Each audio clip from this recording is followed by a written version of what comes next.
I should have checked my mic. I should have checked my mic. I don't know why. My computer just decided to be stupid and mess with all my settings. What the hell happened there? Thanks for saying something, Crimson. Because I wouldn't have noticed. I would not have noticed. How's my audio versus the game? Because it sounds like I need to adjust settings. I don't know why my computer just decided to change everything. I don't know why. It just happened.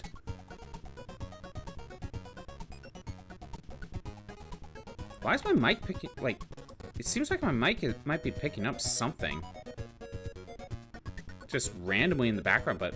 Oh, it might be picking up the rain. It's raining pretty hard here. So that might be what it's picking up.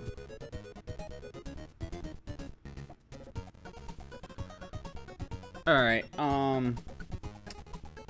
Crimson, if you ever get a second, let me know about the audio. If I need to adjust my audio versus the game. Because I can't tell. I'm gonna turn the game audio down a little bit. Here, let's try that. Let's try this. Okay.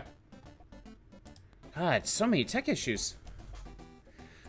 Okay, what I was saying before... Actually, we'll start this over. What I was saying before is we have 5 achievements left. 3 of them are minigames on the harder difficulty. We gotta beat the boss rush mode. And we gotta beat extra game mode. That is it. And I don't know why everything was just not working when I started. I noticed that there was no audio in the first place, which that's not a good sign. But it turns out, like, for some reason the audio was going into, for some reason the audio was, like, going into, like, the speakers or something. It wasn't, or, like, the audio was, like, going into, like, the headphone, the microphone or something. Like, everything was just messed up. And I don't know why. It just was.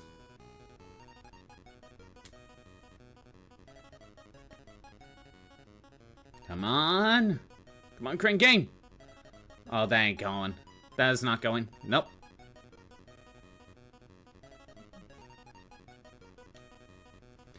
So, for this, you have to get 2 of the big Kirbys. On the harder difficulty.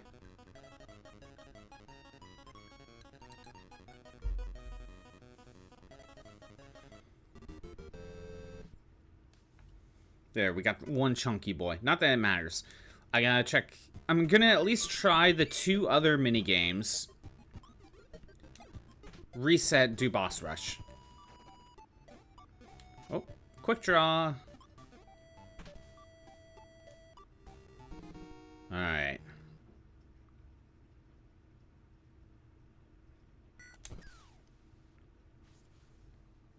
Gotta get used to this again.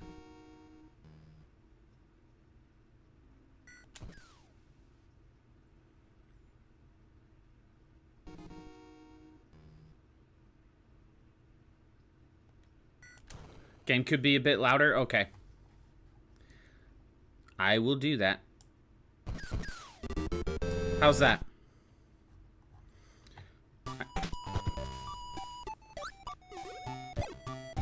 I hope it's all good, because everything got screwed up. Better? Good. Okay. Let's try to eat some eggs. And DDD keeps flipping me off.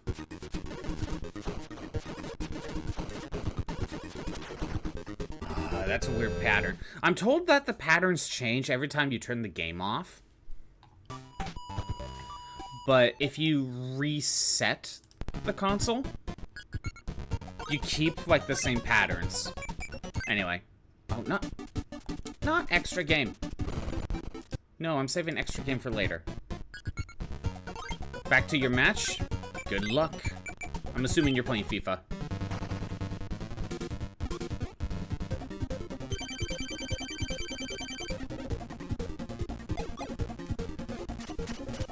Let's see if I can get this.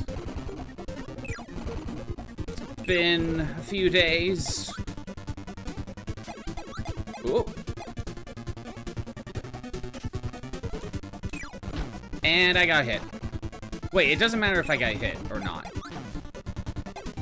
It's just I gotta do it all in one go. Got it. Man, I got hit by Wispy Woods. That's how you can tell I need to, like, wake up.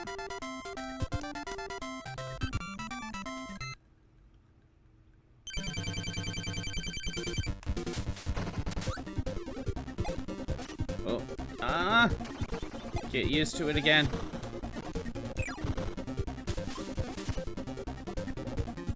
Go here. Eat the car, spit it out, go up here. That works.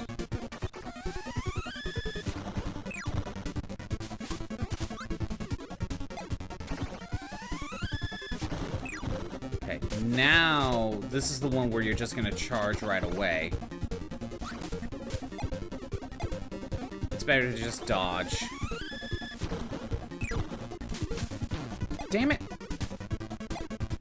Well, I got no shot.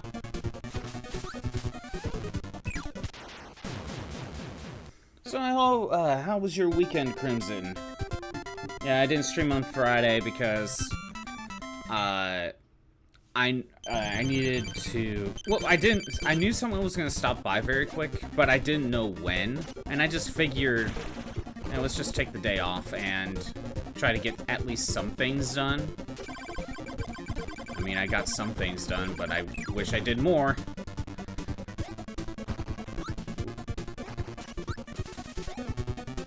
I only have myself to blame. But anyway, in Theorhythm, I only got 4 more games to go through. So that's something.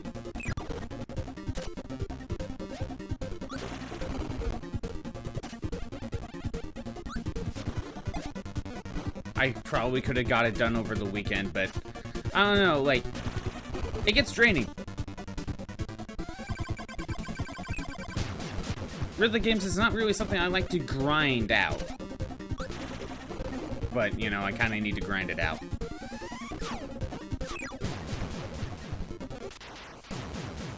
I beat Krako with only 2 HP left?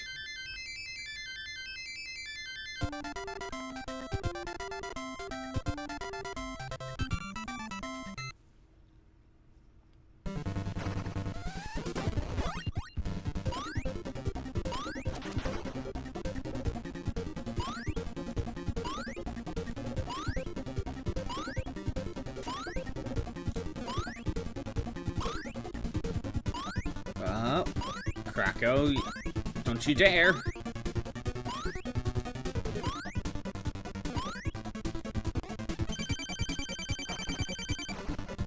Go for your lightning.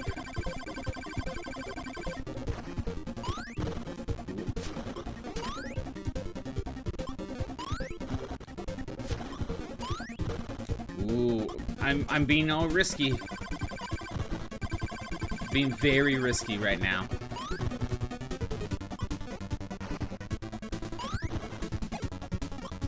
And I lost.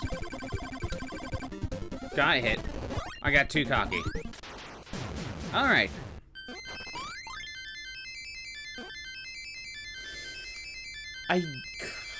I'll probably get past this next one. Because, I mean, it's possible I can lose, but this one ain't that bad.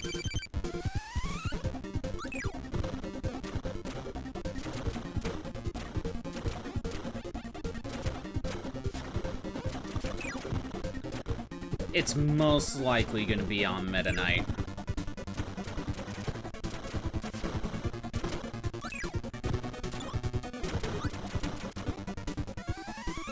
Oh, nope, I better not. He's creating a bottomless pit, somehow. Oh, there it is.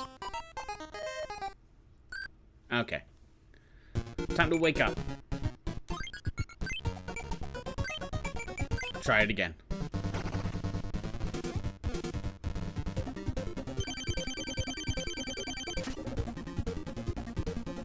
Oh, starting with apples, Wispy. You're making things easier for me. Oh, just going double apples. You're being very nice to me right now.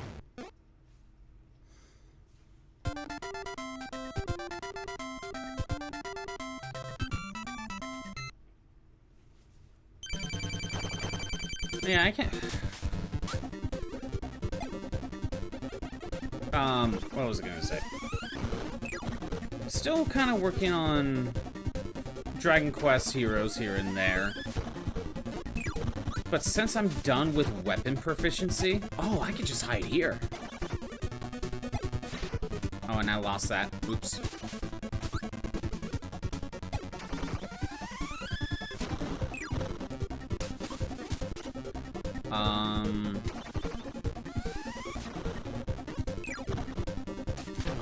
Kirby, why didn't you jump? Kirby didn't jump.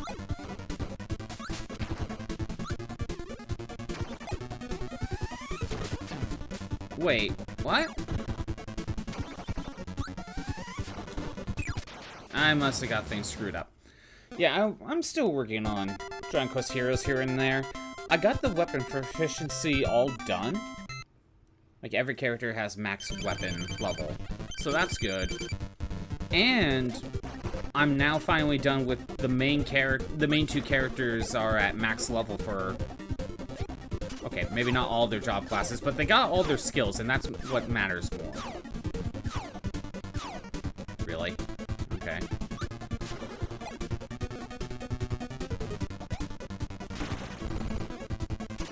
Mr. Shine, or Mr. Bright, you could have done that a lot better. Wait, you're Mr. Shine, aren't you? I forget which one's which.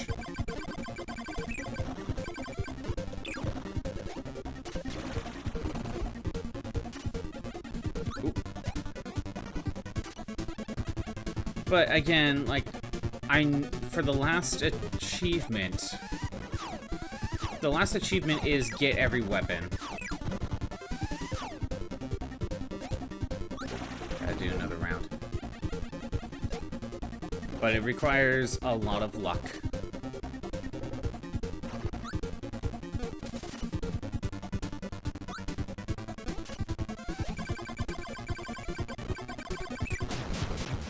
I don't fully know how many more weapons I need to get in terms of just like the item drop section. Basically the raid dungeons part of it. I need to do a count, because I know I need swords, I need claws for weapons. I know there's probably a few more weapons in there. The fans.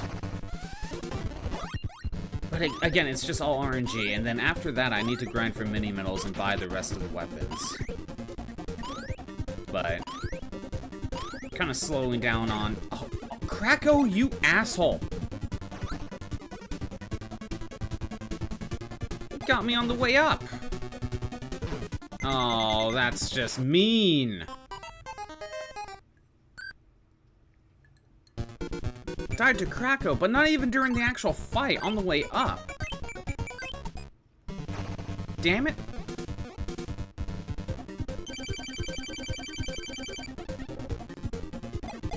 Oh, damn it. I am off my game.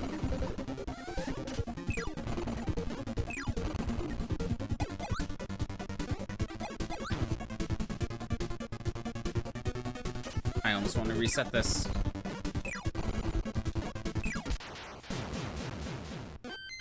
I almost want to reset this. This is already going bad.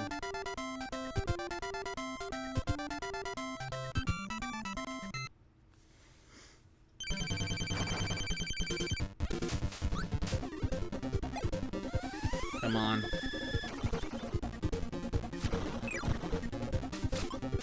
Okay, going up here. Okay.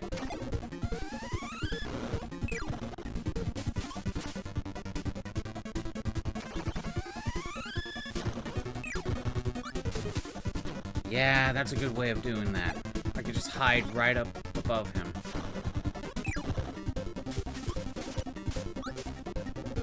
Okay, I think I... No. I can charge.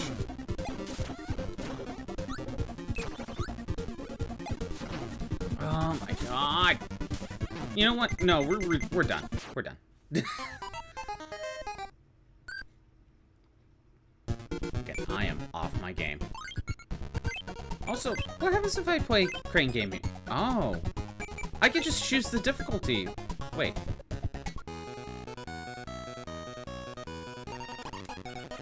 I didn't even know there was a third difficulty level. It's challenging difficulty, right? Find something new every day. Oh, I got the Kirby.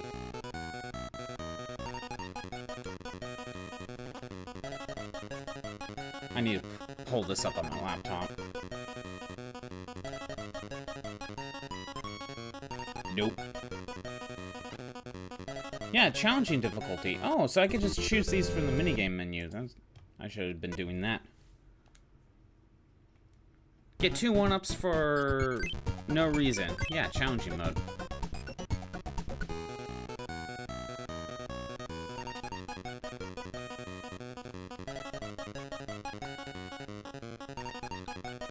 I don't think I'm... Yep, I did not make that.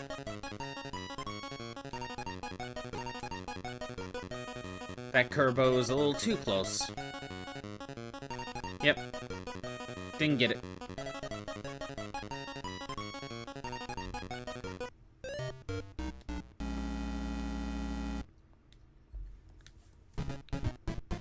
We'll try Crane Game one more time, and then I'll go ahead and go into Boss Rush again.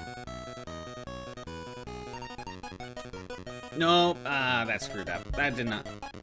I didn't get that to work. Poke.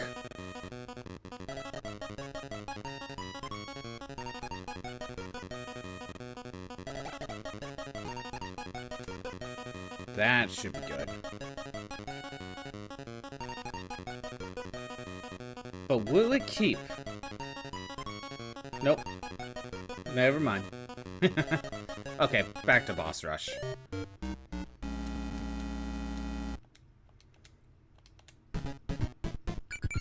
Try it again. Come on, I need to wake up.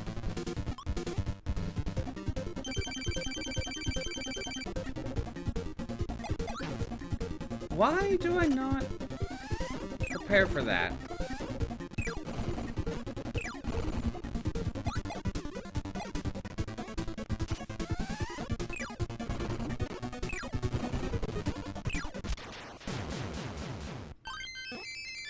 I've also been booting up Final Fantasy XIV a little bit more often than I probably should be. Keep going back because there's more crafting I could do. When I keep thinking I'm gonna stop playing until Wednesday, I keep coming back because I'm like, oh, I could do a little bit of the pirate dungeon by myself. The dungeon's not that hard to just do it with NPCs. I'll do that a couple times, get some loot. Be like, oh, I would do it once. Okay, let's do more crafting.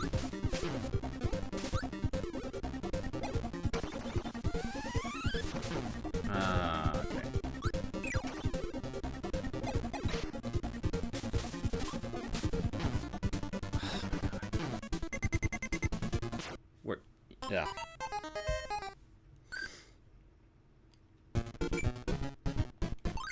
Again, I am off my game.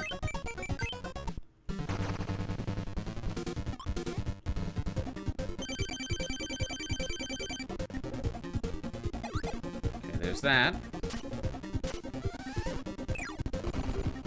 Like, I should not be getting hit this much by Wispy Woods.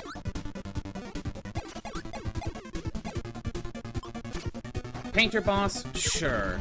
I get a single hit in, fine. But like, Wispy Woods, out of all bosses.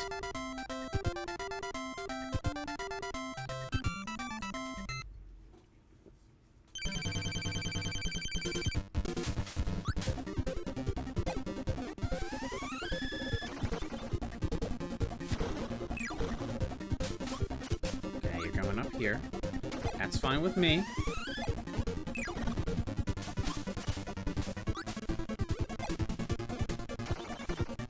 Okay. Yeah, that works.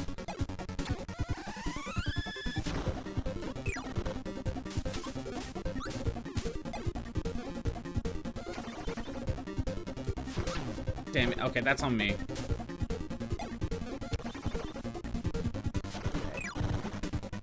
I'm like, wait a minute, is that the right health?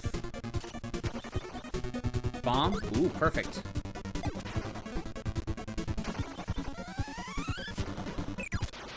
Done. Okay, only got hit once. That's fine. I can live with that.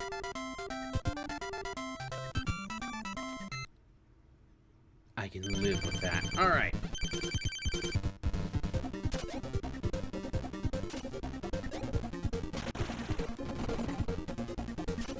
Okay, Mr. Shine. Give me the stars. Good, you gave me 2. I'll take it. Ooh.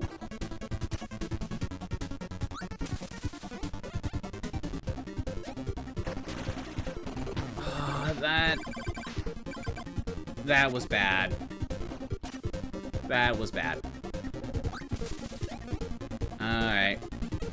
Back to Mr. Bright again.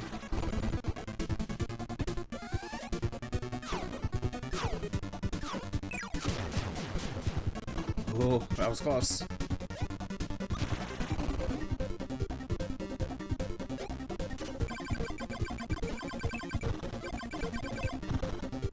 Okay. Another attack cycle. Back away. There we go. I always get hit by, like, the final hit there for some reason. So back away first. Maybe it's the lag from getting the final kill that allows me to get hit by that second star.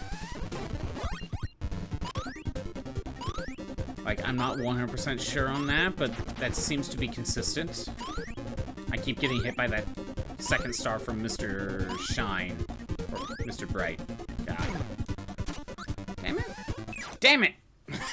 Kracko, you asshole.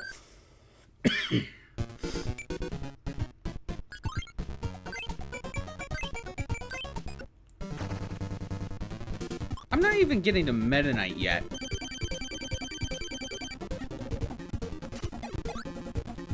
You know, Meta Knight, the fight that I'm expecting to lose, I have the most trouble at.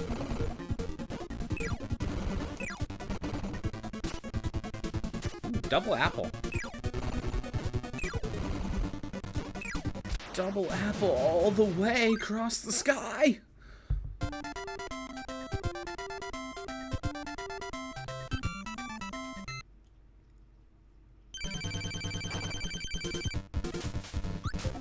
Get up here.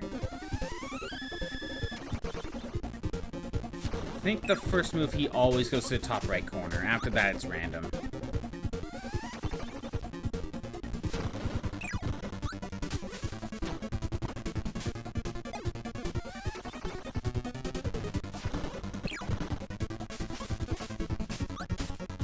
Just like hanging out over here, don't ya?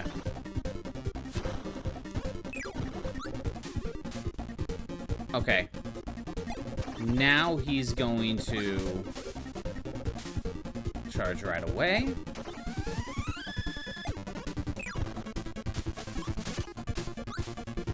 Again, gonna charge right away. I feel like I lucked out there. And there we go. No hits so far.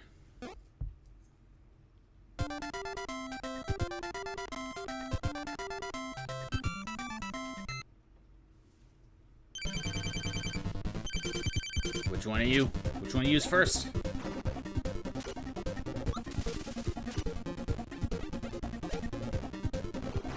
Oh, no. This is not good. Not a good route. Yeah, just swap. Come on. Why didn't I dodge that? That's on me. I shouldn't have gotten hit by that. Okay, getting hit by that, that's stupid, but I can accept that a little bit more.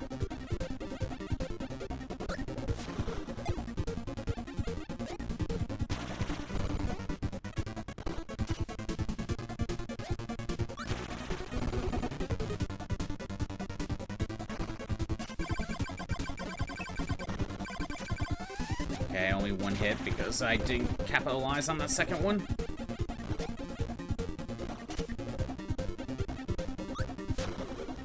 Come on. Why are you getting closer?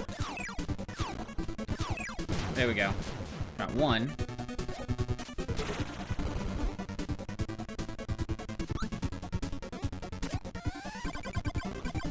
Ooh, double star! There we go. Got it. That worked out. Okay. Only took 2 hits so far. One of them only felt cheated. Okay, no, actually both were cheated, but one was, I don't know why I didn't dodge.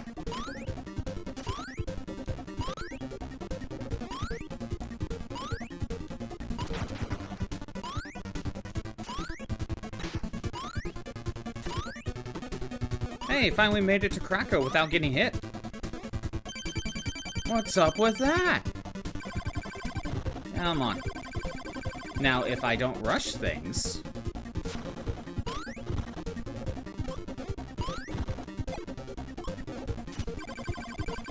Yeah, we'll... do that. I don't think he can use the same move twice in a row. Oh, wait, no, he basically just did that. Never mind. It's DDD that doesn't really seem to use the same move twice in a row. Oh, okay. Got him. Alright, Krakow, no hit. That's a good sign.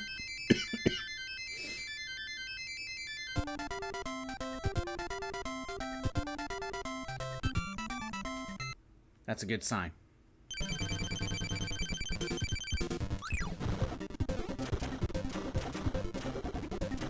Let's try to get past this guy without dying.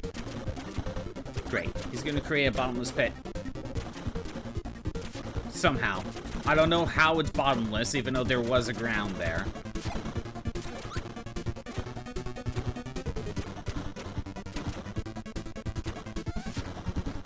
Oh, come on.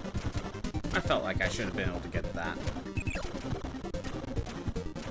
Another bottomless pit. Wait. Okay.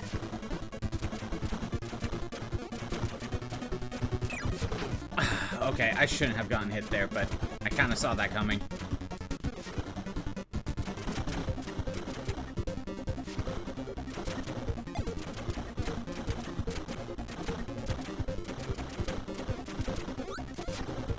Okay, I'll take it. One more.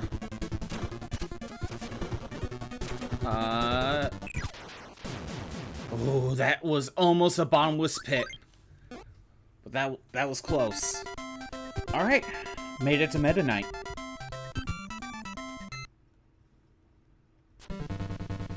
Get the sword. No. But you have to. You have to get the sword.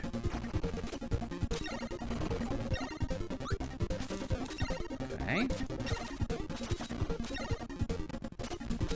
What the hell happened? Like, why didn't Kirby jump? No. I'm already taking too many hits. Yep. Lost that. I was like one hit away from getting him, though.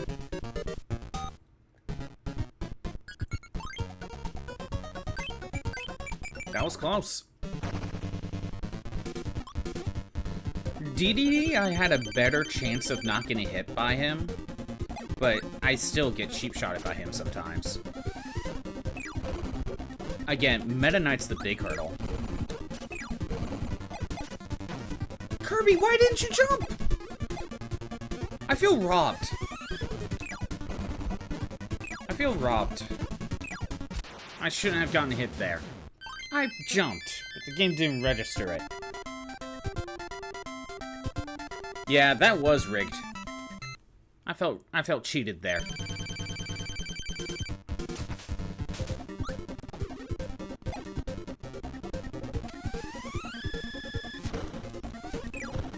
that was close. I almost got hit there. Come on, let's no hit this.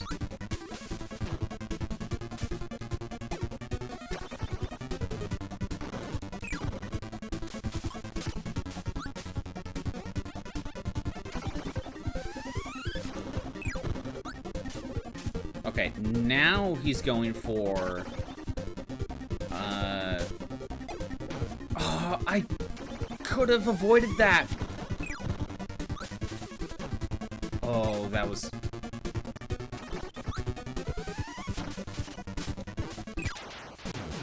Well, it is what it is.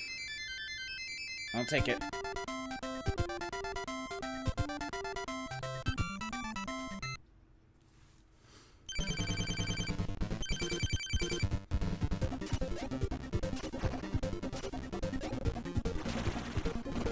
But yeah, because I've been booting up Final Fantasy XIV a little bit more often than I thought I would, at least this week, I got a lot of crafting done. But I wasn't able to do all the crafting that I want, because it turns out there's like a couple areas that I could have easily gone to, but I didn't know I needed to get,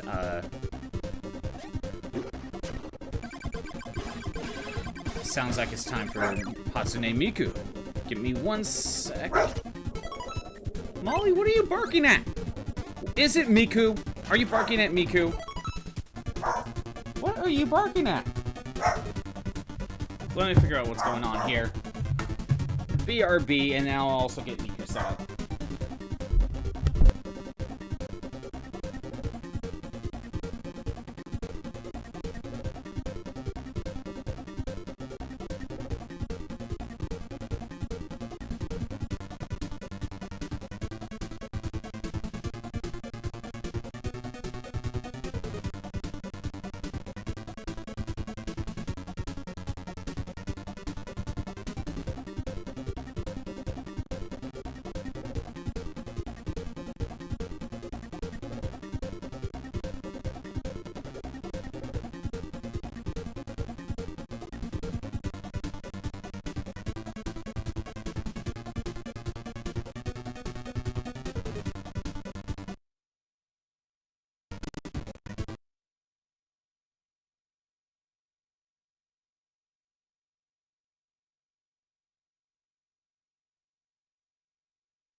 Yeah, I'm back. It turns out it was the mailman. Molly was barking at the mailman, and I just didn't notice. Possessed by Miku. Yes, exactly. So, 5th to the last song I haven't played yet. Actually, you know what? Before we start this, I'm assuming the audio is working, or it was. I'm assuming you can hear the audio. Okay. 5th to the last song I haven't played. 1, 2, 3, 4, 5. ZIGG-ZAGG. Oh, wait. Because it's a new one, I think I could swap the outfit. It's a little soft? Okay. I'll fix it here in a second. Oh, it's just basic Miku. Okay. For some reason...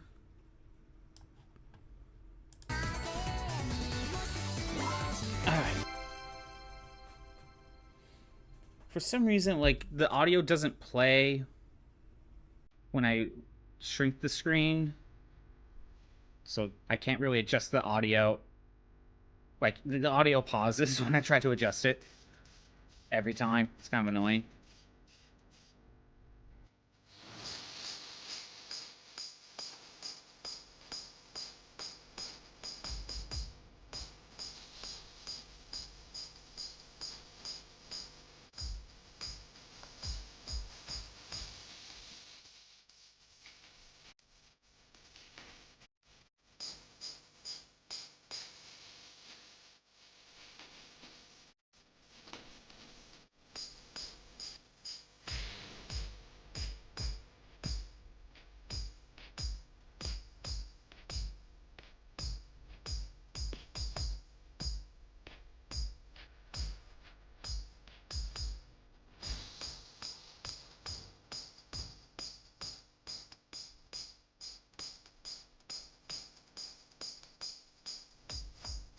Oh, that was a little bit faster beat. I didn't catch it.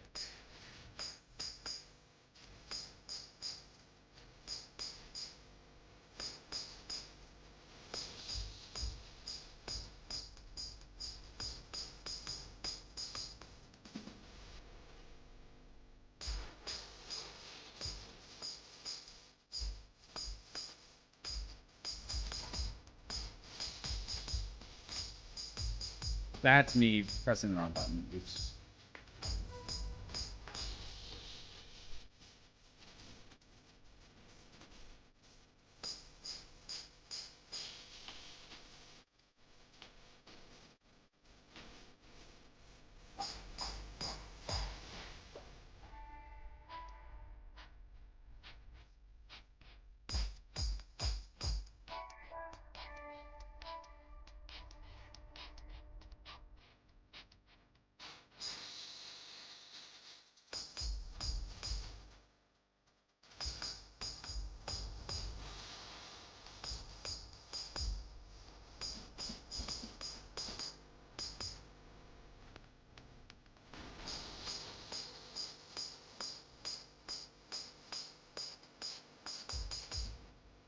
Oh, I didn't even see the circle. Dang it. I didn't even see it there.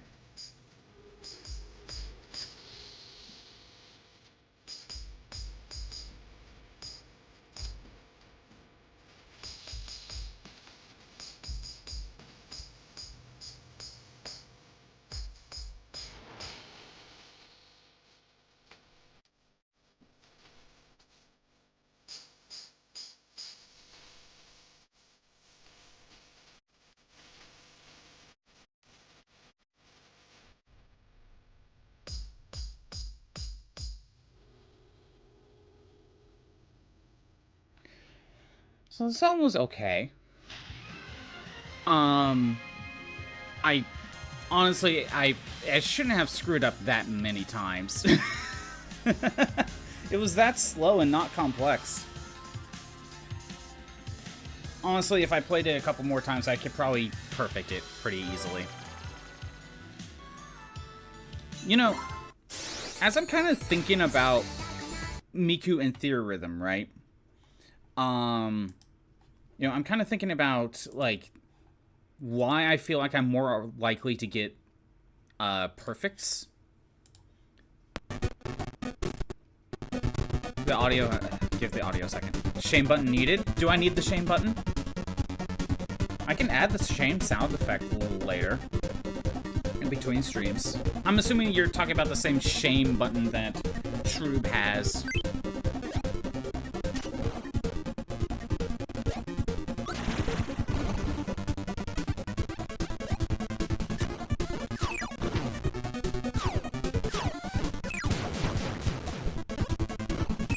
Hydrate, I shall do that.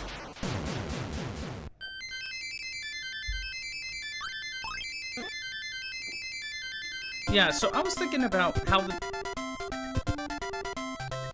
I was able to get the two rhythm games. Indeed, ooh. I don't know why, but ooh, indeed. I was trying to think about how come I'm more likely to get a perfect chain in Theorhythm versus Miku. And it's kind of interesting, obviously, because they're both rhythm games.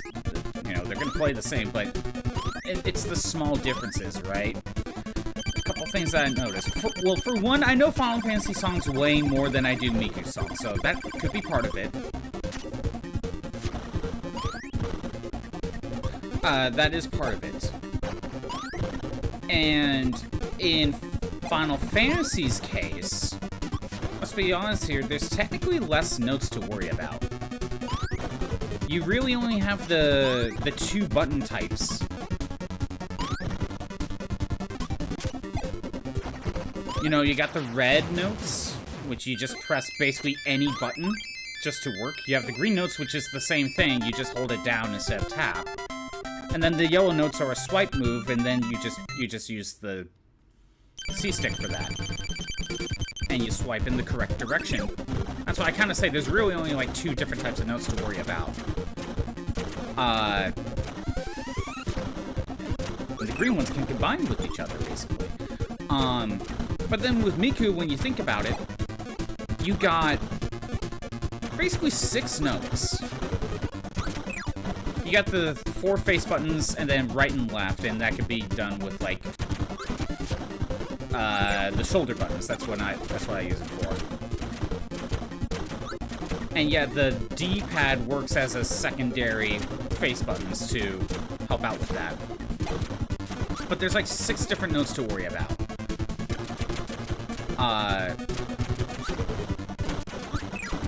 So I think that might be a part of the reason why... Oh, I got crushed by the screen. Felt like I shouldn't have, though. Like, I felt like I had more time there. That's the first time I got... Oh. That's the first time I got crushed by the screen. Bottomless pit, sure. Crush? Not really.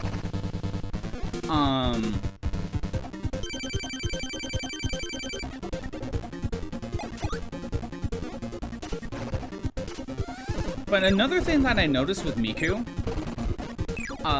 there are more ways to lose your chain with Miku than there is in Theorhythm. And I specifically refer to the safe note, or timing press, I should say.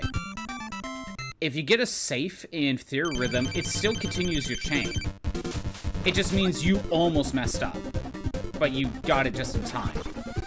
In Miku, if you get a safe, you got the button press correctly, but it breaks your chain. And I think that's the main, that might be part of the main difference, actually. Kirby, why didn't you jump?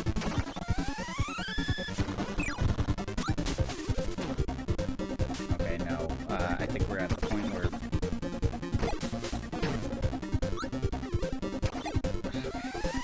I feel cheated on one of them.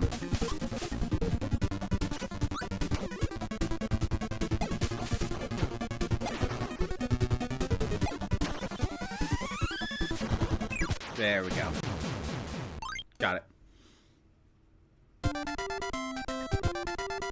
Yeah, I think with Miku, there's just more ways to screw up your chain. And I think that's the main factor.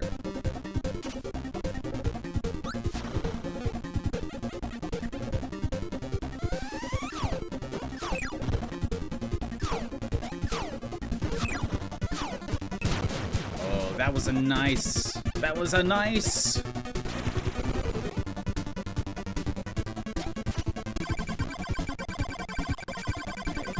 At least I got 2 for that one.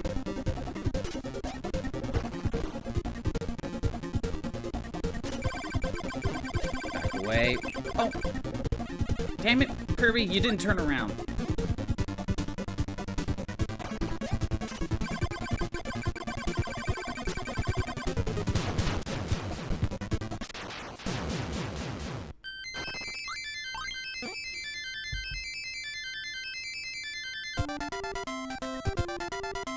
But I do also think that not knowing Miku songs that much versus Final Fantasy is probably a bigger factor than I would think.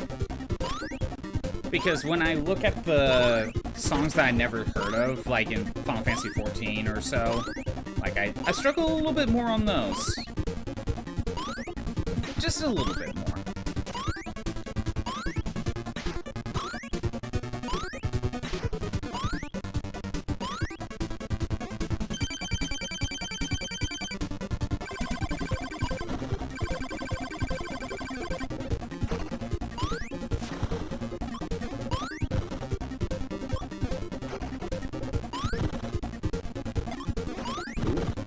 Close. Risk it. Oh. Krako's invincibility frames made it to where I didn't get hit. One more. Perfect. Only taken 2 hits. Only 2 hits.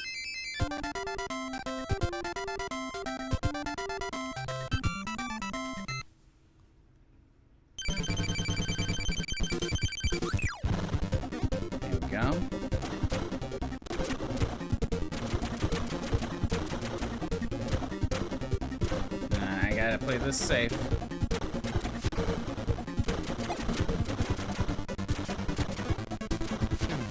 What? Kirby! You were supposed to be inhaling there!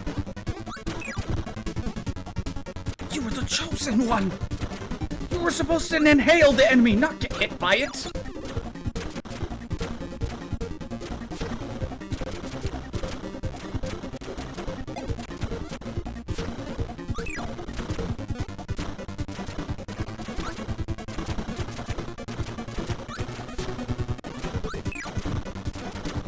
Two more hits.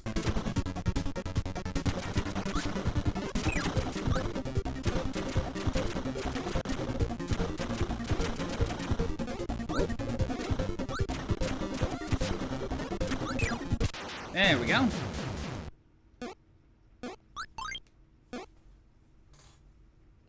Alright, now for Meta Knight. Time to die here. If I get him to ground pound... Never mind.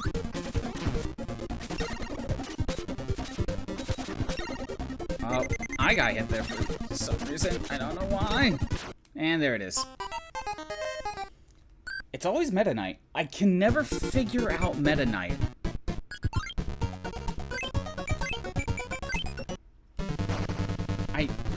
I don't know why. It's definitely a skill issue, but I can't figure out Meta Knight. He parries, though, so, like, I don't really know, like, how he fully works.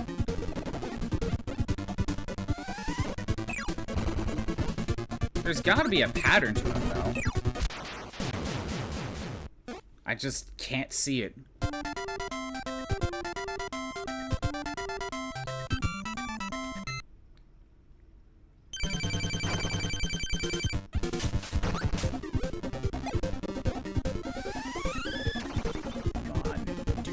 Eat it.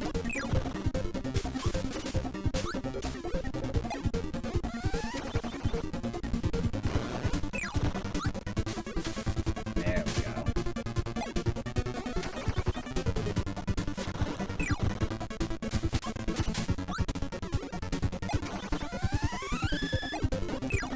Okay, now I think he's going to...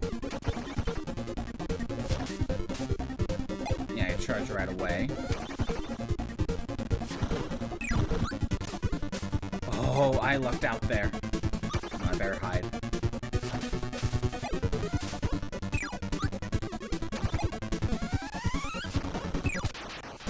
Perfect. Hi, Hawkhorn Dog. Oh no, what's going on? Okay. We back? How's it going, Hawkhorn Dog? I don't know, some weird glitch where you misclicked a stream and you closed it and opened up this one and saw 375 viewers. Man, I wish I had 375 viewers right now. Thought there was like a YouTube raid, then I remembered that's not possible. Can't wait for months down the line when we see a mod on PS5 Fallout 4. Oh, what mod are you trying to look for Fallout 4.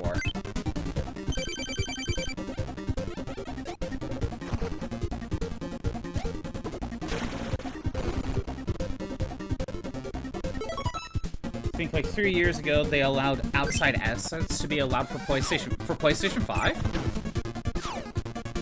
I'm actually kind of shocked.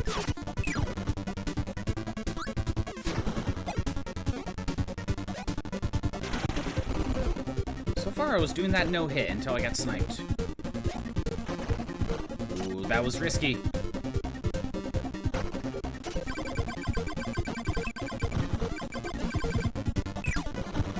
That was risky.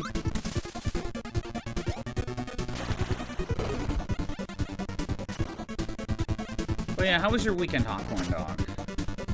What were you up to?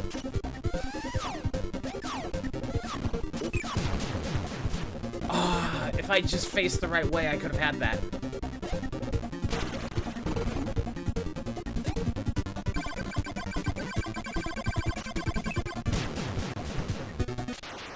I booted up, like, over the weekend, I booted up Final Fantasy XIV more than I thought I would.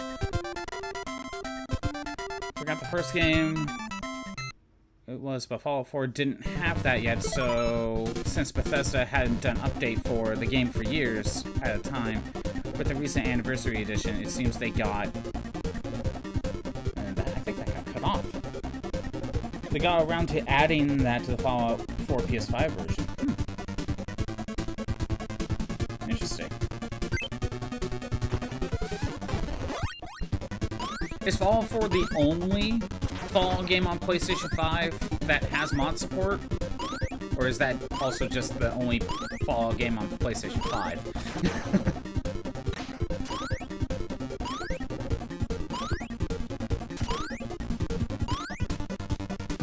Ooh, that was risky.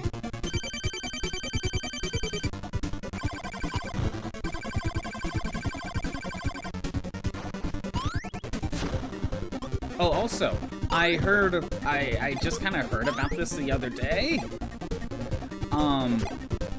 I hope you've been wanting a new Batman Arkham game, because it kind of seems like we're going to be getting a new one, and it's called Lego Batman. It kind of looks like the new Lego Batman game coming out next year is going to play like a Batman Arkham game. If it's good, that'll be hilarious. And it's just like, we haven't had an Arkham game in a little while. What do we do next? I know. We make a Lego game. Genius. It'll sell millions. Skyrim has mod support. Not sure if it was on PS4. Well, I'm pretty sure Fallout 4 is on PlayStation 4, but maybe not mod support. Skyrim have mod support? I am not surprised, because from what I understand with Skyrim, to make that game good, you need mods. Or I should say, to make that game finished, you need mods.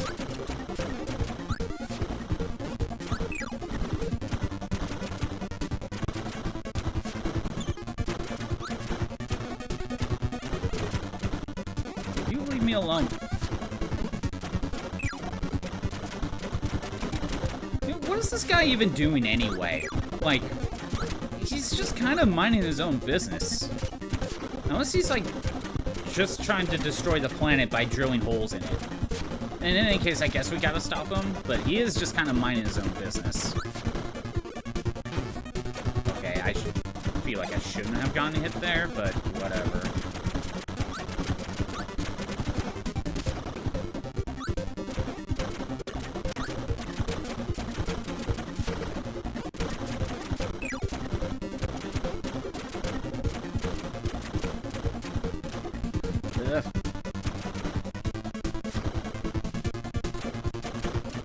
Okay. Come on. Ammunition I need! Got it. Now for Meta Knight. And I can take 4 hits this time.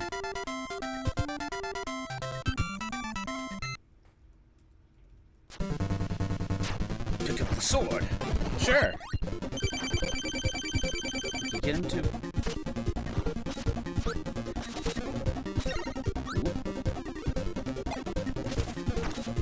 No.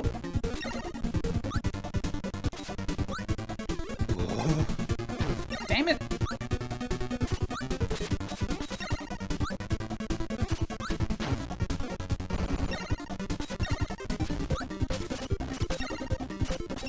Okay.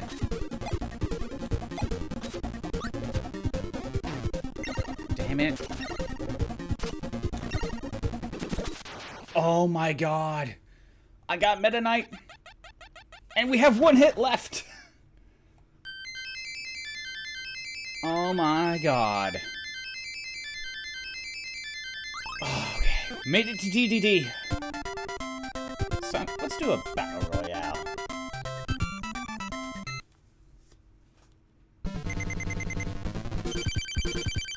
DDD at least always starts with a trip.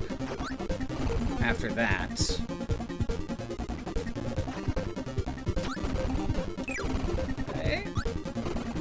Okay.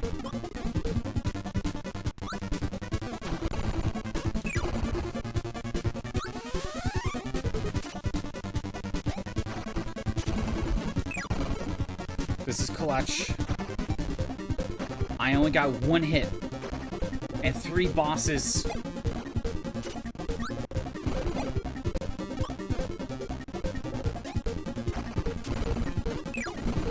Okay. Okay.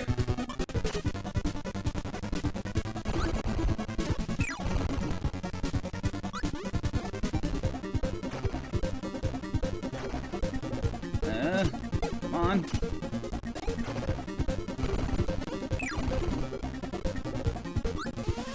Okay. Trip. Good.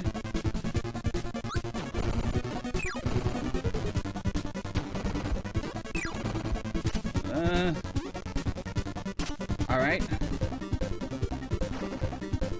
Alright. 1 more. We made it to Nightmare. We made it to Nightmare. Now I gotta do this on a single hit.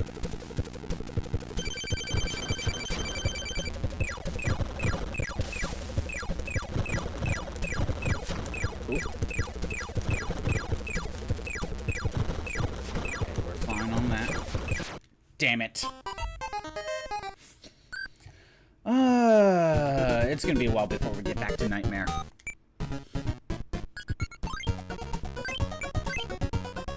Okay, what did you mention? I'll explain how it works on PS4 and 5. Also, when you get cut off, it was because YouTube had a 300 character limit. I had a feeling. On PS4 and 5, it's all pre-anniversary. You'd have access to mods, but only mods that use in-game assets and coding. So think of getting a ton of ammo or making enemies stronger. Randomizer, maybe, as well. Like, the mods were you couldn't add anything new to it, so it's not like you can add, like, Kirby as an enemy for some reason. Yeah, you couldn't do that. Some were more creative by taking whole new areas and buildings using making whole new areas and buildings using only in-game assets. I mean, we have limitations like that. You gotta make things work.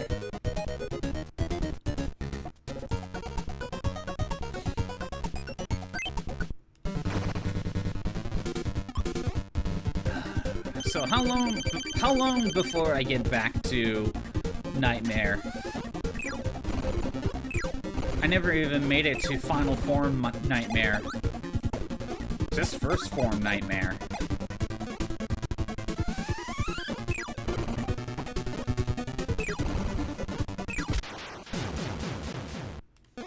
It seems like I at least need to be able to take 3 hits against Meta Knight so far to be able to survive him.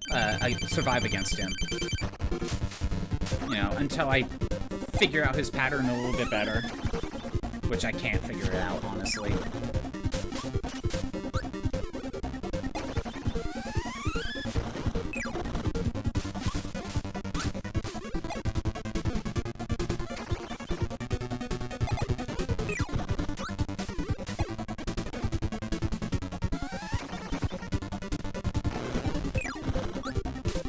But how do you access these mods on PlayStation 4? Is there like a equivalent of a Steam Workshop? Okay, I didn't need to take that hit. I wasn't paying attention to myself. You only had 1 gig of space to download mods as well. Ooh. Since it's all in-game assets, each mod was like less than a megabyte. Like the biggest you saw was 700 kilobytes. Oh, that's not bad. Yeah, that's not much at all.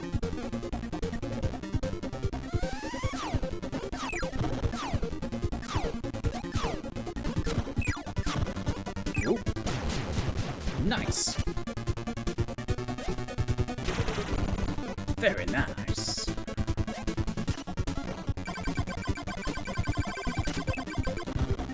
Okay, only 1. That's okay.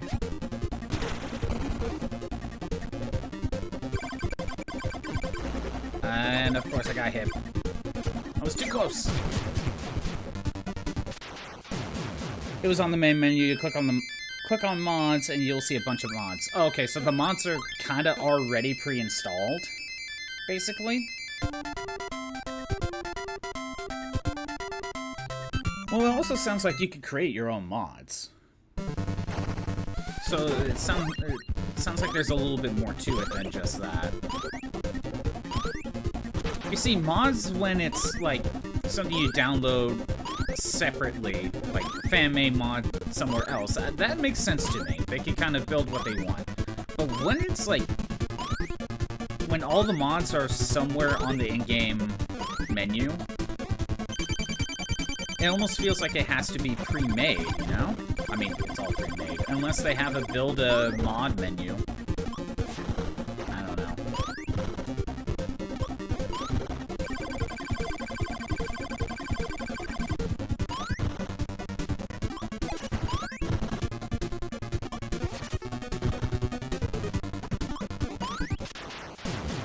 Racco done.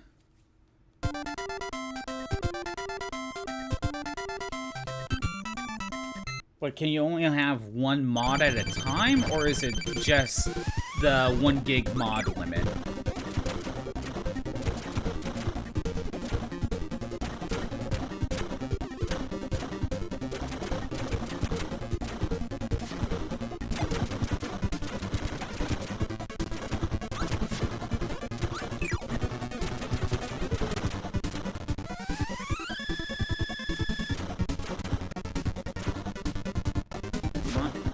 Oh, that should have taken. Come on.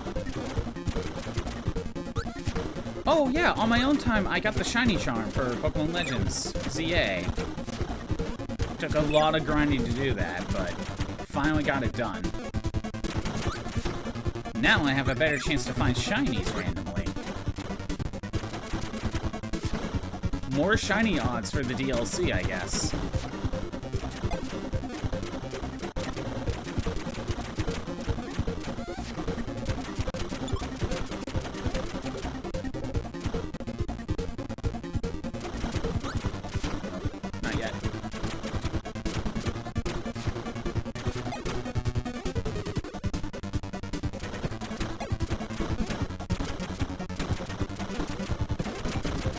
Jeez, like, this guy won't freaking chill.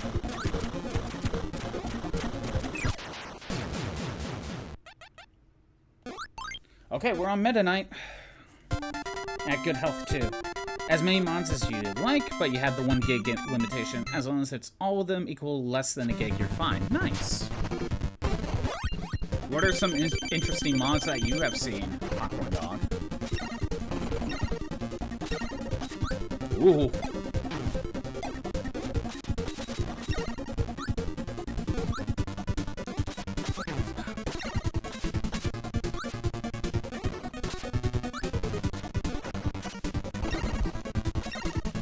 Okay.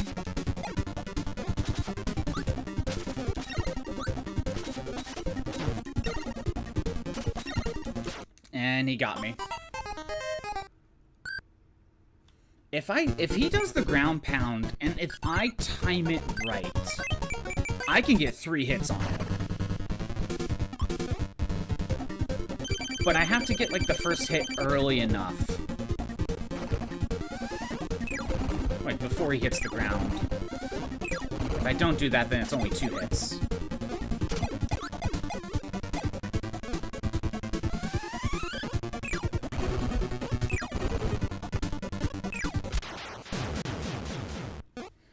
Infinite Jetpack, remove workshop limit, rework the perk system, improve the Magnum so it wasn't such a terrible weapon. Okay, improving a weapon makes sense to me. I don't know why it's bad, but improving a weapon that is bad makes sense to me. Infinite Jetpack is just fun. Workshop limit, what's the workshop limit? Is it just materials, or is it something else?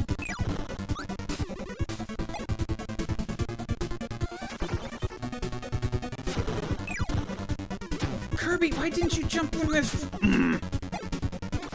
Kirby! Okay, we're at the point he's gonna...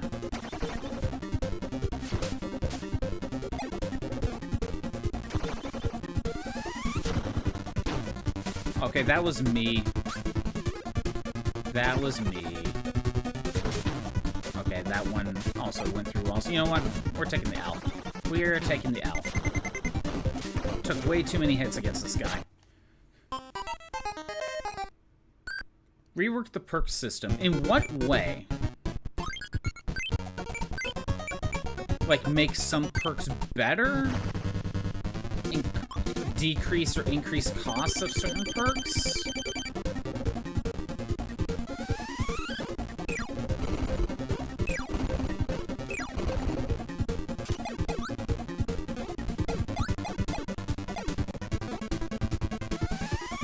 Yeah, I think it's more the workshop and the perk one that I'm kind of questioning. Also, I guess, why the Magnum was bad.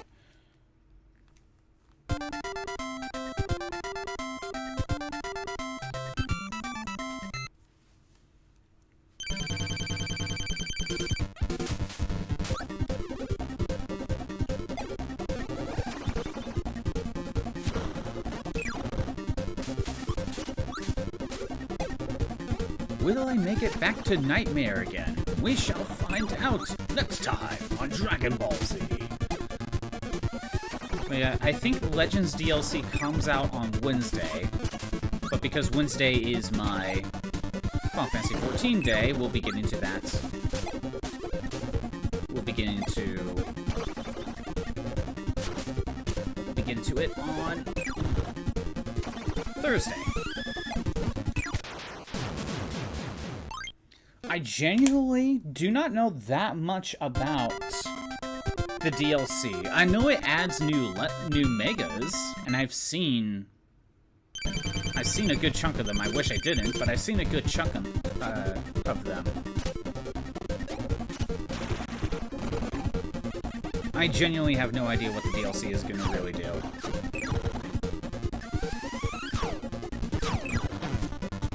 I got sniped.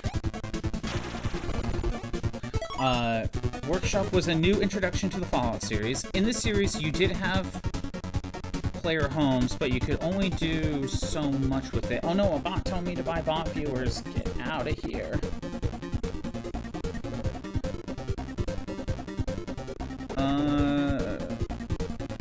In the Fallout Workshop, it allows you to have a whole area to work with and build what you wanted. Scrap a ton of stuff in to make space, and it can also have settlers. Right.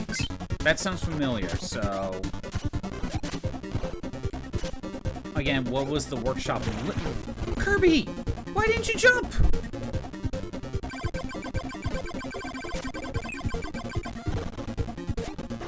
I hate it when I get hit because Kirby didn't register my jump.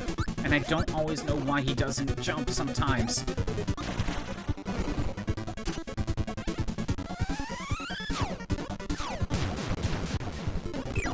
Free hit.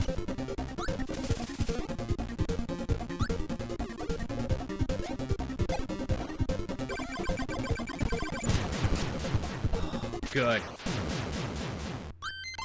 I got cheated. So is the workshop limit more of a, you only have so much space to work with? Like, you basically have your settlement space, and you can't really extend past that?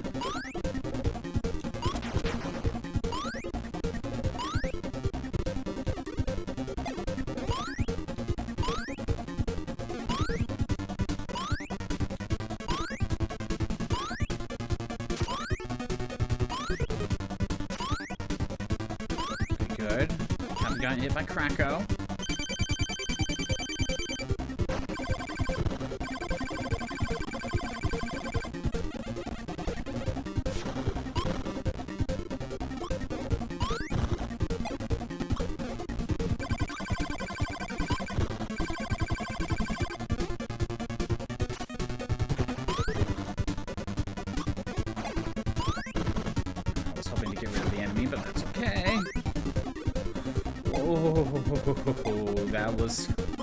I almost got hit there. Got it. Alright, we're doing pretty good.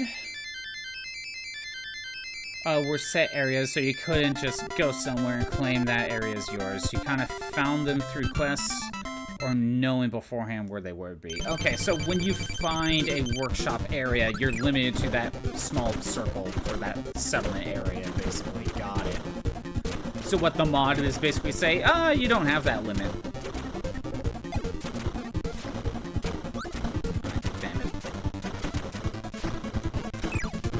I mean, I can see why someone would want to do that.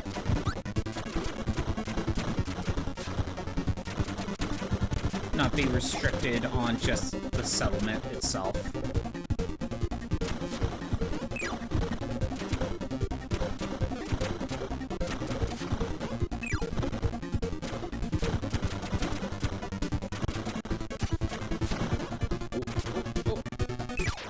Got it. Was how much you could build. Let's say you wanted to make a mega mansion with a ton of decor and shops. Well, limitation made it so you can't make it as big as you want. Oh.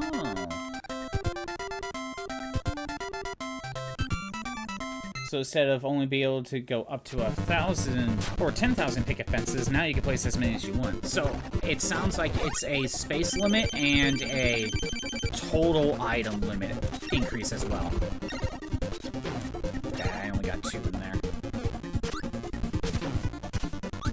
Kirby, you shouldn't have gotten hit by that. Okay. Whatever, game.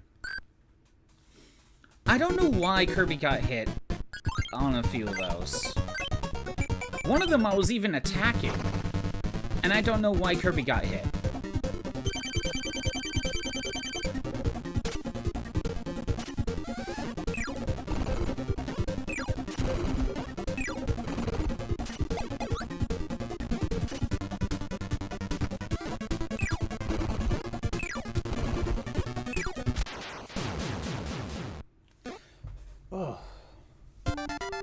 So I can see why someone would want to not have that limit anymore for crafting and all that.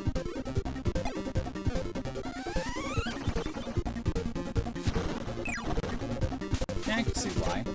At that point, you just kind of want it to be an alternate Minecraft type of game.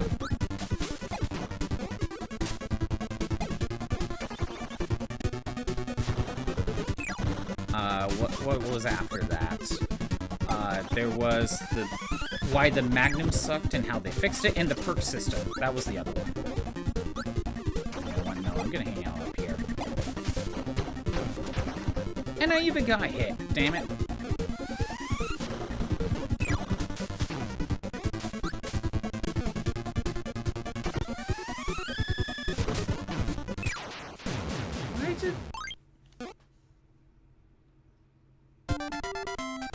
I'm confused.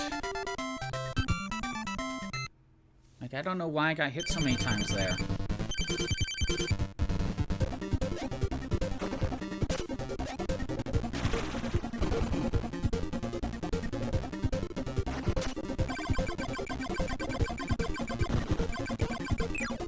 Okay. Need to swap.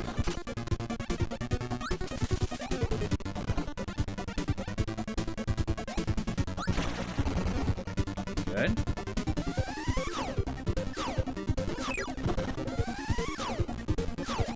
Oh, I got 2 for 1. Managed to get 2 stars there. Let's back away so so I don't randomly get hit. Even if I do make it to Meta Knight, I'm not confident on this one.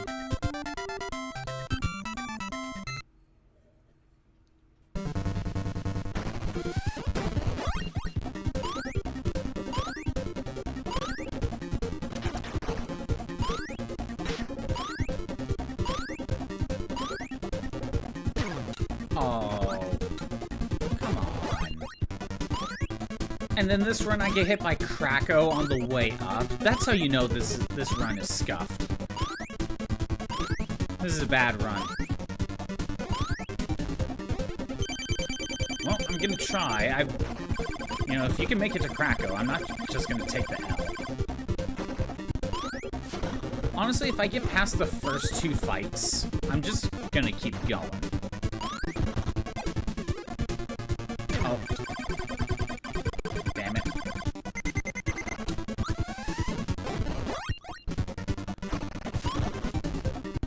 Rushing some of this. And there it is.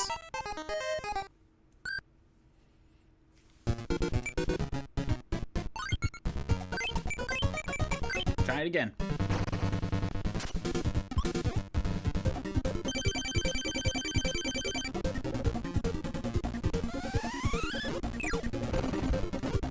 Like, I'll take the L on the first 2 bosses if I take way too many hits than I feel like I should. But once I get to Mr. Shine, Mr. Bright, that's when I think I need to just keep going.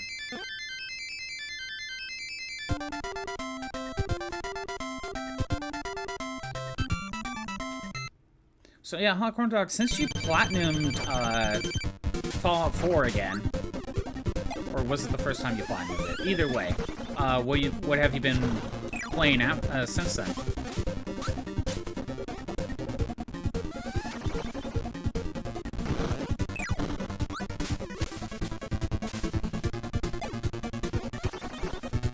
So far, I'm just kind of juggling the same stuff. Still gotta get songs unlocked for Theorhythm. Still booting up 14 here and there. Actually, I should be going up here.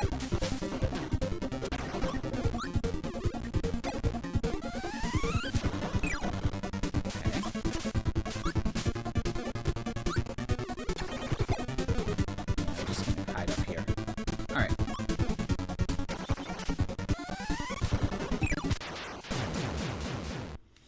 Still booting up 14, still working on Dragon Quest Warriors, because that's just a grind. I think that's all I'm really working on, more or less. Still boot up Tales of the Abyss here and there, and try to work on it.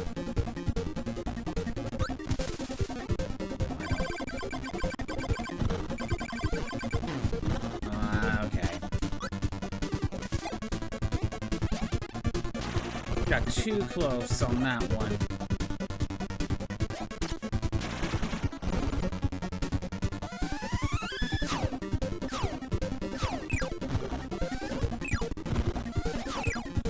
Dang it. Okay.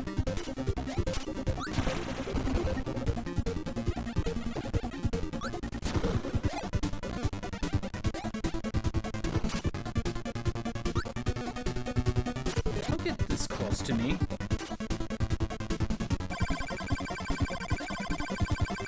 Yeah, I did not like that.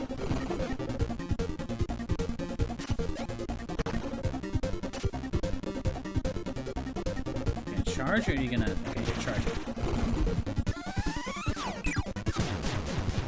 Oh, and I got sniped too! Are you kidding me? Man.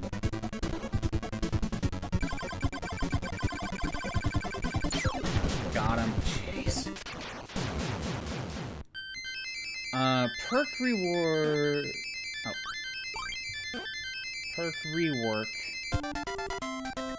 was making it so perks were stronger, making it so you reflected more damage with the reflect perk, or make it so perks increases your damage, increases more. Got it. So a lot of the perks just kind of felt underpowered.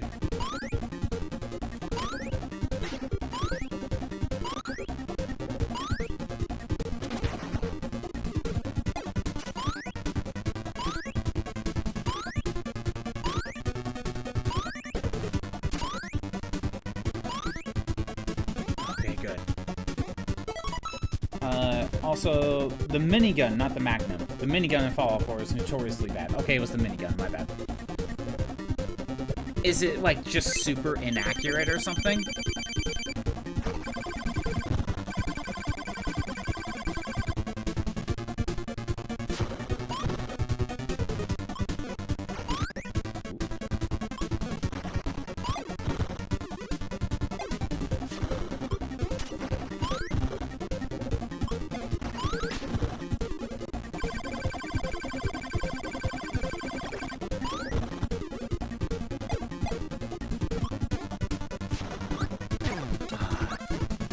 I didn't get hit by Krakow, I got hit by the other guy. What's dumb is I could have just dropped my power and ate him.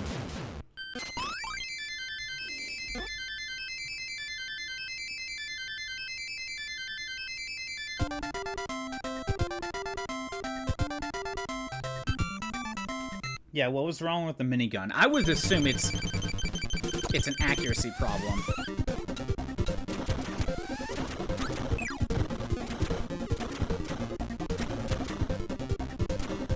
Inaccurate, low damage. Why did I get hit? Why? That's not me questioning why I got hit. That's more of like me, like, yeah, whatever. I'm not blaming the game on that one.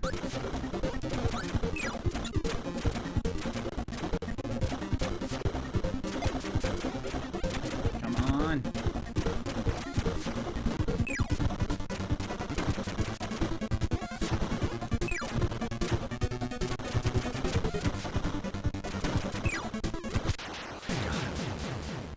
Inaccurate, low damage, sure. It had a fast fire rate, but nowhere near as fast as a real-life one. Oh, wow. So it's not even as fast as it should be. And it's low damage inaccurate. Granted, if you just fix the inaccurate part, would the low damage kind of fix itself?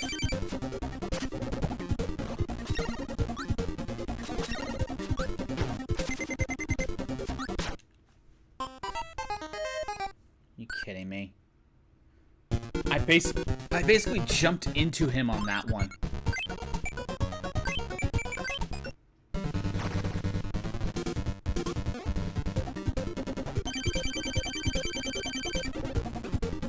Again, Meta Knight's the roadblock.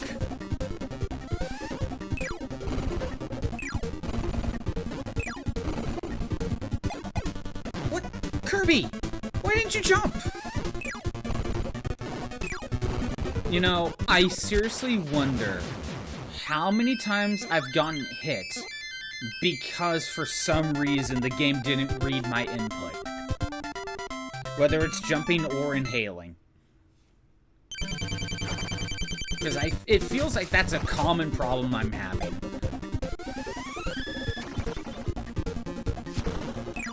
And it might be one of those emulator slowdown, eating an input sort of moments, not necessarily the game.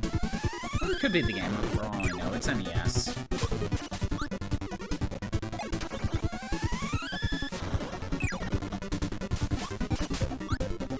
Oh, nope. Just hang out here. I could have maybe grabbed that. Oh my god, I don't know why. I feel cheated on that one. Because when I got the umbrella, it seemed like he charged right away. I don't know what's going on there. I feel kind of cheated. Alright. We'll keep it going.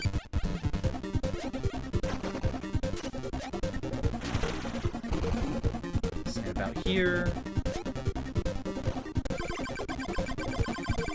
Double star! I'll take it.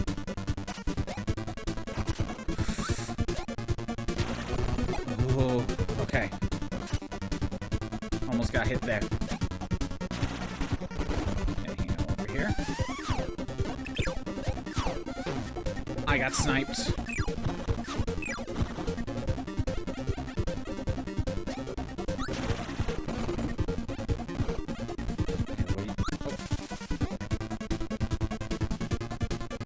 Closer. Yeah, I want you to swap. Get away from me.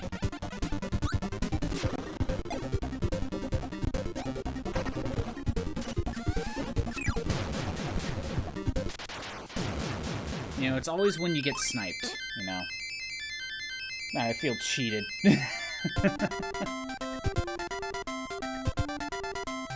But, you know, it's not as rigged as some other ones. That's just the risk you take with trying to just stand there and get whatever star you can get.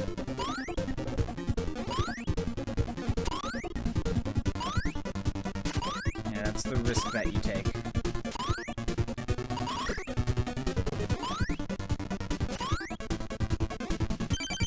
Alright, Kracko.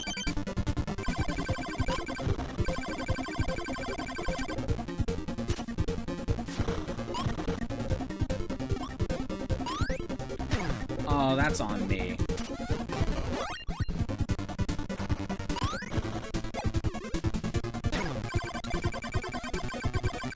Yeah, that was dumb. That was dumb.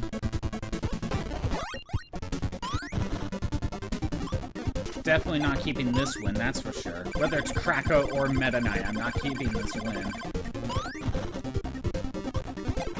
This is not staying in.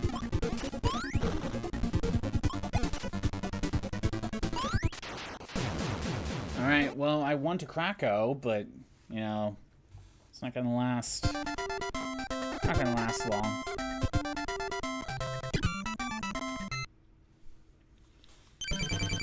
Alright. Time to defeat Mole Mania. I don't even know what this boss is called. ZIGG-ZAGG.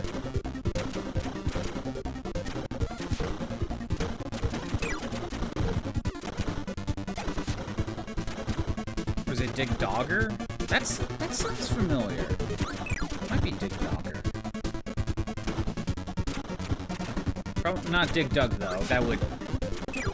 Yeah, okay, bonus, but that was on me. It did 8 damage per shot with 500 bullets per mag. Sure, 4,000 damage on paper, but it's inaccurate, and some enemies do have animations to try to dodge the attack.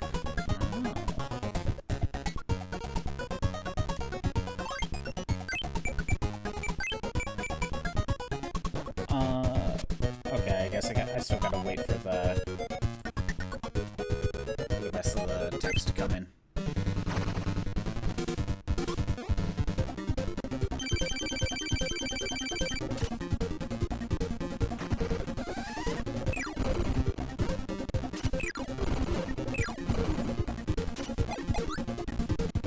Okay.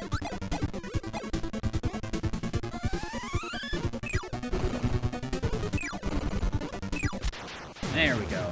Good, clean, wispy woods.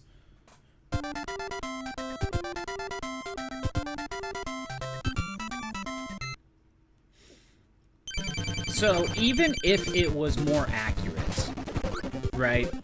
The fact that enemies have dodge animations to specifically try to dodge rapid-fire attacks doesn't immediately help.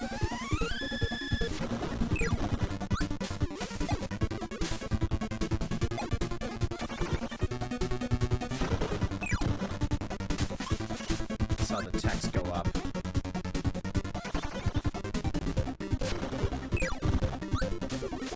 Oh, that was close.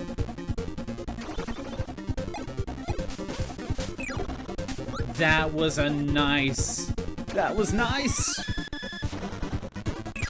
Oh my god, there we go. In the first quest you can do, which you help the momentum. At the end of the quest, you have a fight Deathclaw, big enemy, but it can dodge. It has 100 defense. So wait, if it has 100 defense, how much damage does a single bullet from the minigun do then? And I specify like a single bullet.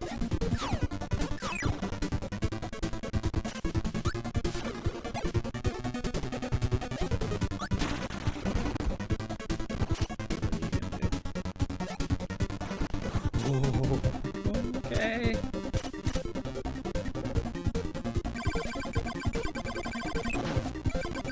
Okay, I got hit, but like, frickin', the king, he got close to me. This is stranger danger.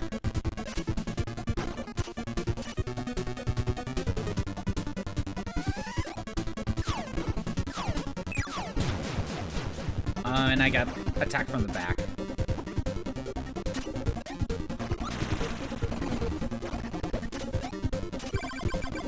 Like, that's the right loadout I kind of want, but just to try to get a star from Mr. Shine.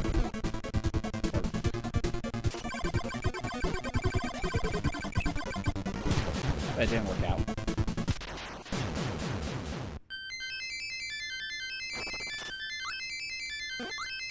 Okay, time for Kracko.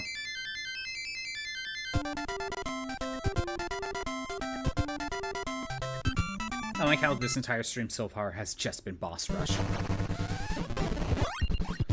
But again, this is one of those streams where I'm not... I mean, I'm trying to finish it, of course, but like, if I don't, I'm not going to get super upset because we'll just save this for another time where I need to do like an in-between stream.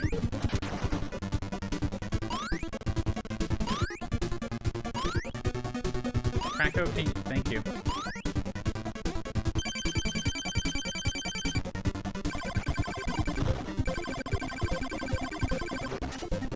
We're gonna wait for you to attack. Do that. Ooh. Okay. You know what? Let's wait. That was dumb. That was dumb.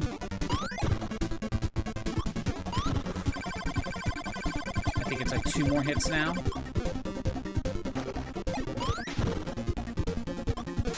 Got him. Depends on how much damage you do, but the minigun does 8 damage per shot, and 100 defense reduces it to like minus 80% to something that low. So you do about 2 damage per shot to it, and it has like 500 HP. So when... Okay, I'm trying to figure out, like, the math here. When the base damage is lower than the defense, then the defense is more of a percentage of some sort. Instead of doing a flat 0. Because that would be stupid. So, the Deathclaw, because it has 100 defense... You're only doing 2 damage per bullet, and even if it was accurate, right? That's only 1,000 damage. 500 bullets. That was dumb. That was dumb. Even if it was accurate and you hit every shot, that's only... Wait. Yeah, that's only 1,000 damage. Is that even enough to kill a Deathclaw?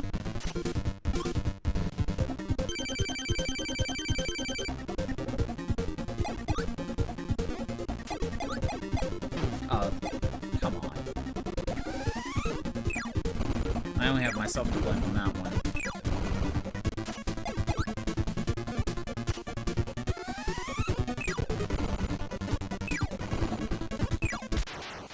I'm not gonna reset on that. If I took 2 hits, then I would reset on Wispy Woods.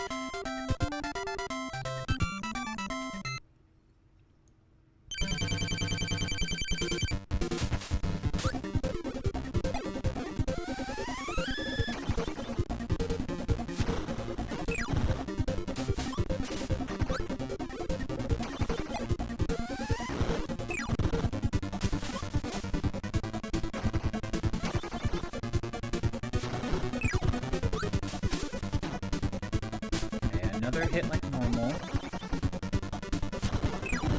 Let me hide. And I need to just go up here.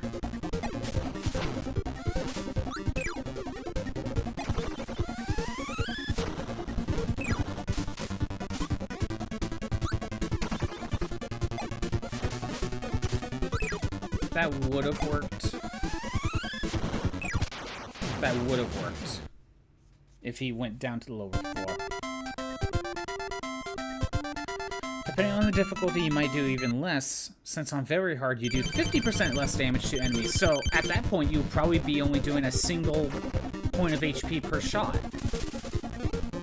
Even if it was fully accurate.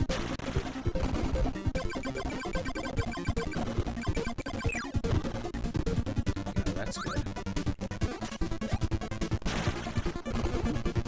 Yeah, even if it was 100% accurate, that's still probably only a single point in damage, so 500 in total.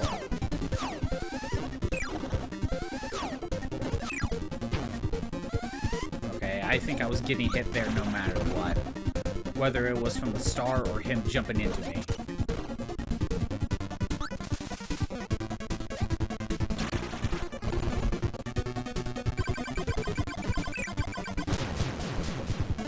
Double star!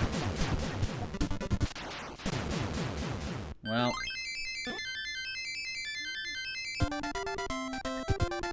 This isn't the best loadout.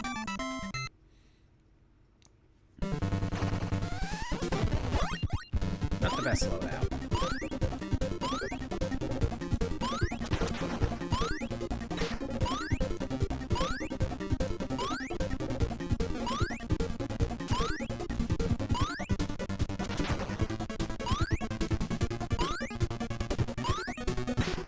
Okay, good. We're safe from Krakow.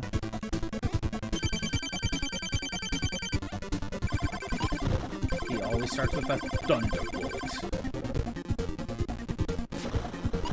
He always charges. After that, it's kind of up in the air on what he does.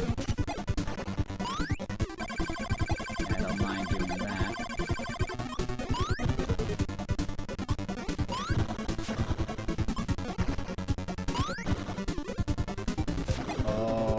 If it wasn't for basically those invincibility frames from Krakow, I would have gotten hit. So the minigun Fallen Forge is just kind of ignored unless it's the legendary variant. Okay. So it kind of sounds like even if you fix the inaccuracy problem of the minigun, it's still not enough. So it sounds like they increase the damage as well. But by how much?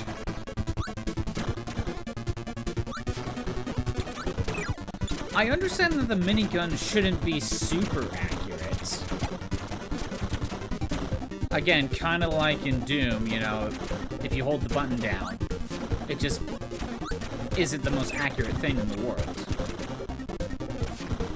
That just kind of seems like how it should work.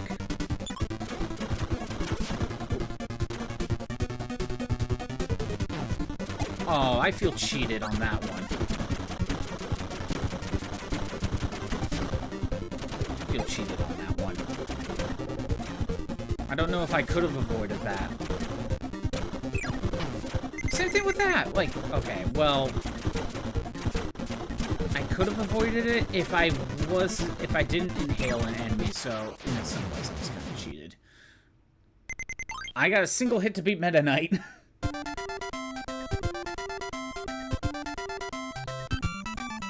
So I'm assuming that the mod, to make the minigun work, you have to increase the damage, but by how much?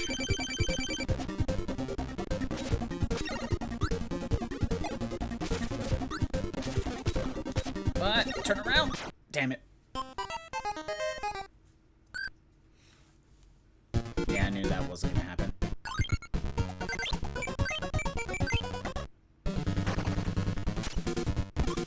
I'm trying to be my inner Marth player and try to do, like, tippers, you know? But it's not working out.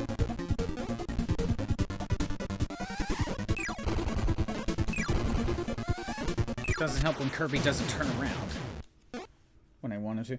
Usually double or triple the damage, in your opinion. It should be the weakest big weapon, but it shouldn't be so weak that it loses out on the assault rifle. Yeah, to me, it sounds like you probably need a trade-off between the minigun and the assault rifle. Like, it could potentially do more damage than the assault rifle, but you got the slight inaccuracy problem to make up for it. It's one of those, like...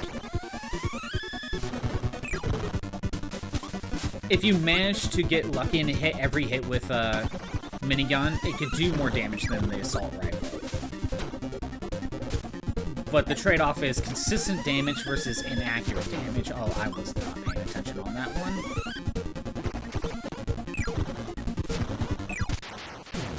A single hit, we'll take it. And only because I wasn't paying attention.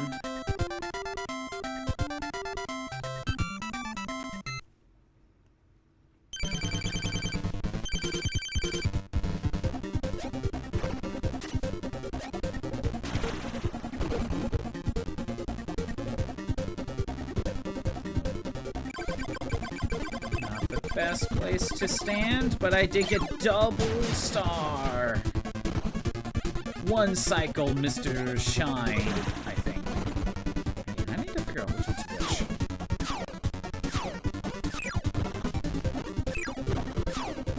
Okay, that's it. I'll wait for the next meteor shower. I got sniped right at the very end. Dang it. Usually by crack code, I usually end up with taking 2 hits at some point. That seems consistent.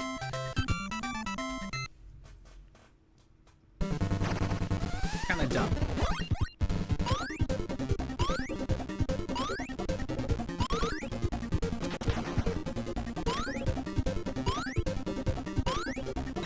Okay, Kracko. Don't really wanna deal with your BS on the way up. Good.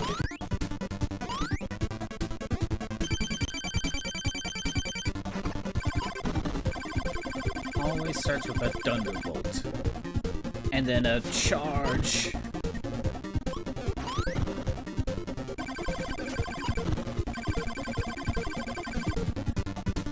Oh yeah, so over the weekend, I saw a video that's comparing the different versions of Final Fantasy Tactics, and to be honest, I was kind of waiting for a video like that. It's a channel that I do watch, so it's not like I just randomly found it, but I was waiting for basically that video. And really the comparisons are the PS1 version, the PSP, and the new one. Originally, I was thinking of streaming the PSP version at some point because of the extra characters. But when looking at the other changes that the new one has made to improve quality of life, I guess, it seems like the new version is just way better in many ways than just losing out on a couple characters, you know. I think the trade-off of losing a few extra characters exclusive to the PSP version versus, like, better running, the game runs a lot better, and, like, voice acting in, like, almost everything, like, way more voice acting than normal. I think the new version of Tactics is probably the one I will stream. Just gonna miss out on a couple characters. There is some... The PSP version, however, has inserted extra dialogue moments to kind of flesh out some in-between moments, and you lose out on that, but I think the trade-off is still worth it.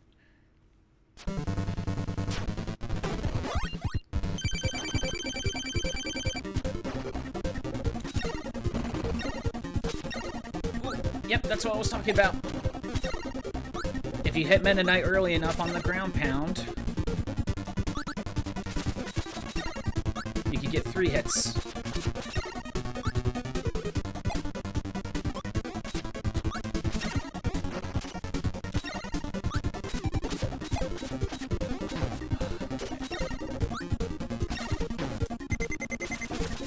Alright, we made it past Meta Knight.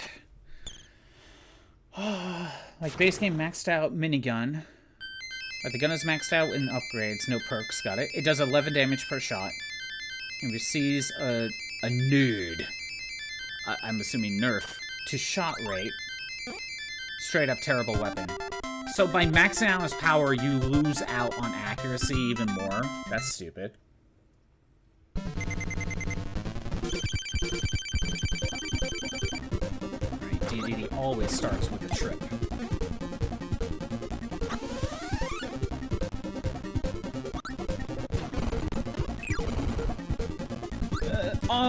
Nope, that's it.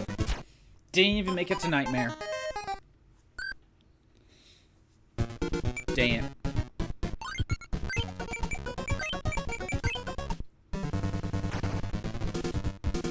At this point, there's no reason to attempt extra game. I don't think you can save during extra game. And it's way too late to attempt it.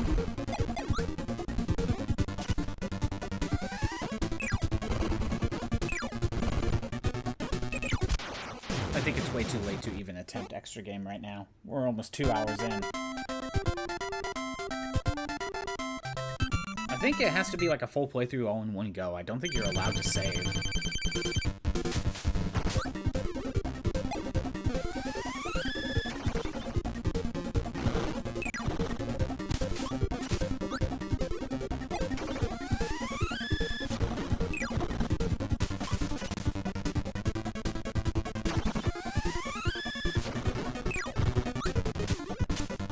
But apparently, like, I was looking in the video that I watched talking about the differences in the remake of Tactics. It turns out they only added Balthier and like the main character from Tactics Advance 2. They added those characters in the first place in PSP because they were promoting those two games. And they said they didn't put them back into the remake, the one that just came out, because they weren't doing anything with those games. So there was nothing to promote. That was apparently the explanation. And I think that's just kind of dumb. Maybe, instead of viewing it as a, oh, we're not promoting anything, so why add the characters in? First of all, that's not the reason why you added Cloud in the first place. I mean, sure, Cloud was in the base game. But that didn't stop you originally. Second of all, you can view it in a different way, where it's, you add Balthier and the character from A2 in, and it would create renewed interest in those two properties.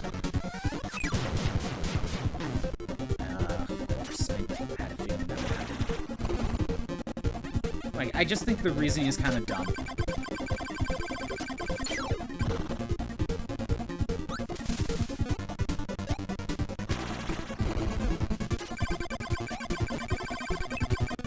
There we go.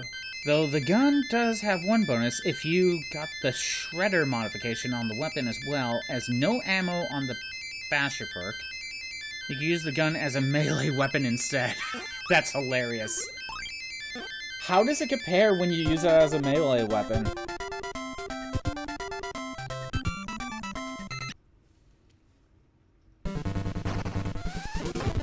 Like, is it pretty good, or is there still better melee options?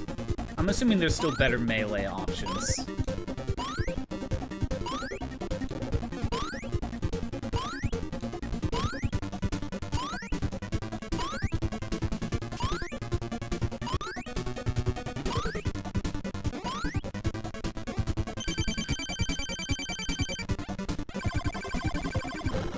But yeah, apparently they didn't add Balthier and the guy from Tactics A2 in because they're like, oh, we're not doing with it, those characters, like with those games, so we're not going to promote those games. So why add the characters in? I don't know. Maybe it creates renewed interest in both those franchises? Or both those games? You ever think about that? Maybe there's plenty of people that are picking up Tactics at the new Tactics game that never played 12 or A2, and maybe they want to know more. Maybe when they see those characters, they'll like them and want to know more about them. I don't know. Did you ever think about that, Square? No, of honestly, out of the two aspects that they cut from PSP, I think I'm more upset about the extra scenes to flesh out like what happens in between certain moments being cut more upsetting than the two characters. Oh, I forgot. It's not just the two characters. There's like 2 other job classes that they cut, like Onion Knight and Dark Knight, I believe, are cut that were added in PSP.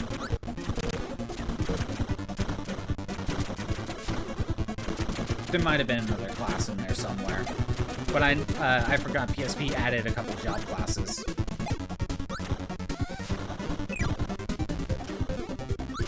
Forgot about that detail because I always just think about the two characters.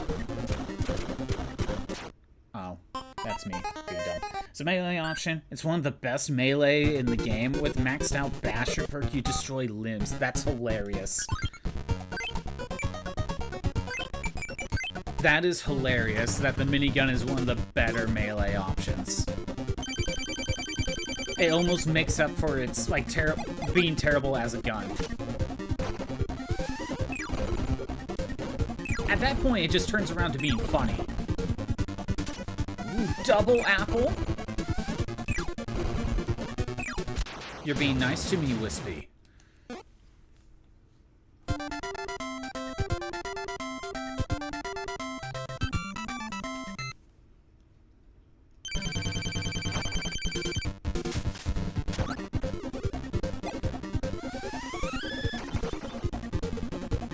I guess the only reason I would consider streaming the PSP version of Tactics instead is if there's a mod to fix the slowdown, because the PSP has a big problem with slowdown during attack animations.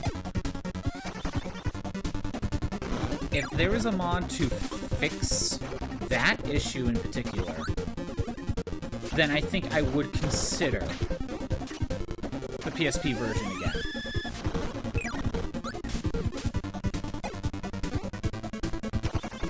Oh wait, what am I doing?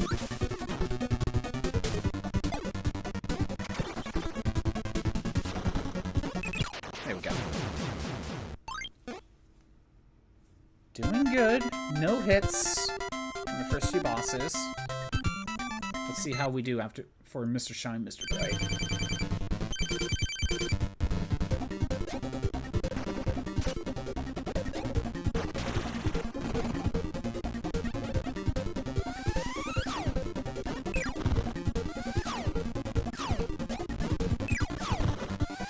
Ooh. 1 cycle, nice.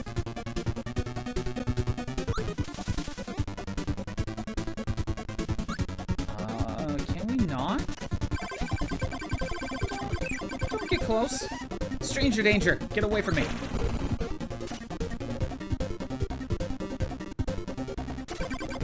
Kirby, turn around, that'd be nice.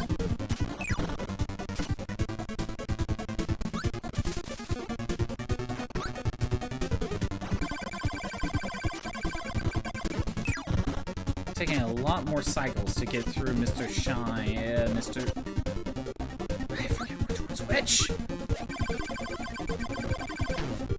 Okay, I took a single hit from the 2nd star, but this is still better than normal.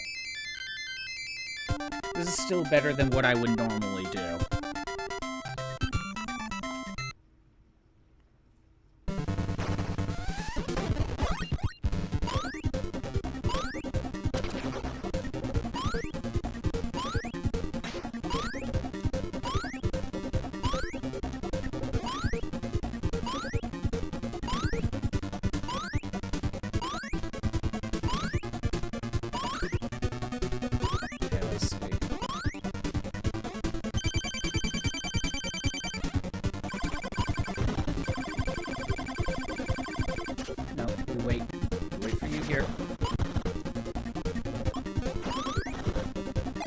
But yeah, apparently the PSP version of Tactics, like, all the attack animations are just super slowed down. Like for some reason the PSP can't handle it. I don't know why. Like, the game just slows to a crawl. it is noticeable when I, like, saw the video on playback.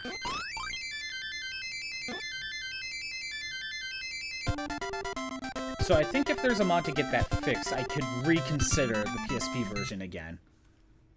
Because honestly, that's the biggest factor of why I would still go with the newest version of Tactics. That slowdown is a big factor. If that can be fixed,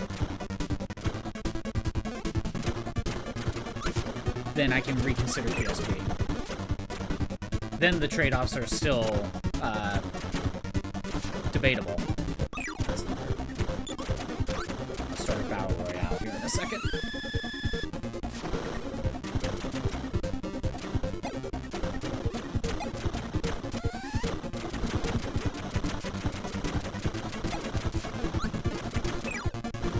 One more. Come on.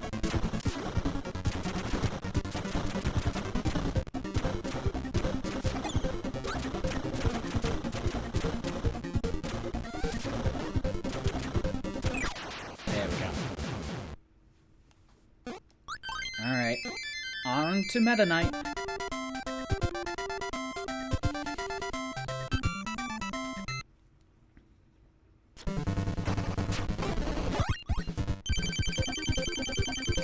On ground pound? Nope. Okay.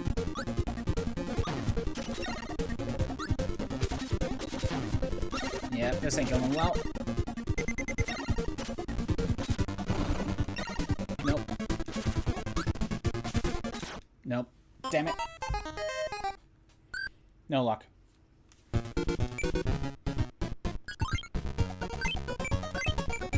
I hope this is entertaining enough. At this point, I should put a poll. Can I even beat this? Do I beat boss rush mode today?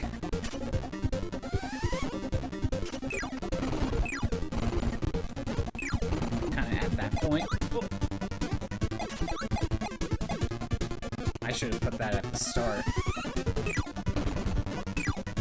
I kind of thought with more time focused on boss rush mode, I figured I could maybe beat it today, but this is more annoying than you'd think. We only get one shot to beat Meta Knight. Can I even make it to Nightmare again today?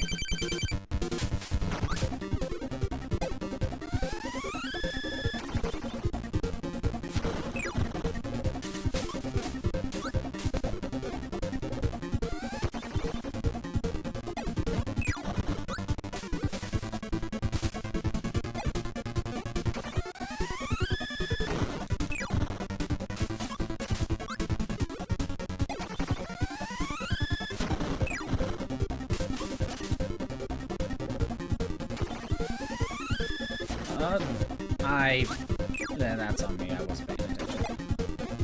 Take that hit. That's on me. Wait up here.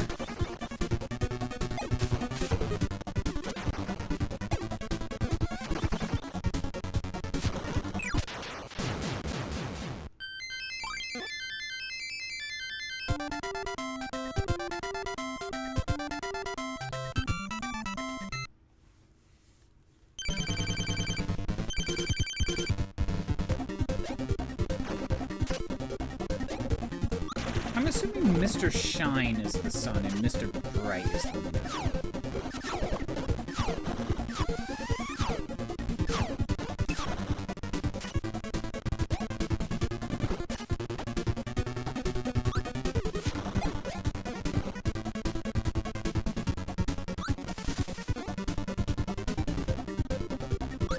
You know what? I don't trust that.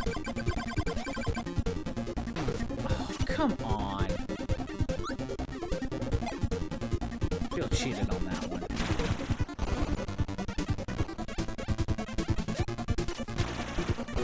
Alright. Time to hope for an extra star. Nope, never mind. Mr. Bright did not take a single hit.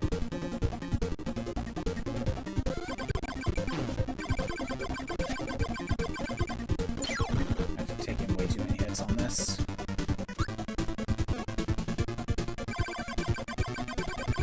star. Overkill.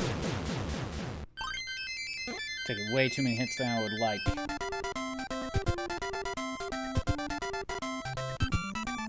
Like, if I go into Meta Knight with only taking 2 points of damage, like, I'm okay with that. Obviously, if I can take less than that, would be nice, but anything more than that, I'm just not that confident in.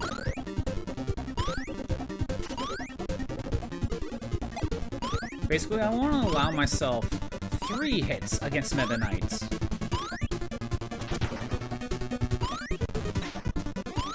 I mean, I'm not going to reset if I fail that, but still. Ideally, I would want 4 HP against Meta Knight.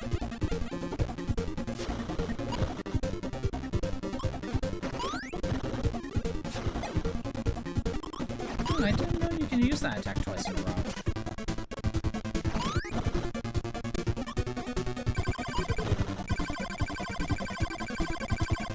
No, I better wait.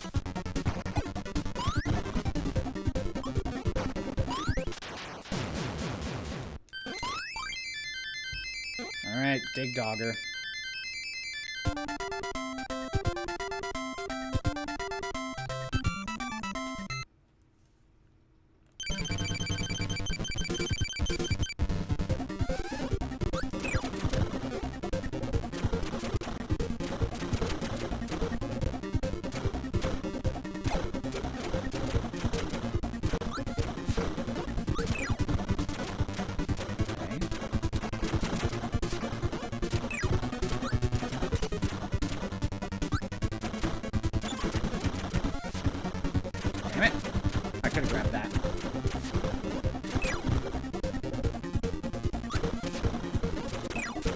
No, I shouldn't have gone for that.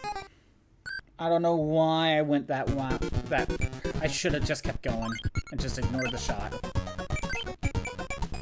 Damn it.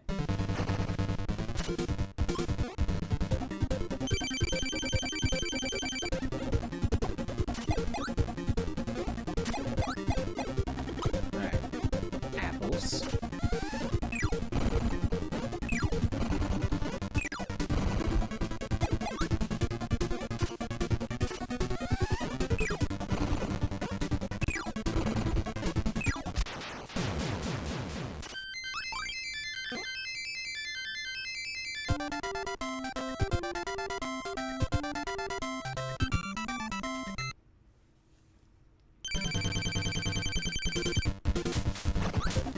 Realize, is the painter boss just constantly doing the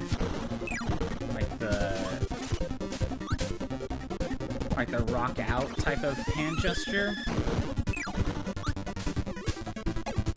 The devil horn, the Spider-Man, whatever you want to call it. Is that what he's constantly doing? I mean, the painter boss is on roller skates. He's probably a very cool dude. Ah, damn it.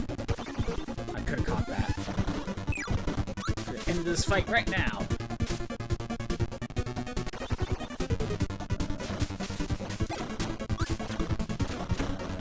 Okay.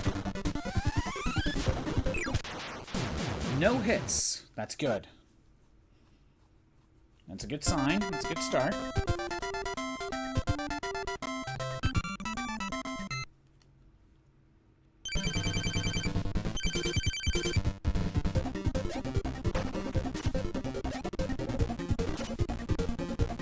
Assuming you're gonna attack.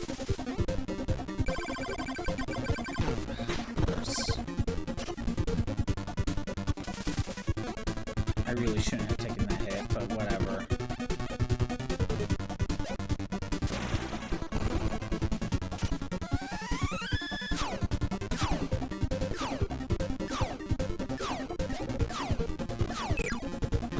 That kind of sucked.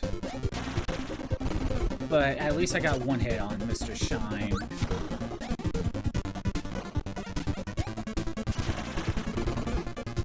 This is actually a better loadout. Mr. Brat's getting way too close. I don't like that.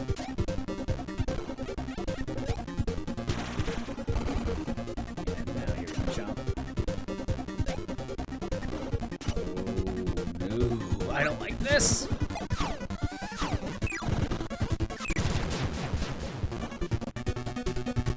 Yeah, dude, can you leave me alone?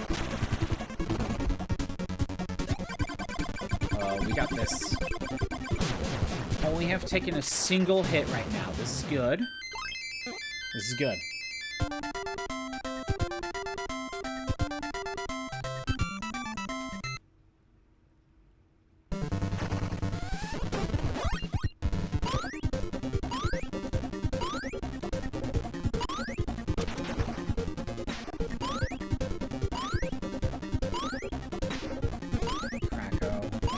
Alone.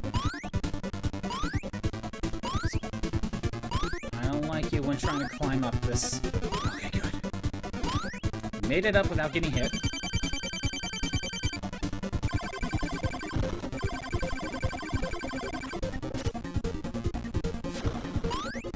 Oh, come on.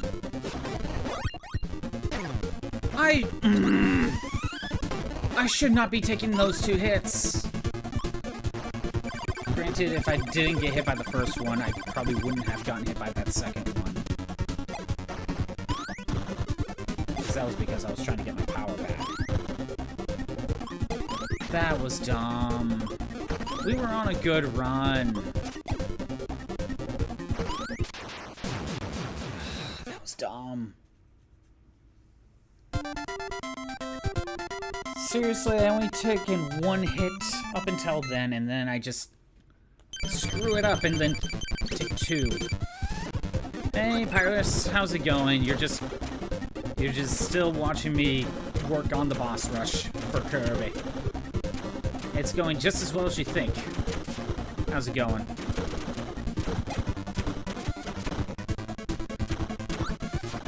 A good chunk of my runs, I would say about 45% of my runs die before Meta Knight for some reason. For one reason or another. The other 45% die at Meta Knight. And then the rest of it, like, you know, I made it to Nightmare once. No. Okay. Made it to Nightmare 1 time. And I died to DDD. I've only made it past Meta Knight twice. So, once to DDD, once to Nightmare. It's going great! Yeah, how are you doing?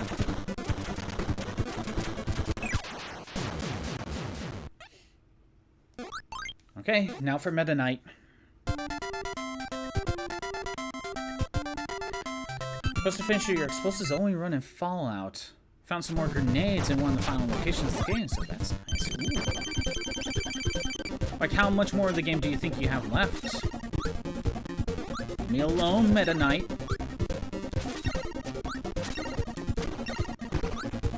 I think I took damage there somewhere. Keeps guarding my attacks.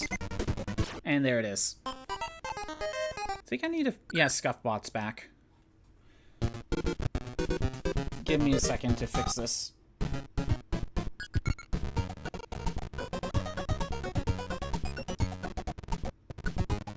Yeah, you're gonna hear audio stuttering for a little bit. Just have one last location you could turn off and do a side quest. Finish up, I suppose. So, one side quest and then one main area of the game. That's not bad. That's not bad. I've just been doing basically boss rush this entire time.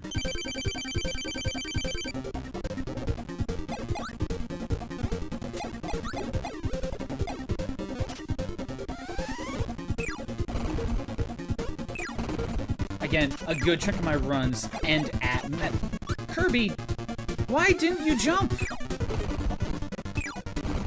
You didn't jump there! There are other side quests, but not nearly enough mentions to do all of them. Right. I'm guessing you're only doing side quests that give you basically what you need, basically grenades and stuff, right? No point in getting doing ones that would just get you a gun or something that you don't need to use.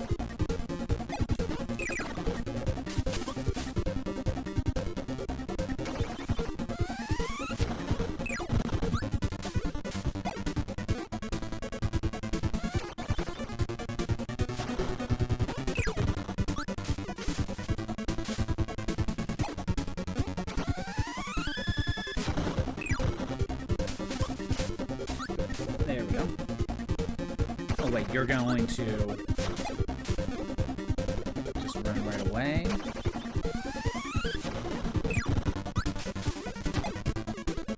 No, we wait here. We wait here.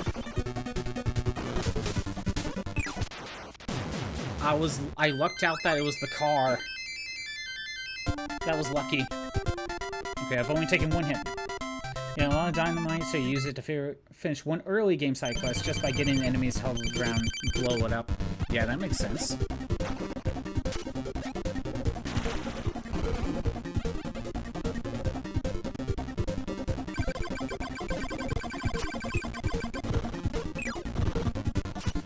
Oh, that was close.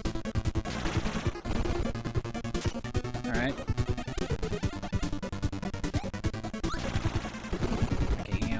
Here.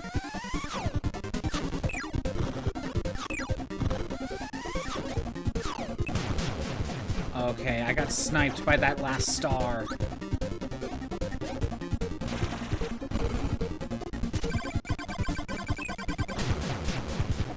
This is about the amount of HP I want to have, at least, when I get to Meta Knight. You can only use like 2 or 3. And you need 1 for a door for a final area, so you have a few spares. You might just use it for a side quest. And what's the reward for the side quest? Is it even useful to you? I feel like it would have to be useful, at least in some form, whether it's more grenades and dynamite, or maybe an armor buff.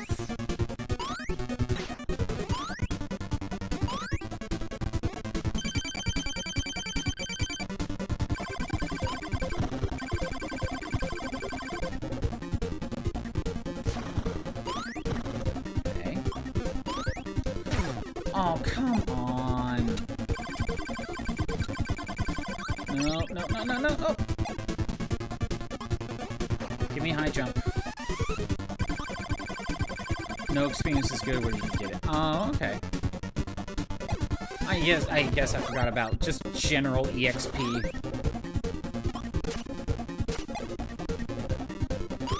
I really shouldn't have taken that hit. Shouldn't have happened. Probably just skip the side quest. There's not really a benefit when you have all you need. Yeah, exactly. At that point, you're probably just wasting resources. Potentially.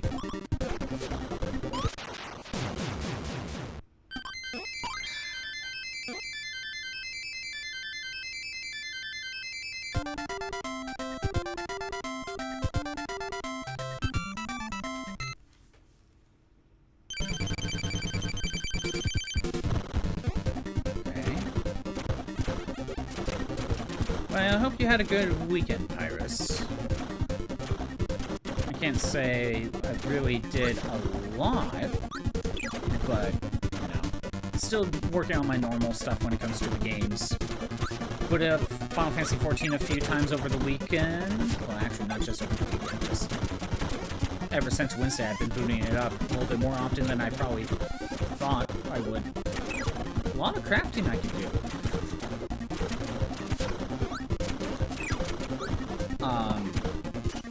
Still working on Theater Rhythm, Final Fantasy. I got like 3 more games to go through in that thing. Or no, 4. 4 games to go through. I'm still working on Dragon Quest Heroes, here and there. That's just RNG. Just chilling mostly? Makes sense, it's nice. Okay, we made it to Meta Knight. About doing 10mm no armor run, see how it goes. That's a different challenge run. No armor, basic gun. I can see that.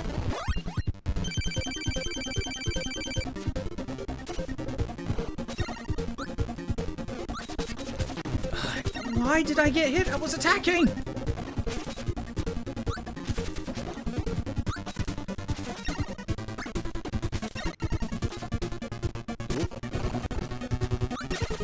Oh, okay. Damn it. See what I mean? Most of my runs end at Meta Knight.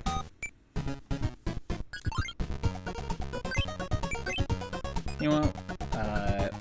Let's try Crane Game. A lot of aim shots just to do decent damage. So basically more accurate headshots. That ain't gonna work. I'm not getting that plushie.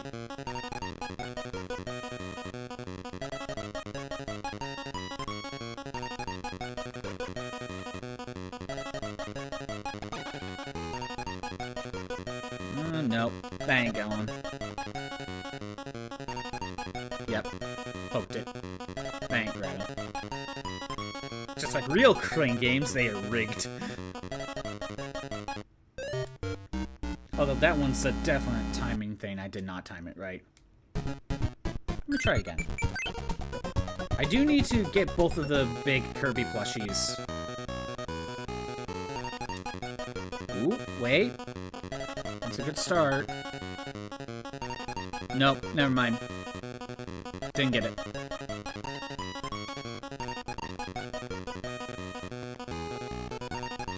Nope, okay. Back out too soon. You can do regular attacks or aim shots. Aim shots let you aim for specific regions. Eyes are usually the weak spot for most things. That makes sense. So it's definitely... Aim shots are definitely like a focus gauge. Be like, I want to aim for its kneecaps. Yeah, I think I know the... I think I know what you're talking about out of like the few clips of Fallout I've seen. Although I'm thinking of like Fallout 3 and stuff, but...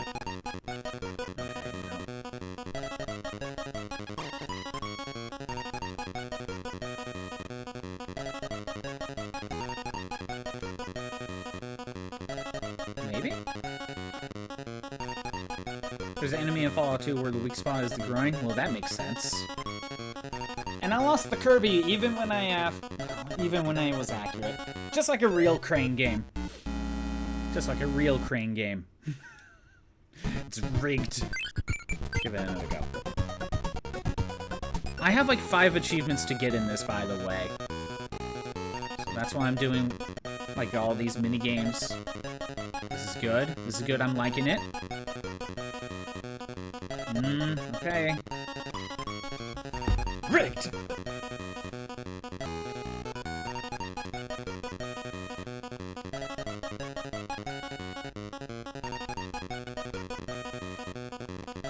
Oh, come on. Oh, now I keep it. Same creature, when you take an aim shot, it says eyes. Not sure if it has eyes or not. Oh, really? It's like, that doesn't look like eyes to me, but I'll trust what you say, game. Oh, nope. That did not do it. That is nowhere close.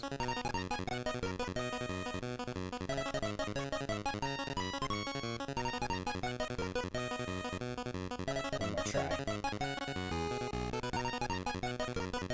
Yeah, okay. Alright, back to boss rush. Tried the crane game for just a little bit. I still gotta do like the egg catching and the quick draw.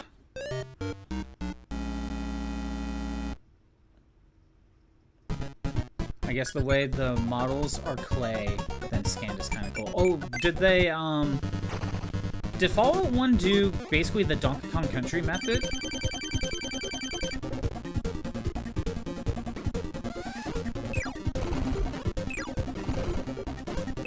Where they made real models, scanned them into the computer, and that's what they did for their sprite works. Basically, take a picture of each movement. That's cool. That is really cool. Not many games did that back in the day. I don't know which game did it first, but Donkey Kong you hear a lot more, so I want to say Donkey Kong did it first. But it's still... even if it didn't do it first, it's very impressive that Donkey Kong Country even happened on the Super Nintendo.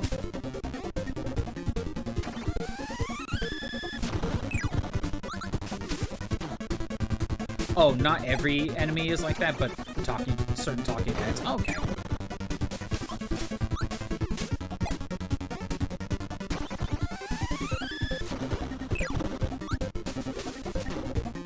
Okay, we wait down here.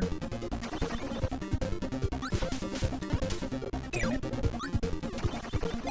If he jumped down, I would have been able to hit him. Why did... Kirby, why didn't you jump? Alright. I feel that was a little rigged, but whatever. Only a single hit? We're fine.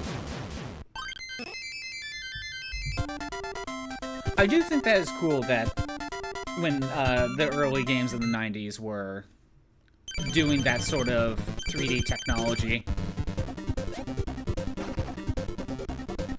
It's just all...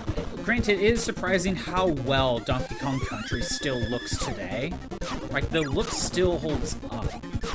Maybe not as well as, say, like a sprite-based game, but it still holds up well enough, and that's what's surprising.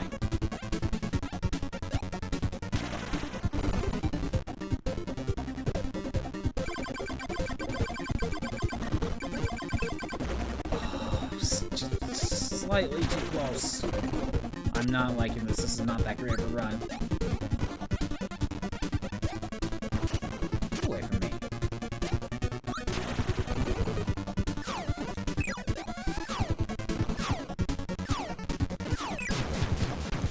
Oh, I almost got that star. I could have just ended it right there. Oh well.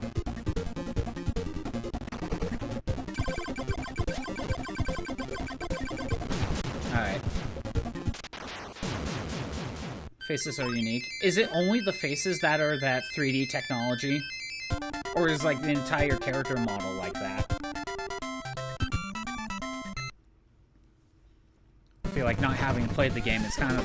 It's one of those, if I boot up the game, I probably will understand exactly what you're talking about. But since I haven't seen Fallout 1 and 2, like, at all, I have to kind of just... you know, guess. Don't be a jerk.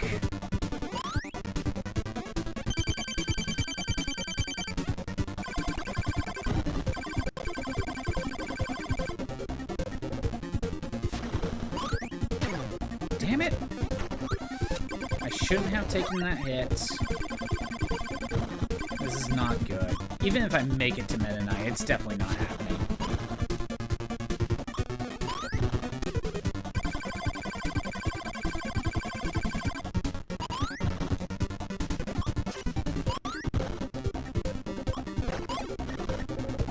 That's good, and done.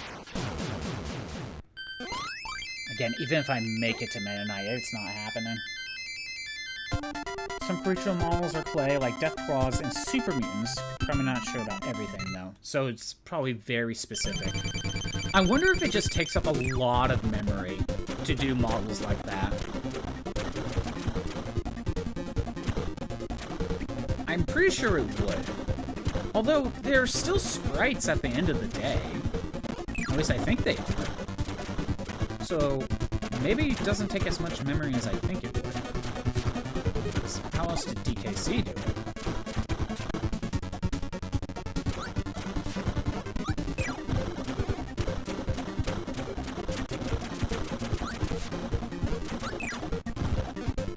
Again, DKC made the models. But the game itself just took a picture of that model and used it as a sprite reference. Or just taking a picture of the model is the sprite. We made it to Meta Knight.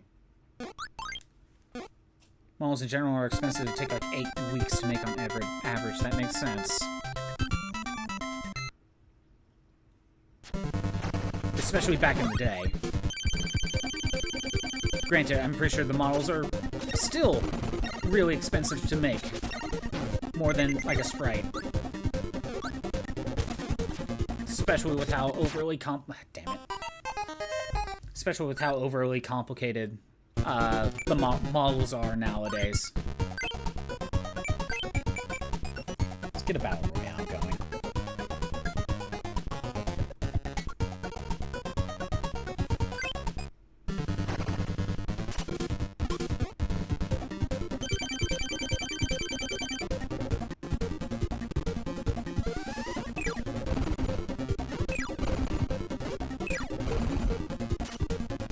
Oh, double apple.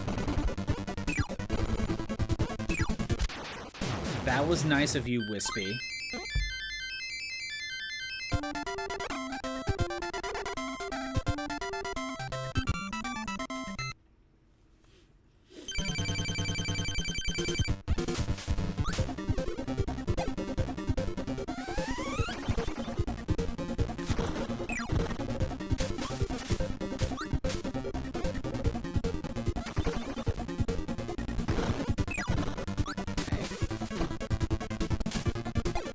Here.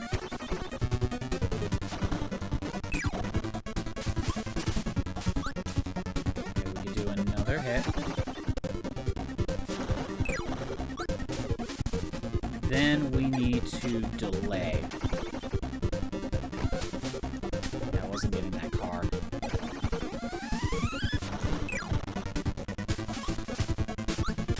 Let's hang out up here.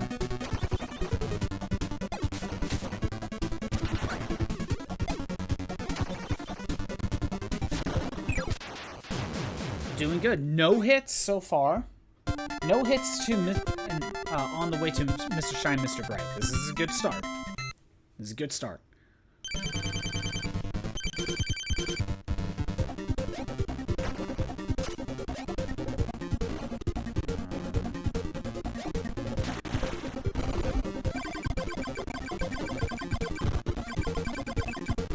Okay.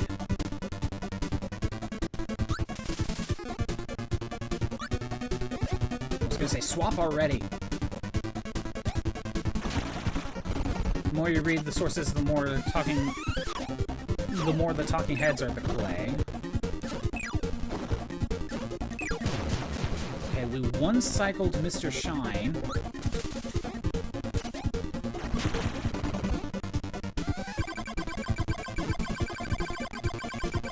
No hits so far. We're doing good. Let's see if Krako gives me trouble. Talking heads are the clay part, and the character models are made using standard methods. Okay. So maybe even if Fallout 1 came before Donkey Kong Country, the fact that Donkey Kong Country, the entire game, is those 3D models, is more impressive. And also the fact that it's on the Super Nintendo, and not on a computer.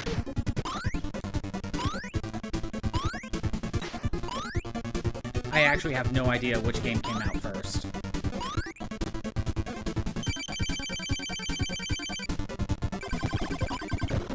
Might get Arcanum. Try it. Knights and Guns and always interesting. Arcanum? What are you talking about?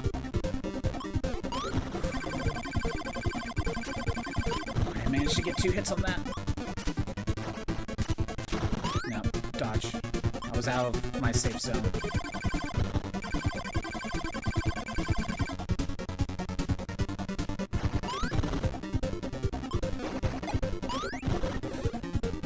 Okay, we are safe. No hits so far. On to Dig-Dogger. I should look up if that's even his name.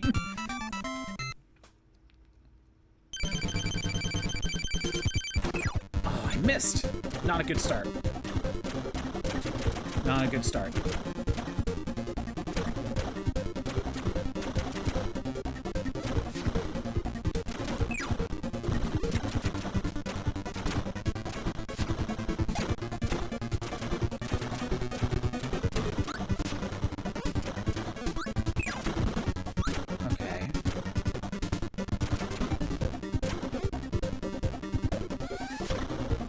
I should have been able to get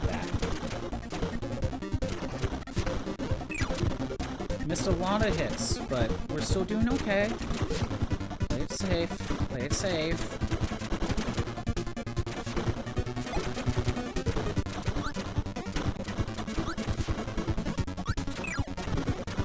Okay. I don't like this. I don't like this.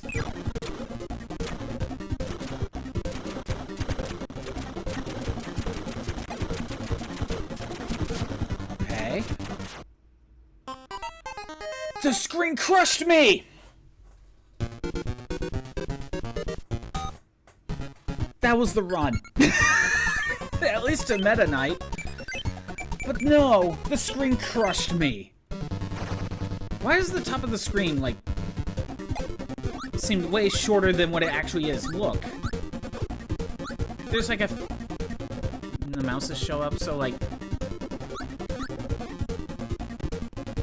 This mouse right here. I know it's on screen. Yeah, where the mouse is, the bottom of the mouse, that's the actual top of the screen. It is so misleading. Oh shit. Arcanum was made by some of the people who worked on 1 and 2, Fallout 1 and 2. They went on to make their own company called Troika. I remember that bit. Well, not by the name, but I know people left. They made a game called Arcanum Steamworks.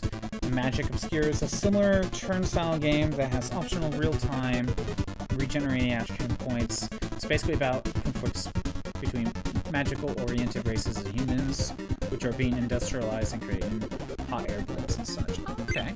Kind of sounds Final Fantasy VI in that sense.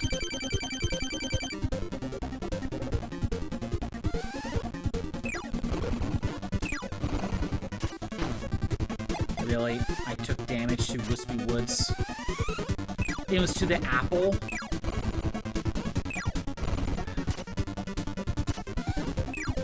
You know, we had the God run.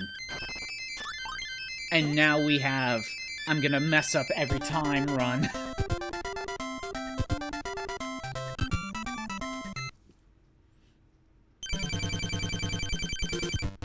Mix of some magic with steampunk. Again, that sounds like Final Fantasy VI. That just sounds like a lot of Final Fantasy VI, and I'm pretty sure that game came out before.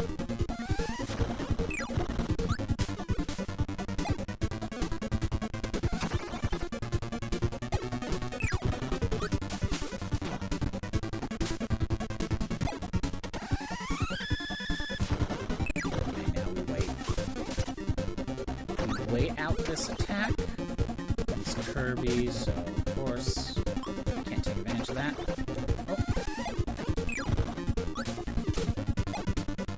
We'll hang out up here. Oh, if I timed that better. But we got it. We got it.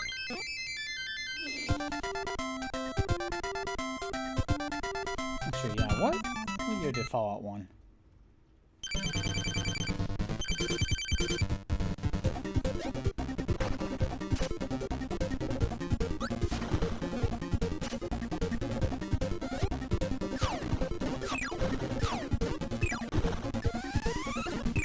Yes, 1 cycle.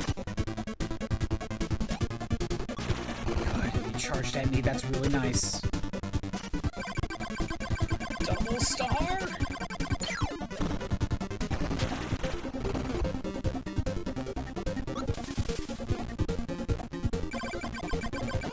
Arcanum came out in 01. Okay, yeah, definitely after Final Fantasy VI, that's for sure.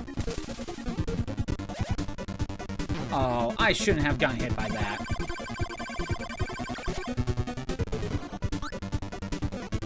I should not have gotten hit by that.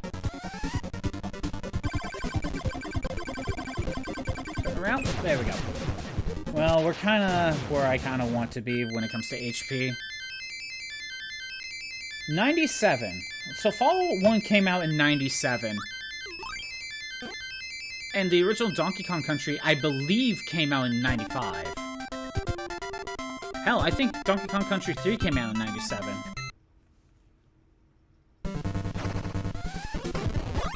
It probably explains why it's a very niche game. People are all about impressive graphics. So that's probably why it's a cult classic. Does it look very similar to what Fallout 1 does? That was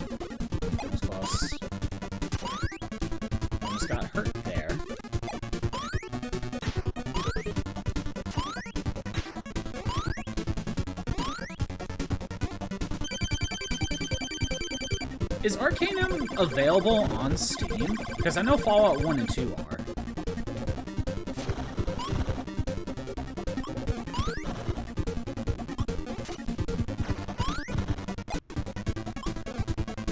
Pretty similar level of graphics. You know what? That might be part of the reason why it got overlooked. It came out in 2001, and it looks like a game that came out in 97. But just slightly better. That might be part of the reason why it got overlooked. Especially since by the time... Well, first of all, by the time it came to 97, a lot of things need to be more 3D. Like, you know, thanks to Super Mario World and Legend of Zelda Ocarina of Time. But by 2001, yeah, people probably expected things to look a lot more, you know, 3D. You can get it on Steam, but you're better off getting the GOG version. The Steam version is kind of broken and needs fixes. I thought a lot of, like, the PC games that are on Steam just kind of give you the GOG version at the same time. Like, I don't know how a lot of those work.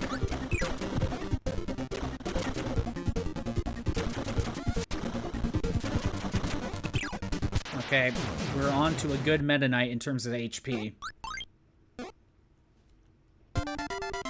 Like an ideal Meta Knight.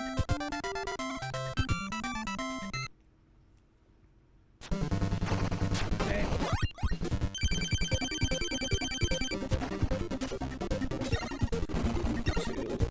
2, 3. Yes!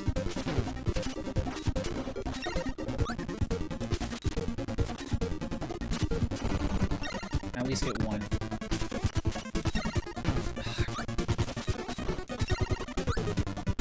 No!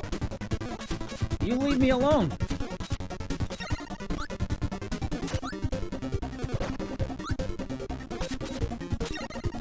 Okay.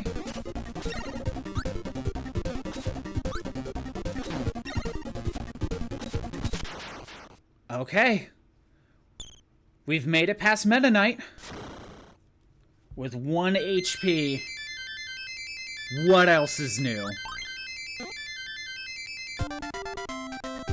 If it is, it's probably not updated consistently like GOG versions are to make them run a little bit better on modern hardware. With GOG, do a lot of... like, with the GOG versions, is it updated by fans a lot of the time, so that's why it's constantly getting updates? Whereas Steam, you know, it's just kind of a developer thing.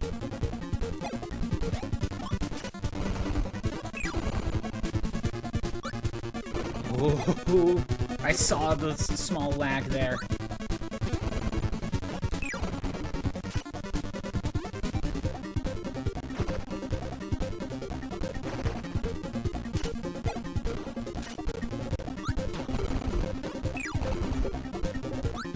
Oh, I don't like that. Leave me alone!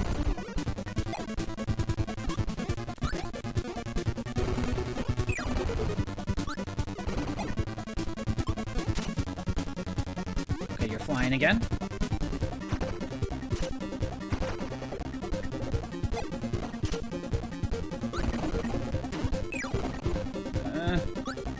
Okay. No, I missed out because Kirby didn't freaking turn around.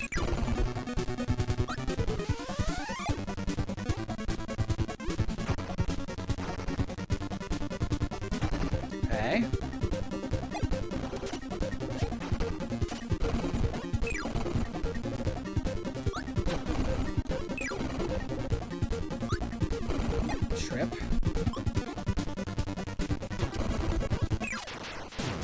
On to Nightmare.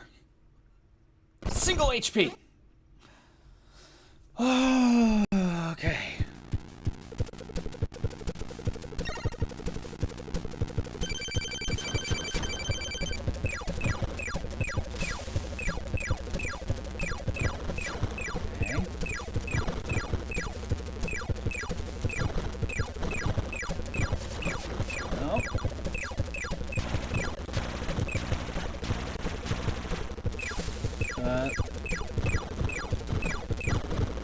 Keep it going like normal.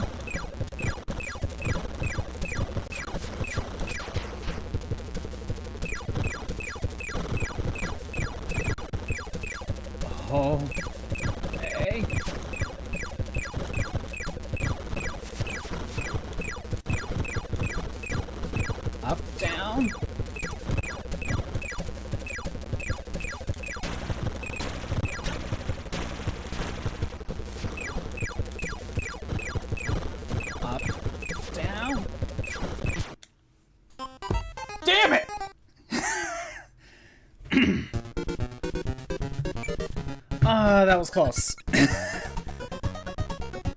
If I could just get past to phase 2. I'm not saying it's a safe win, but it's a lot safer. A lot of older games are part of their preservation program, so they find ways to make it cooperate with things with Windows 10 and stuff, and now they gotta work with Windows 11. There's this RTS series called Warlords, and it one run on Windows 10 and such compatibility issues, but you bought it on GOG and it works fine. Oh, nice. I'm gonna step away for 2 seconds. BRB.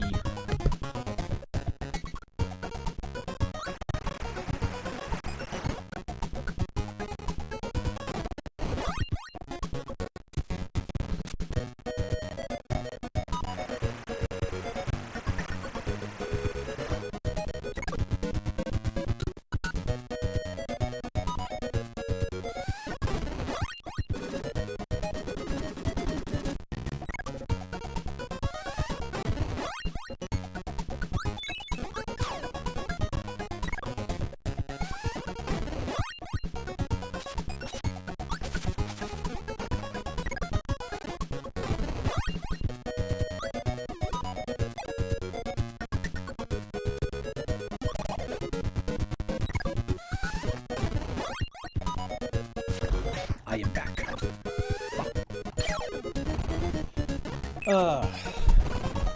GOG is owned by CG Projekt Red and the makers of Witcher. Oh, okay. I didn't know CD Projekt Red had GOG. I didn't know that. And you know, I have never played The Witcher. By the way, speaking of The Witcher, are the first 2 games playable on GOG? Because aren't those 2 like PC only? You know, at the time. And I only hear people talk about Witcher 3. I never hear people talk about 1 and 2.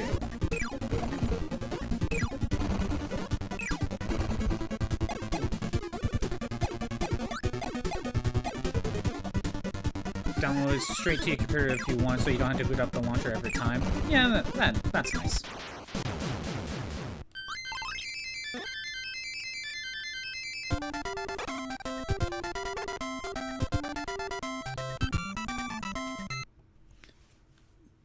What other games did CD Projekt Red done? Because other than Witcher, I can't think of any other games at the moment, but I don't think I hear bad things about them. In terms of, like, their quality of games. Because I don't think so.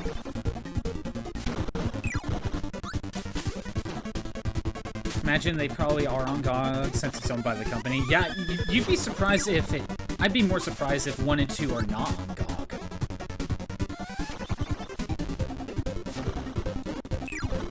But yeah, is there a reason why people don't talk about Witcher 1 and 2?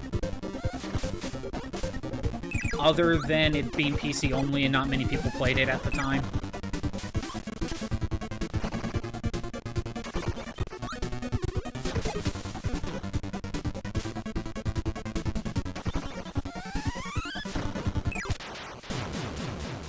Oh, they made Cyberpunk? Okay. So, Cyberpunk's a weird one, because I remember people hating it when it came out, because it was a buggy mess. But I guess it's one of those games where after a bunch of updates, they fixed it, and now people like it.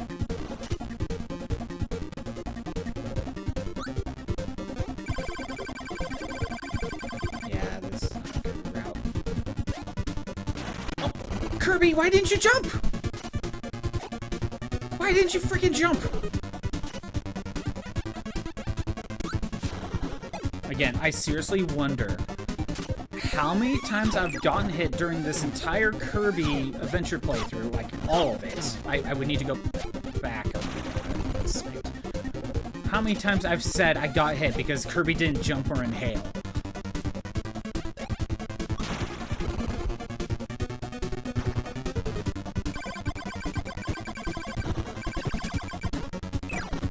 Again, I don't know if that's an NES thing or if that's an emulator thing. It's hard to tell sometimes. Wouldn't know, you never played Witcher. I feel like most people didn't play the first 2 Witchers. kind of proving my point a little bit. But I'm assuming you make it sound like you haven't played 3 as well.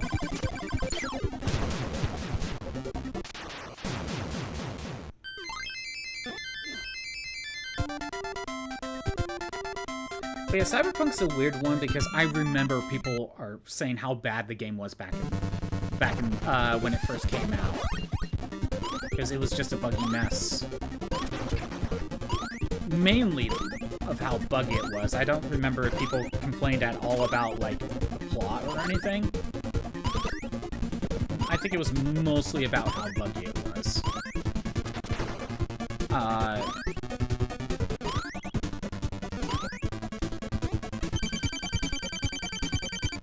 But now people love Cyberpunk. It's kind of weird. And I can't tell if it's one of those things where if it's actually good, or if people just kind of forgot how buggy it was or something. I don't know. Like, it almost feels like people memory hold the game started off really bad. Games get rushed. Probably still kind of had some sort of investor or parent company. And yeah, that's probably it.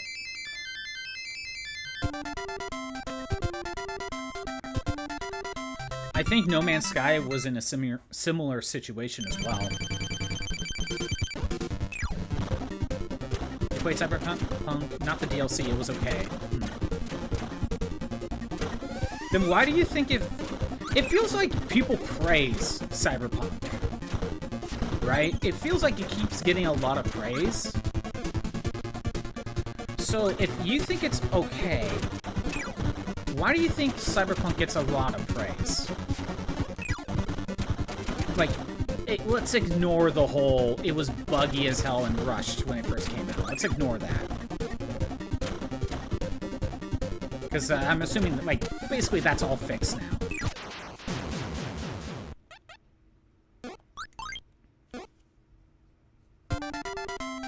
Because other than aesthetics, I don't know why Cyberpunk is super popular.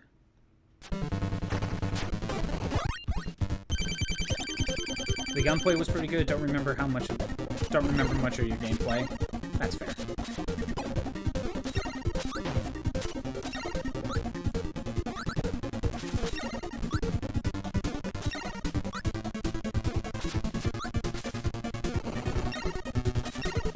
Ooh, got 2 hits.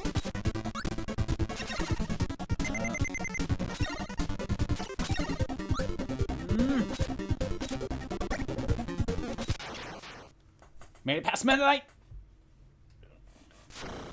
Stories are right. Kind of for you really be interested in it. So the gunplay is good. And the stories are right. But if the gunplay sounds like it's good, but not like the best thing ever.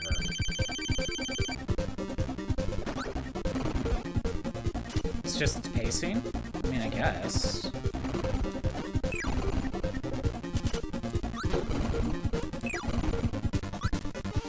Is it Keanu? Is it Keanu? Ah, damn it. Died to DD. Do you think it's Keanu? It might be Keanu. Did he just advertise the game, or was Keanu actually a part of the game? Like, you could find his character.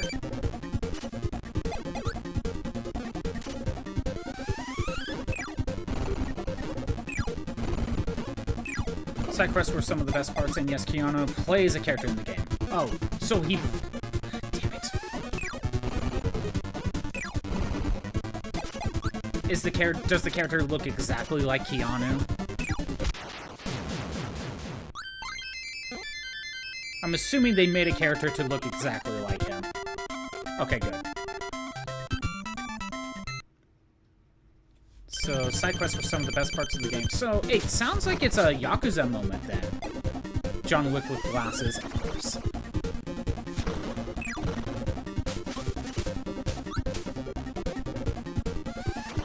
So, like, if people consider the side quest as the best part of the game, then it kind of sounds like a Yakuza moment. Where, okay, I think people like the main story of the Yakuza games. But Yakuza's known for the side quests being wacky and weird, and being really, really memorable.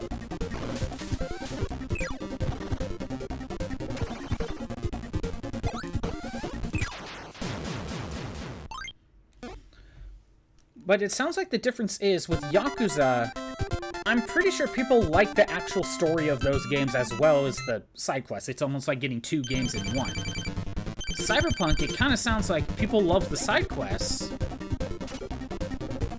but the main campaign, at least according to you, the main campaign is just okay. I genuinely have no opinion on Cyberpunk other than what I hear sometimes about it. All I know is it just kind of feels like, here and there, it sounds like it's more popular than what it actually is. Like, people are more vocal about how they like it than what people actually, how much people actually play, if that makes sense.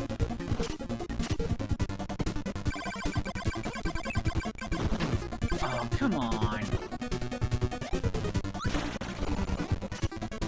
6.5 out of 10, kind of average.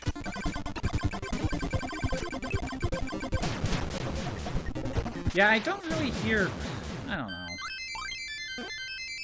I don't know.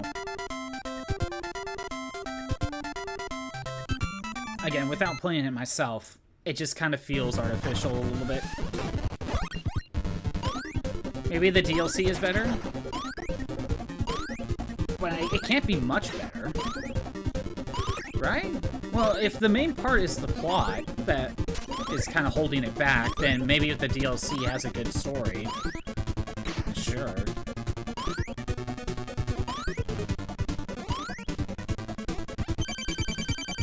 But yeah, I don't know. I feel like people memory hold... Damn it, that's on me. Apparently I started flying. At some point during that.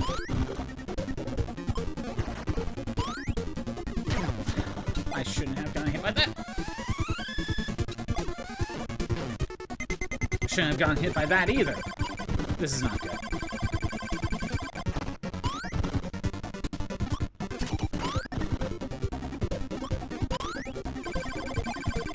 It's like your opinion on Fallout 3 DLCs without the filler. Every DLC is way too short.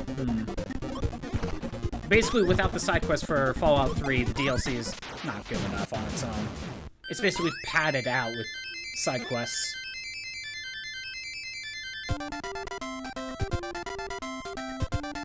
Has the same problem with all Bethesda DLCs now that you think?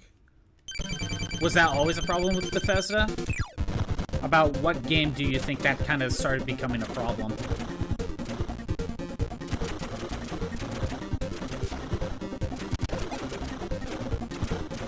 Granted, I do feel that Bethesda is at a point where they kind of just make an unfinished game and then tell you to fix it. As someone that has never played a Bethesda game, I don't think I've played a single one. But it's just based off what I've seen out of Bethesda games. All of them feel rushed and unfinished, and then they tell you to fix it. It's a quality, not a bug.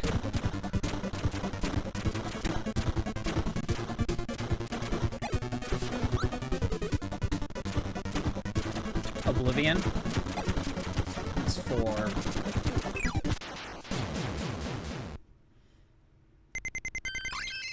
Alright, made it to Mennonite. But with 1 HP, so this ain't happening.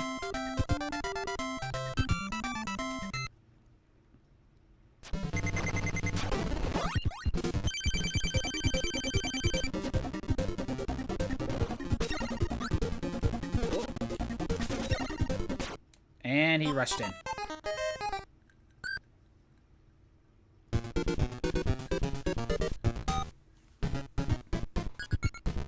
Get a battle royale going.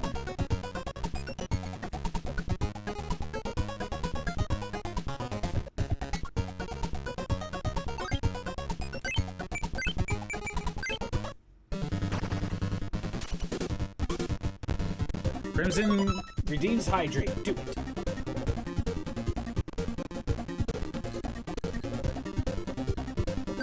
I shall hydrate. Kirby, why didn't you jump?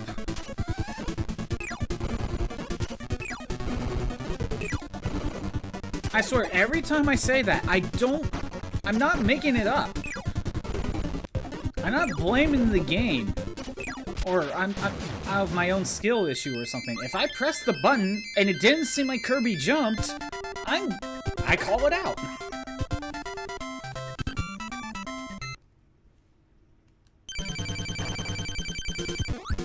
It's weird because, like, in moments like this, I could just, you know, it feels very responsive. But then there are some moments where my jumps are eaten.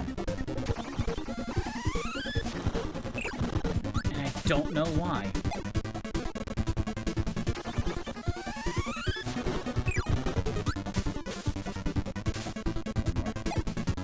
By the way, Pyrus, the command battle is not something you're able to do.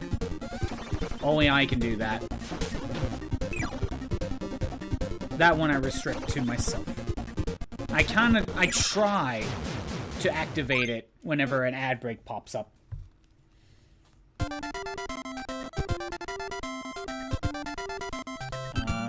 that might just be my laptop playback.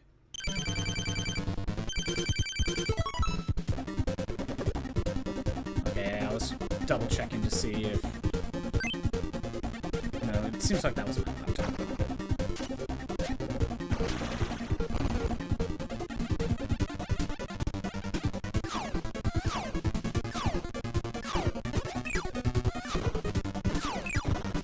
Maybe I could just make battle like a redeem, kind of like how I do with the mass variants. Oblivion's Knights of the Nine DLC without the filler to find a shrine to every divine at start.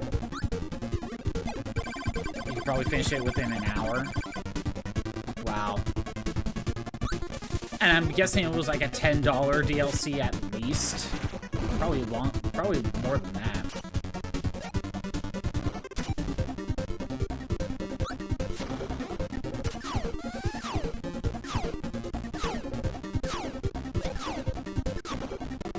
I feel cheated. I feel cheated on that PK Star Storm.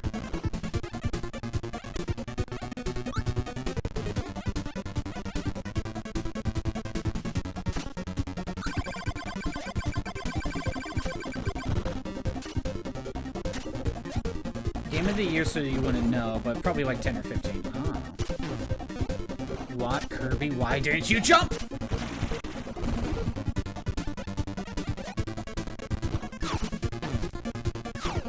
This is not a good run. This is not a good run. Shivering Isles is really good for how different it is. Does Oblivion only have the one DLC?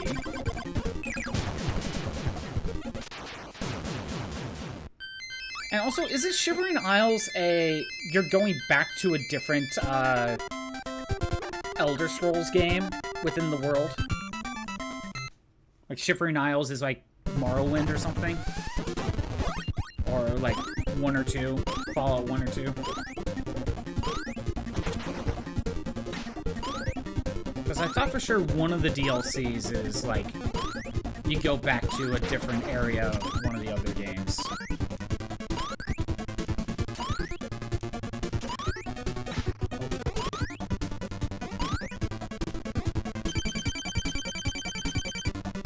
Shivering Isles is Shieldgraph's Daedric realm. I don't know what that means.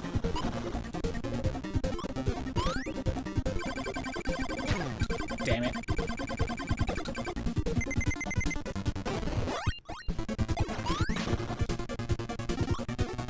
Haven't played an Elder Scrolls.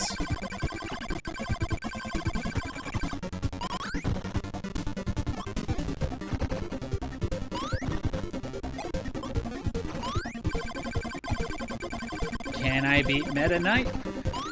Well, can I beat Krako in the neck and Dig-Dogger with 1 HP? Okay.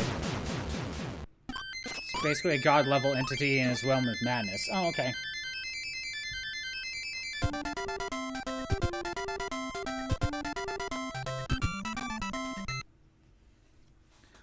So Oblivion, Oblivion has 2 DLCs, okay.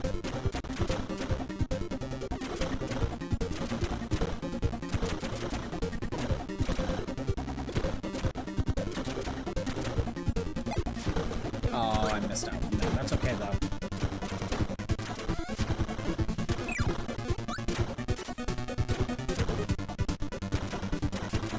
Nope. Like I said, one half is his land. It's called Mania. The other half is called Dementia. Or Dementia. Not Dementia. I mean, be kind of funny. That was a risky move. That was a risky move.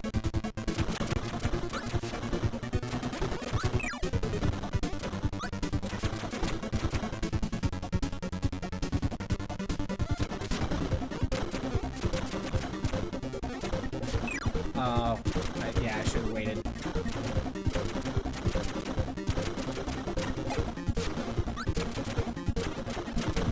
It's safe. As far as I know, there's no time limit on this fight. Well, other than potentially getting crushed.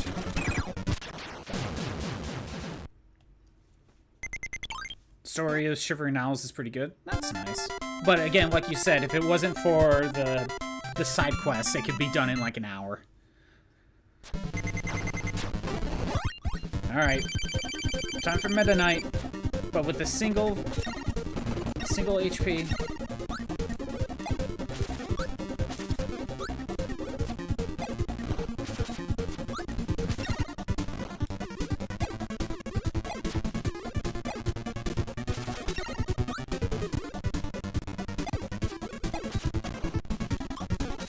Oh, so close. Damn it. Maybe that's the strategy. Just kind of fly up a bit. And get him to jump towards you, because when he lands, he doesn't attack right away? I don't know.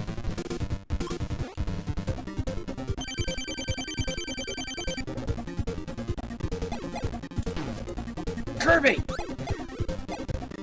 He didn't read my jump again.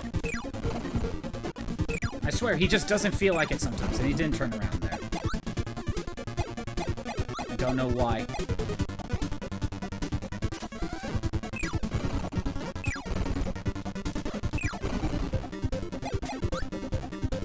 I swear, Kirby's just like a little toddler, where he just doesn't listen to what you say sometimes.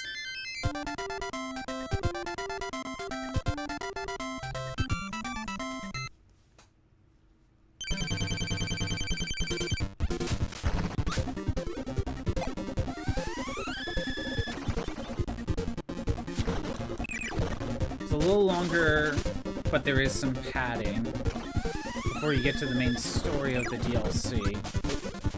Like the main story.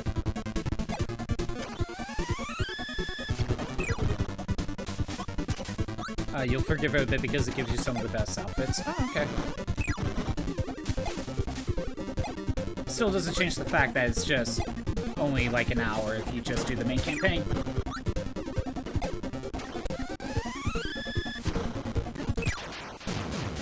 I seriously wonder how long the Pokemon Legends DLC is going to take.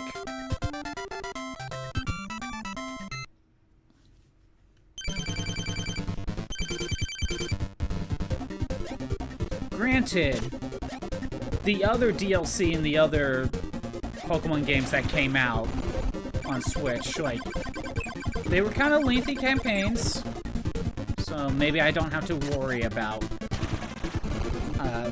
maybe I don't need to worry about that. But I still wonder. Go away. Ah, I got sniped.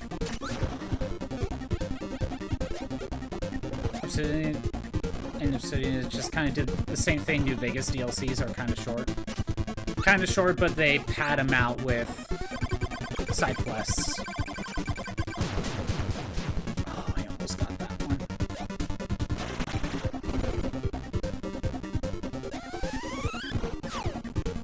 Okay, Starstorm!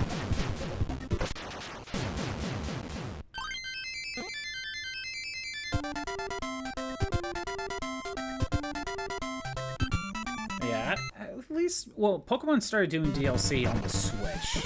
I don't think DLC was a thing before that. Unless you count the third versions, which in some ways you kind of can.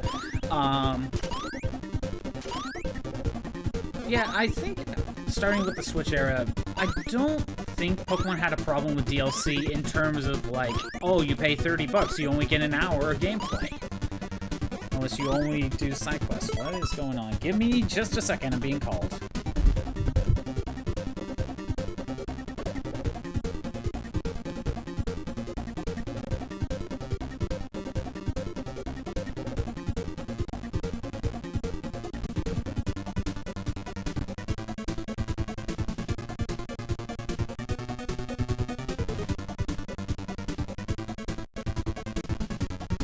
It's all good. Obsidian kind of did start microtransaction stuff with the $5 horse DLC for Oblivion, and that is the first thing that pops up when you boot up the game, isn't it? The $5 horse DLC. Yeah, I remember that being a thing.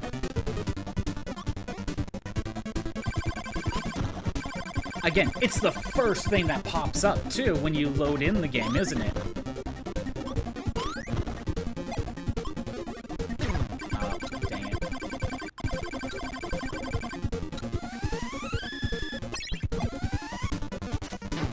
Damn it! I don't even know if that was one where it didn't read my input or not. Not gonna blame it, because I'm not 100% sure.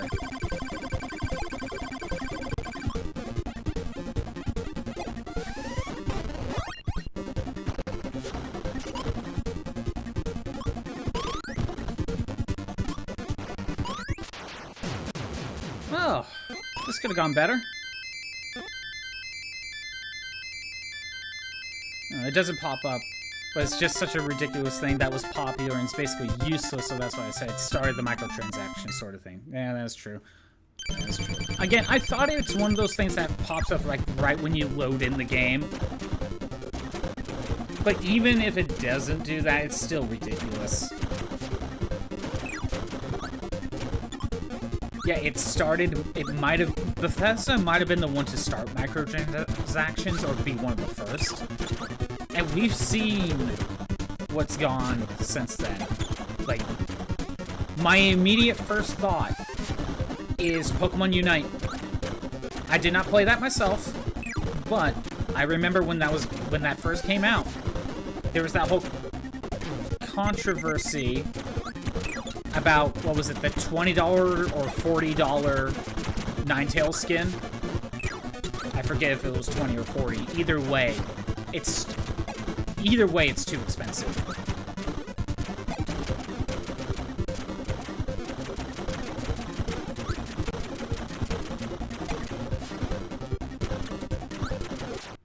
Yep. Yeah, this just wasn't that good of a run.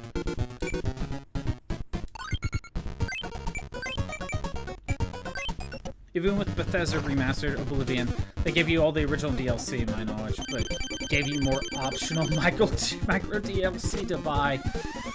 They couldn't just stop with just having everything in one. They still want you to pay more money for a game that's existed for 15 to 20 years.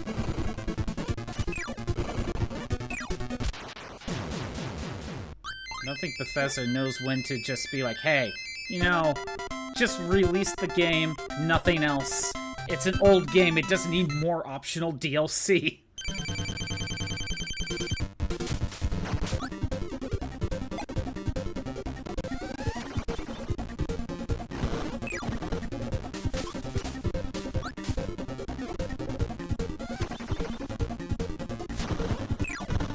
It's like, okay, imagine if,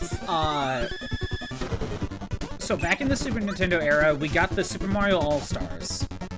Where that was Mario 1, Lost Levels, 2, and 3, right? Well, there was also a separate pack that had Super Mario World. There was a separate one with Super Mario World. Now, imagine if they released it today. And it's like, okay, this version has the one with Super Mario World in it, so you don't need to buy it separately or something.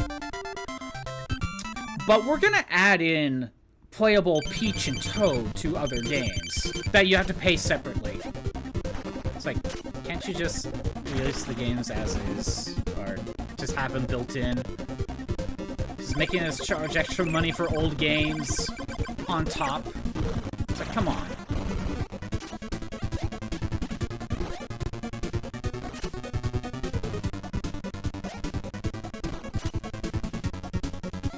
What even is the DLC in the remastered Oblivion? Or, like, is it just more cosmetics? Like, $60 for slightly better graphics. And the combat is different. So worth it. Now I keep the OG copy. And from what I've seen about Oblivion Remake, it doesn't look different enough. Like, it seems like something mods can accomplish. I mean, they did do that with Super Mario Galaxy 1 and 2, and Sunshine made it limited run. Okay, but here's... basically just armor sets, so just cosmetic, more cosmetic stuff. You're talking about the Super Mario 35. To improve resolution, to my knowledge. No. So I think in Super Mario 3D All-Stars, because I do have it, granted, I don't think Super Mario 64 was improved. I think they used the Shindo version, although I think it has slightly higher textures. But we're talking like, oh, the life counter is slightly more visible. Thanks, Krakow. I'm taking the L. Galaxy 1, I don't think had any changes. And honestly, because the pointer controls on the Wii are better, I still feel like the Wii version is the better version to play Galaxy 1. But no, Sunshine actually got, like, widescreen support. So Sunshine was actually improved.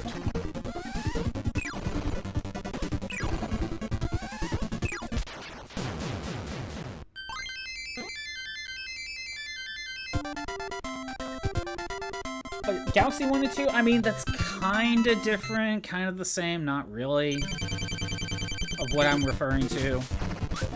What I'm saying, imagine if 3D All-Stars came in again, right? And they release it with Mario 64, Sunshine, Galaxy 1, and let's just say they added Galaxy 2, right? The comparison would be, it would be all that, but then they add in DLC for you to play as Peach or Luigi to, like, all the other games. Paid DLC to these old games. I'm not paying attention. Micro House DLC that for manages OG Oblivion, so yeah, even more micro DLC even for the original release, of course.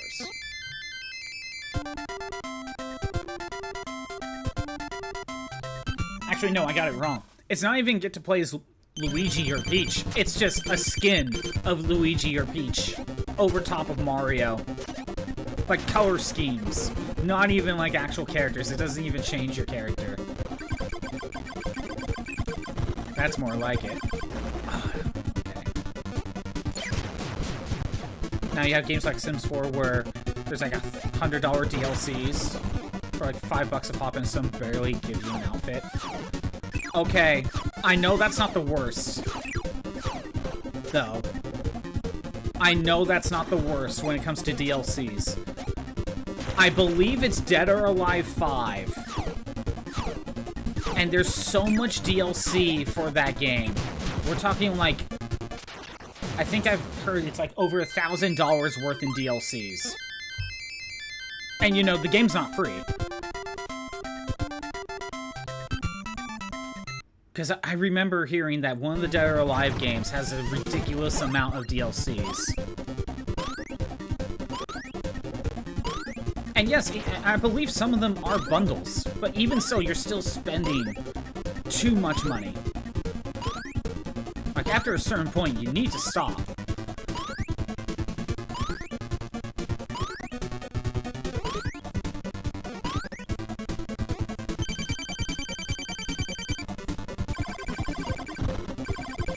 Also, I hear technically, like, if you count, like, Truck Simulator or something, that has, like, a lot more DLC, but it's like a free game.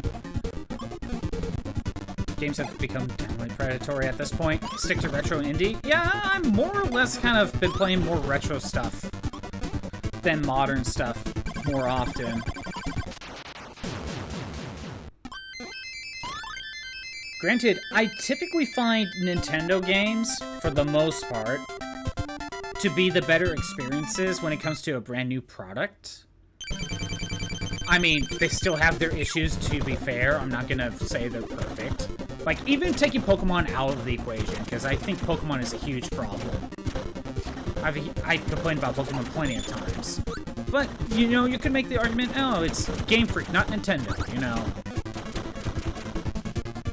Look at Metroid Prime 4 that just came out. There's a problem with Metroid Prime 4, and one of the problems is that people are talking about is, like, they have a big open zone for you to explore on your motorbike, but there's no music playing. If you want music to play while you're driving around on this motorcycle, you need to pay $30 for an amiibo. Oh, that's me being stupid. You need to pay $30 for an amiibo. And if you use this amiibo, it plays music in the game. It's like... So, essentially, you're paying $30 to get the full experience. $30 extra dollars. And I believe Metroid Prime 4 is probably $70. So that's already $100 right there.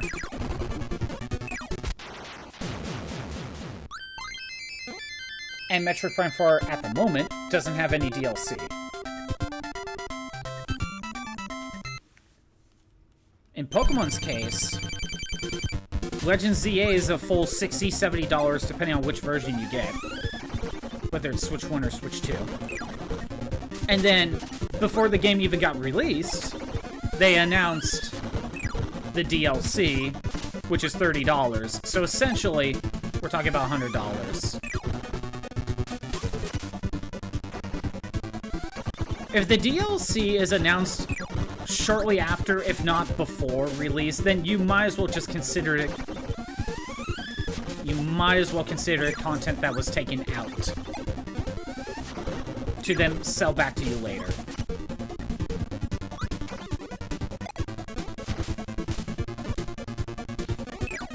Kind of felt Metroid games like Dread.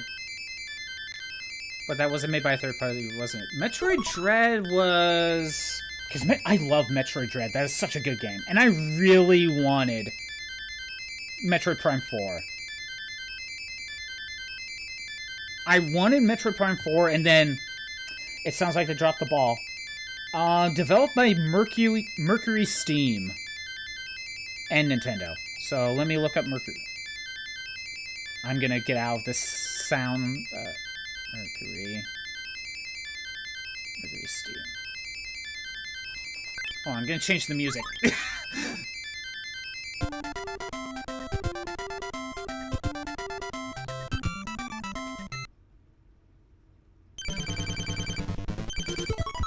Okay, let me find, like, a list of games. American McGee presents Scrapland. Castlevania Lords of Shadow. Those are those 3D Castlevania games on the PS3. Lords of Shadow 2, Mirror of Fate, Samus Returns, Metroid Dread, American McGee, Scrapland Remastered, and a new one that came out this year, Blades of Fire. So, they didn't make that much so far. Their first game was in 2004. Spanish video game developer. Okay. Founded by former members of Rebel Act Studios, who had developed Severance Blade of Darkness. Never heard of that one.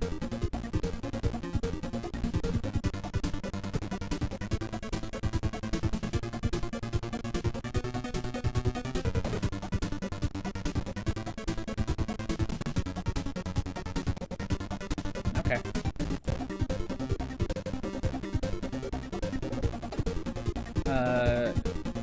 Yeah, no, Metro Dread is seriously really good. I love it. It's one of my... It kind of made me get back into Metroid, and I didn't play much Metroid before that.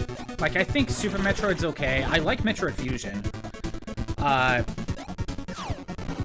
And I do like Metroid Prime, because I think I played that on the GameCube maybe a couple years before Dread came out. But when Metroid Dread came out, that game made me love Metroid. Like, that game is so good.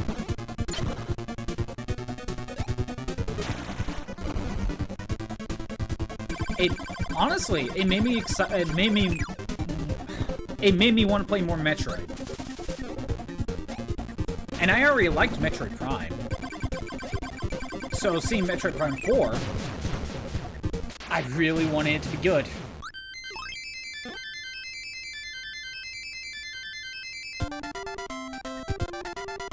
Yeah, Metroid Dread is the next game after Fusion. Like, it takes place shortly after.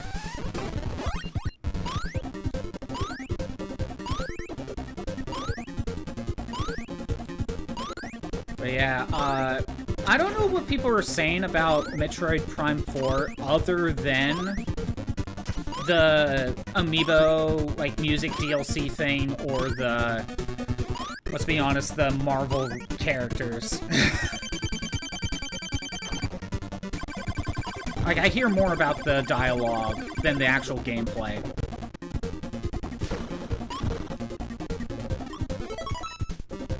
Fusion is one of the more difficult games. Oh, you take a lot of damage in that game.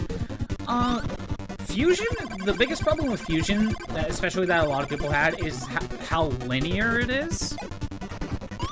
But honestly, I still find Fusion a lot of fun. But generally, people complain about the linearity of Fusion.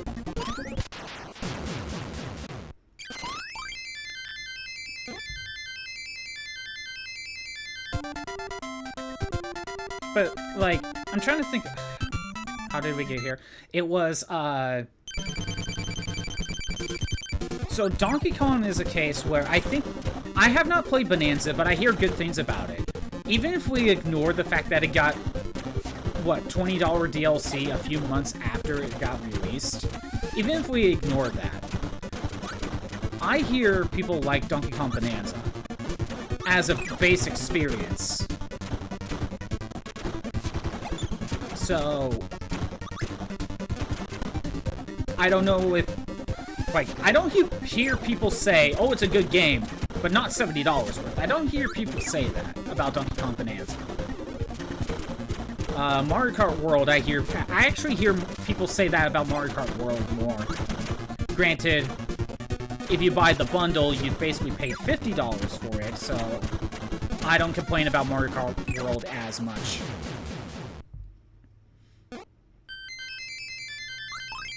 Yeah, considering that Fusion was, I think, my first Metroid game, linearity wasn't a problem for me either.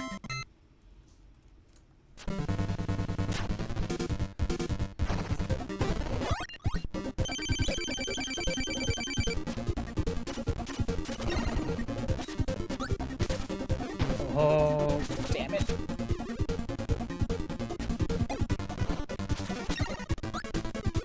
Okay.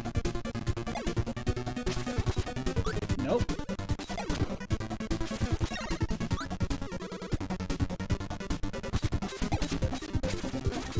Nope. None of that. Damn it, he still got me.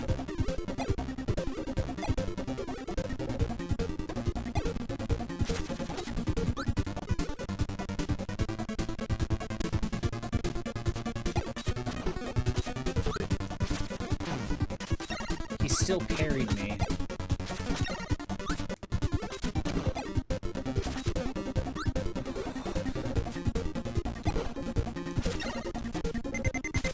I got too close.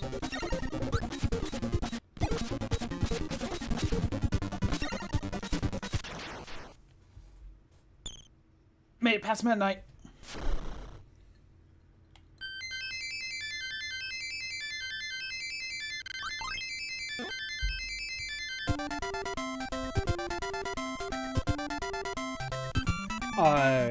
Yeah, I didn't have a problem with the linearity of Metroid Fusion. But granted, it was basically my first Metroid game, more or less. I think I dabbled in the NES one a little bit.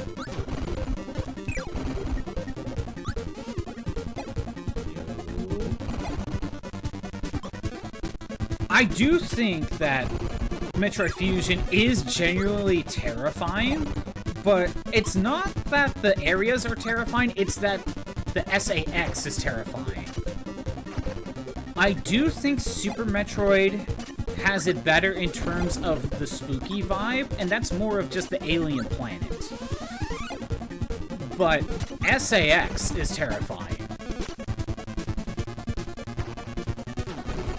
I think that's the difference between Super Metroid and Fusion. The atmosphere of Super Metroid is more eerie than what Fusion does, but Fusion has SAX chasing you down. It's like a Mr. X in Resident Evil. You know, ah, damn it. It's like a Mr. X in Resident Evil. You are terrified every time it shows up.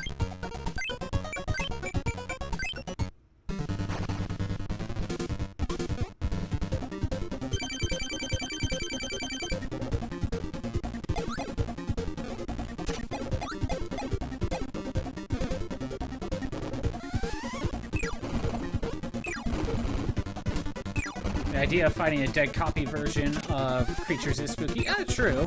I get that, but maybe it's the bright colors of the Game Boy Advance. But the areas of Super Metroid just isn't that spooky. Maybe the bosses are more likely to, because I'm thinking, hell, what was... Isn't the other monster also called Nightmare? I think you might know what I'm talking about.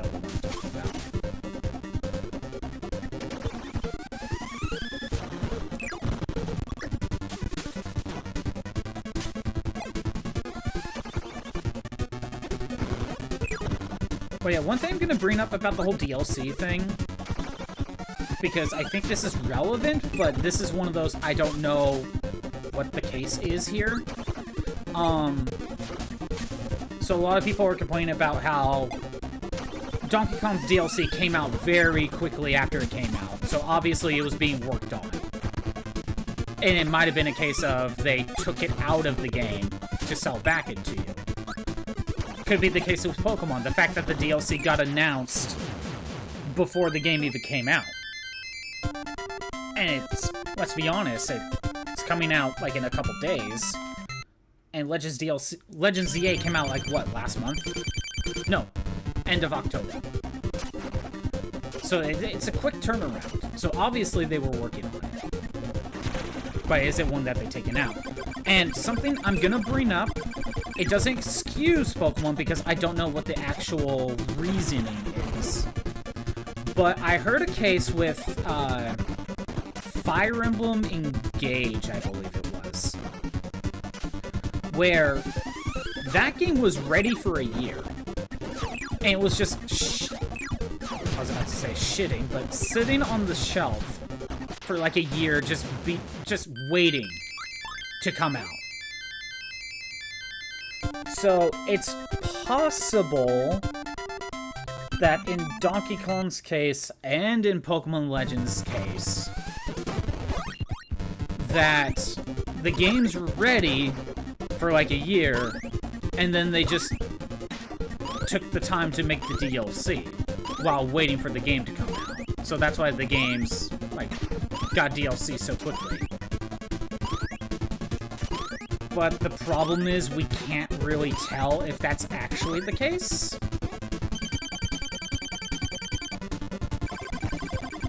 Because it's either the game was waiting to be released for like a year, and they just decided to work on DLC in the meantime, or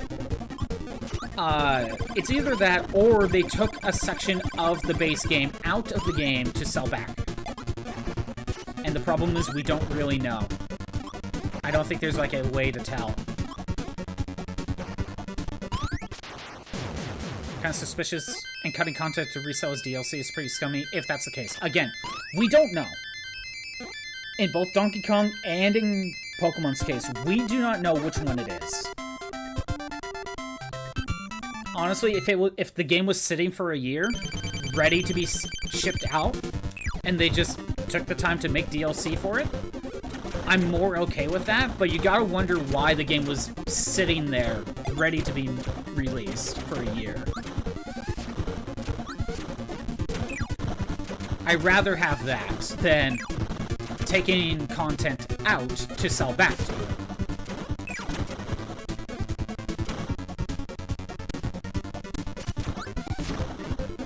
Because it's like going back to like, it kind of makes me think of when Street Fighter Cross Tekken was coming out. And I remember the discourse of that back in the day, where on-disc DLC was a thing. They had characters that were in the trailers. Oh, by the way, full health for Menda Knight. We'll see if that stays. Probably not. But they had characters that were in the original trailers for Street Fighter Cross Tekken. And it turns out, some of those characters were DLC. So they're not even in the base game, even though you showed them in the trailers. But not only are they DLC, they're on the disc. Hydrate, I shall do that. Meaning they are in the game, already made. You can't unlock them unless you spend more money. I remember that discourse.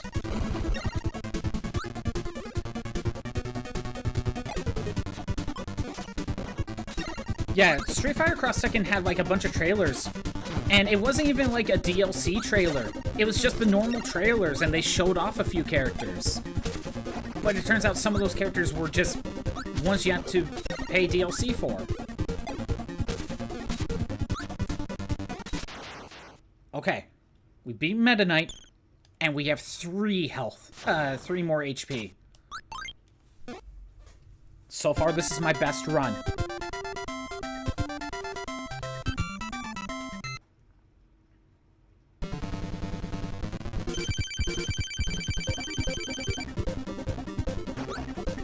Now, I don't think we've had problems with on-disc DLC since that era of gaming.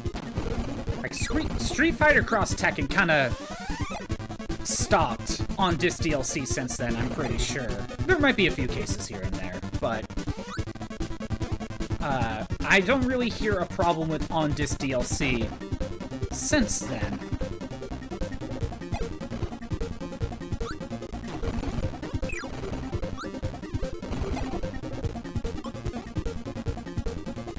Oh, no, okay. We're good. We're still good. We're still good.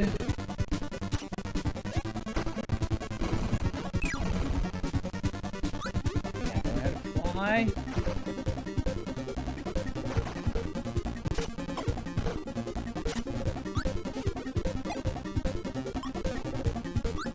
Trip.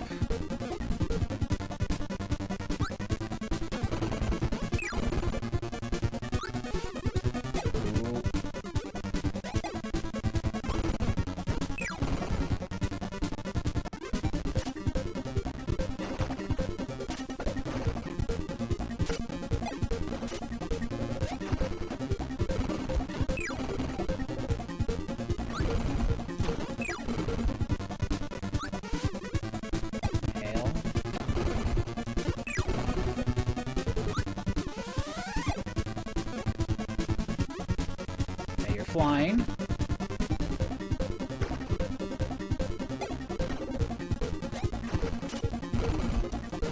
Okay, we're on to Nightmare, and we have 2 HP for this.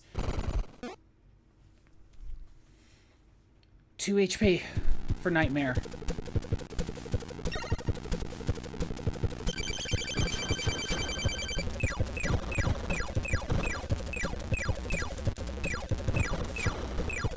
Oh, why'd I do that?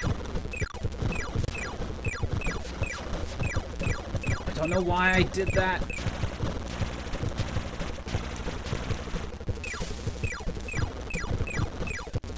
Stay in the center.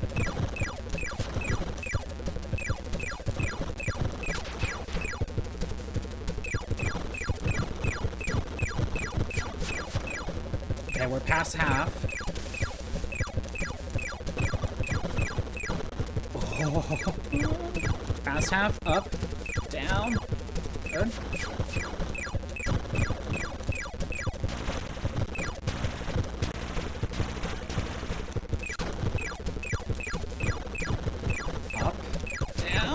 Damn it! That was my best shot and I still messed it up.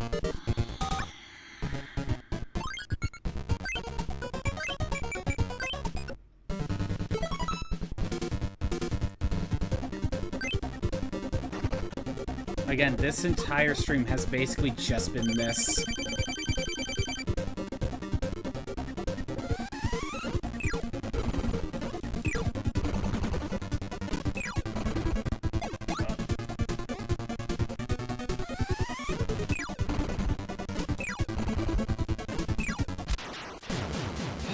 Okay.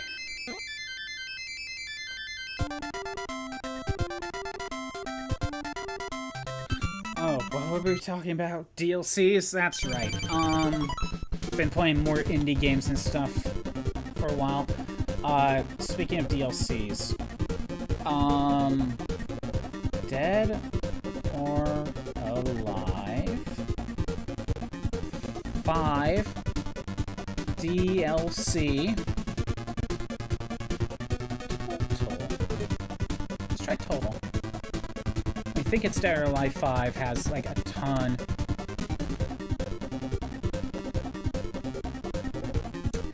Yep. It's Dead or Alive 5.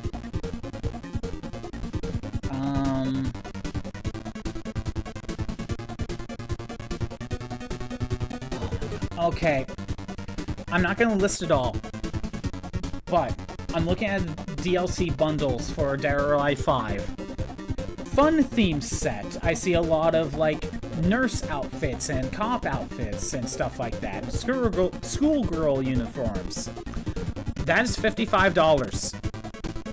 There is a Halloween and debut costume set.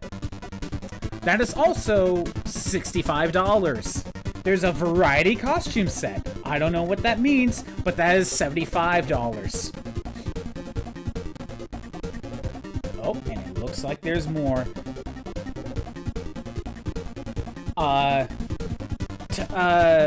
DOA Tecmo 50th Anniversary Costume Set, $27. Another Halloween costume set. I don't know if it comes with it. In that other pack, $28. ZAGG Island Swimwear Set, $37. Gust Mashup Swimwear Set, $20. Rodeo Time Set, $20. And the list goes on. The list just goes on. I don't know how many of those bundles actually have all of it in, but even so, Dead or Alive has a bunch of DLC. I'm reading like the little Google AI little thing, right? The total cost of all the DLC for Dead or Alive 5 last round, based on historical pricing, is approximately $620, I'm just going to round up a little bit, $625 before taxes for the core DLC packages.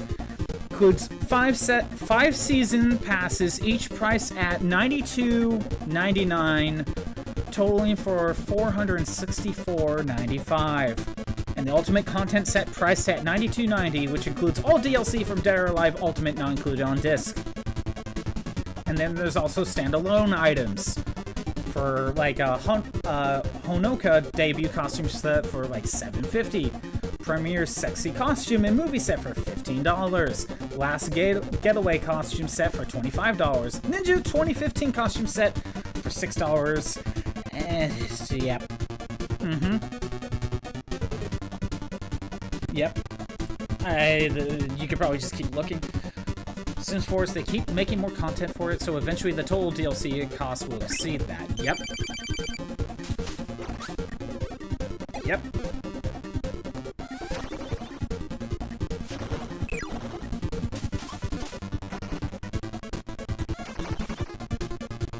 Granted, I did not do a total. Like, actually go to the Steam page and actually did a total. That's just what the AI thing was saying, and I just kind of gave a snippet of the DLC of Dead or Alive 5.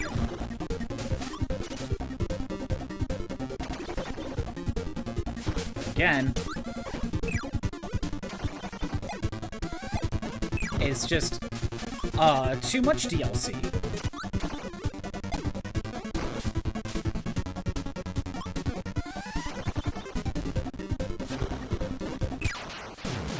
Granted, I'm pretty sure, like, all the DLC for Dead or Alive 5 is just costumes.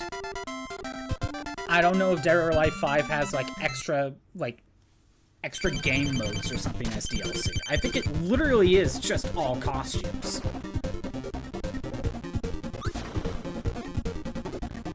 But, you know, we're still talking, like, PlayStation 3, Xbox 360 era, where DLC kind of just started becoming a thing.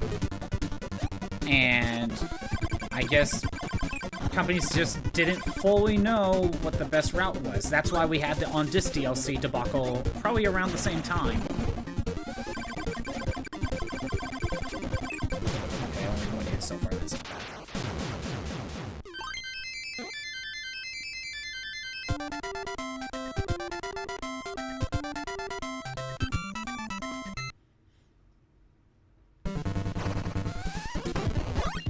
So maybe at the time, Koei Tecmo was thinking, let's just make a bunch of costumes and sell them to people. Because it's just cosmetic, so you don't need to buy it all. And then they just kept making costumes. So if someone were to want to get every costume, the total amount is way too much. I think it's one of those they just kept going.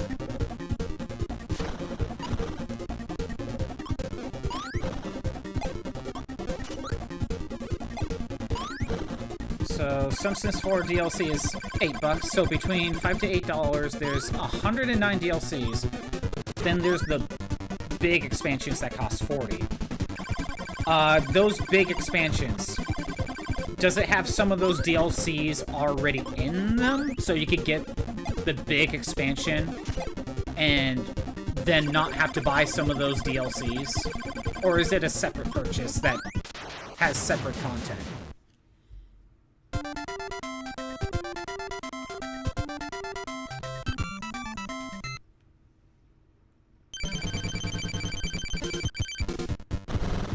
Base game for the Sims 4 is free. Well, that helps. Well, I'm talking about the big expansions. What I'm saying is the big expansions that you mentioned that are $40. Does it have some of those DLCs that are the $5 to $8 within that big bundle? So you could just buy the big bundle and you already get a good chunk of those DLC sets. Not have to buy them. I don't know if I'm making myself clear.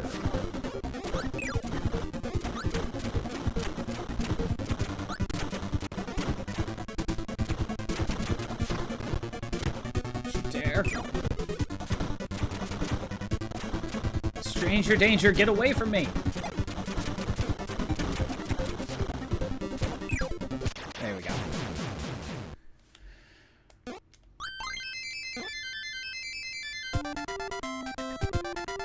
Like, sometimes you could buy, like, all the DLCs separately, but then you could buy, like, a season pass, and it has a good chunk of them in one package, so you don't have to buy them separately.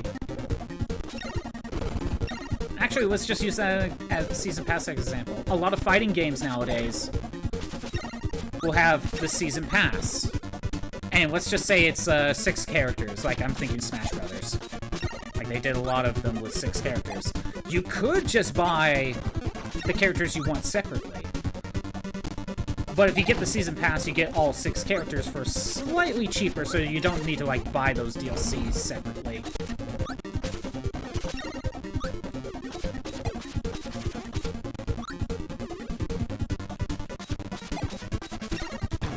Damn it, he got me.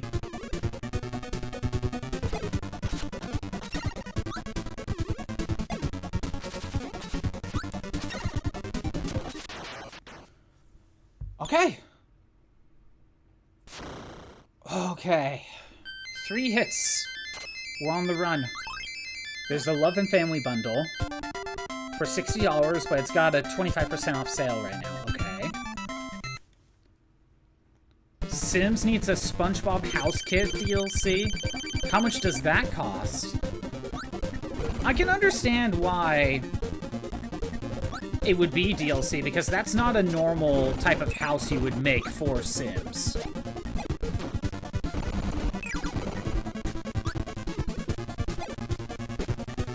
Like, if you were doing a SpongeBob partnership, you know, you would basically need to sell the unique assets.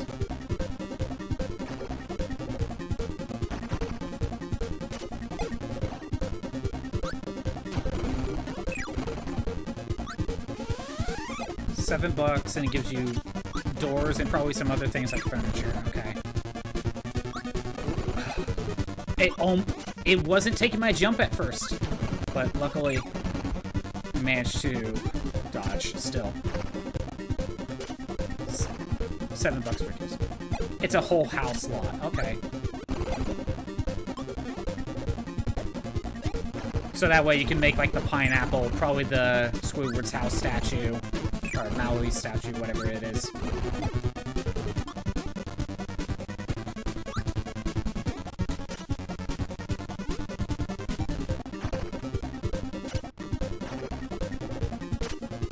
Oh, I almost ran into him. Because I was half paying attention. 3 hit points. We're on to Nightmare with 3 HP. Just property like SpongeBob's house and Squidward Patrick's house as neighbors. I don't play Sims, so I'm trying to understand what you mean. Just stay in the middle.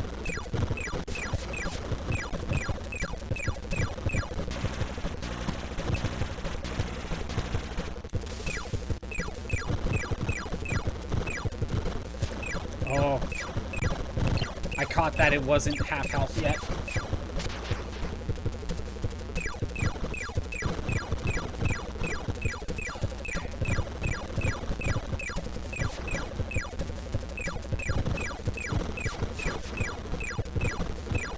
Up, down. We're on Nightmare 2! This is the run! Basically, it's a pre-built house that you can have if you buy the DLC. Oh, okay. Okay, I'm understanding. It's not giving you parts to build with. Alright. Nightmare 2. With 3 HP to work with.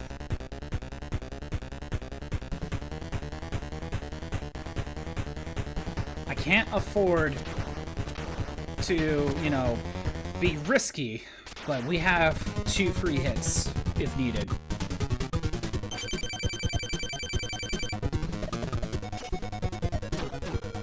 Try to play it safe.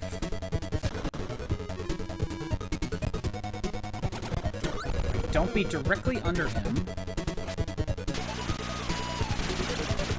Like, I could do that. It doesn't do a lot of damage by jumping, but still.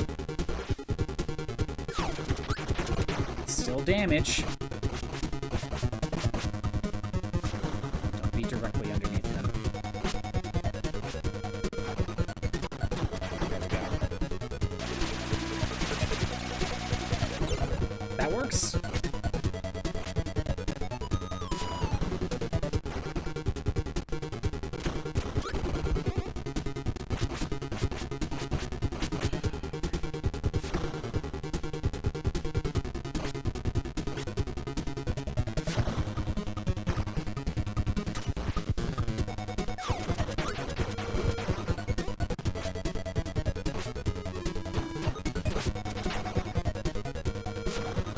want to take risks.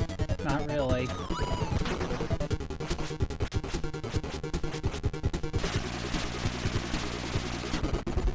I'm willing to do that.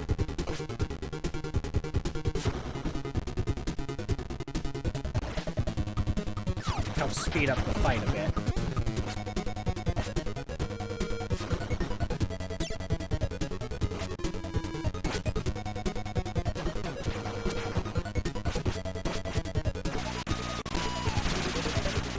There we go.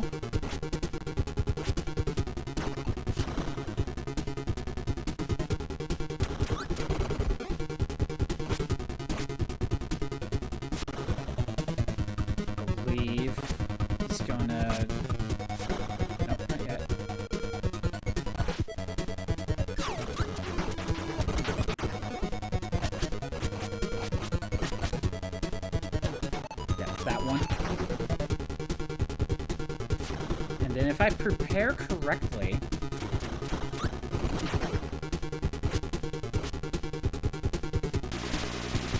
Oh, okay. I was prepared for that one. But I wasn't quick enough. What is this? He didn't use that move before!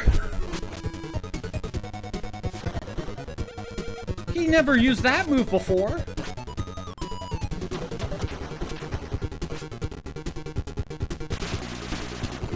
There we go, that's what I'm talking about.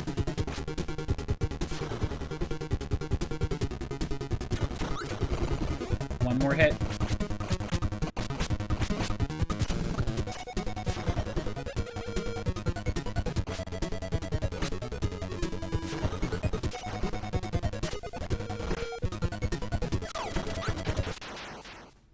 And that is boss rush mode.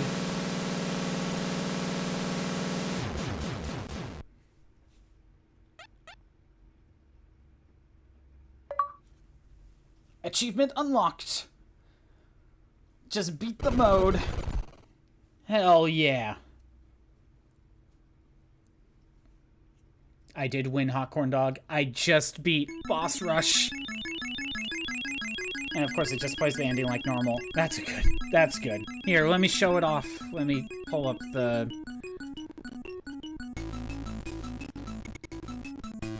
If I refresh the page, you can see it's gone. Yay.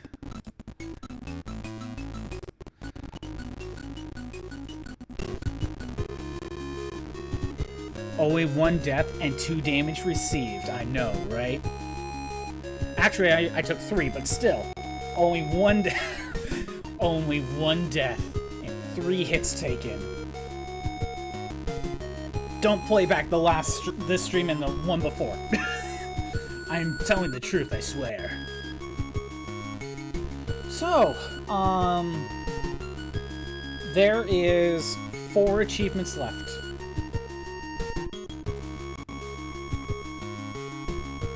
Let's get the battle royale going. Yeah, Hot Corn Dog, you literally came in I think right after I beat Nightmare, or as I gave it the final hit to Nightmare.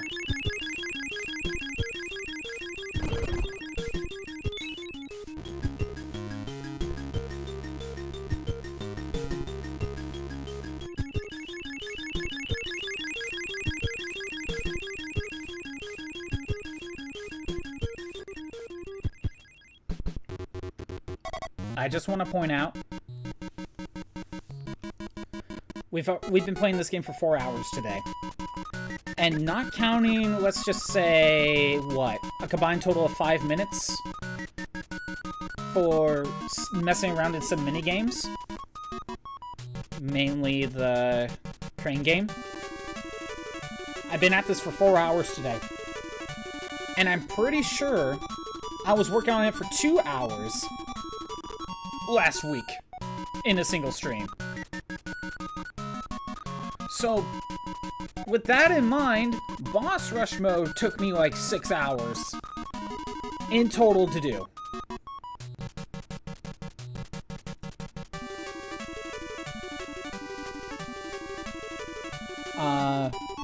It was a bit before, but you saw it, low-key. He ain't see that coming, I know, right? Nightmare's biggest nightmare. Nightmare's biggest nightmare is a pink buff ball.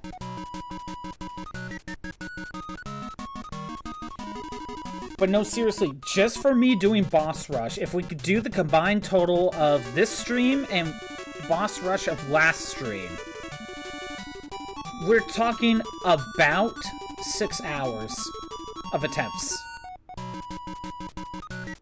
And like I said, most of it has to do with Meta Knight. It was mostly due to losing to Meta Knight. If it wasn't for Meta Knight being super annoying, I probably would have gotten this done a lot faster. Granted, also I think oh no, PNG's working. Granted, it's been a few months since I played this, so I think I forgot about the whole flying up for a bit for Meta Knight to kind of make him jump. So I think I forgot about that strategy. Because as soon as I implemented that, it worked a lot better. Okay. We got a little bit of time. This is one of those you reset the game. Even though that would be a good endpoint to wrap up. Let's try these 3 minigames a couple times each. Let's try it.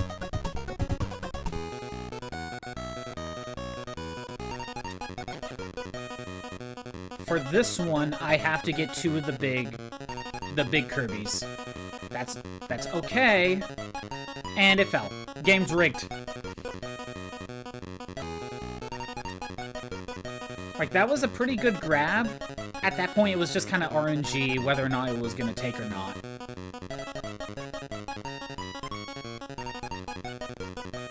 Can't believe DSP thinks this series is like Dark Souls. That means I'm ready for Dark Souls 1. Look. Wait. Does DSP literally think Kirby is like Dark Souls? Or are you just making a joke? I can't tell when you're referencing Darkside Phil. Like, that statement could easily be true. But Hot Corn Dog, you know I'm basically ready for Dark Souls 1. Damn it. If we don't count the Bloodborne playthrough, Kingdom Hearts 1 Level 1 Proud Mode trained me for Dark Souls 1 and Bloodborne. You know this.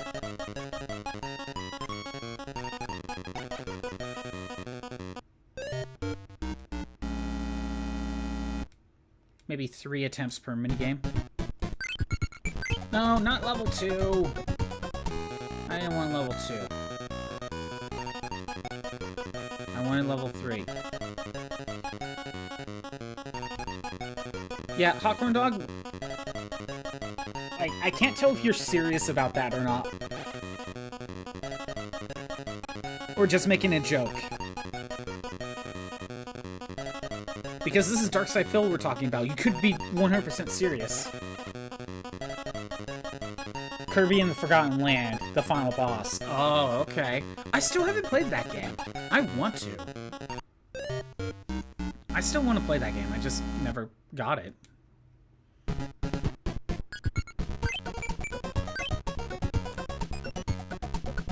Did he seriously compare, like, the final boss of Kirby Forgotten Land to Dark Souls? Damn it. Yep, not making it. Because, look, Kirby games, it's like the main game is typically fine. Like, it's... I don't know if you want to call it brain dead easy or just fun platformer. It's usually when you get to the challenging stuff like True Arena is when Kirby gets very hard. It's usually stuff like True Arena. I will try Quick Draw.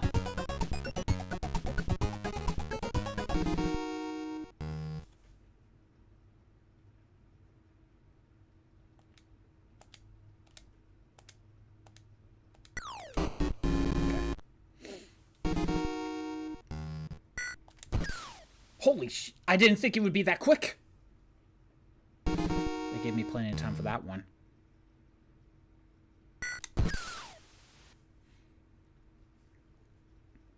You are dead serious about that, huh, Corn Dog? That's insane.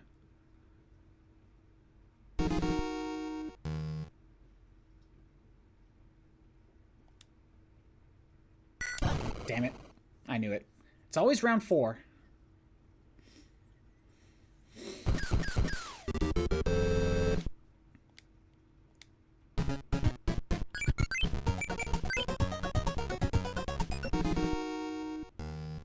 Okay.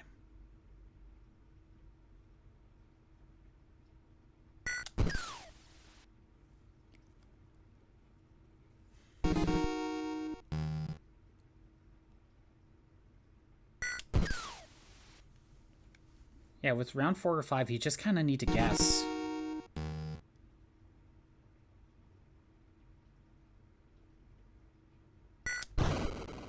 Okay.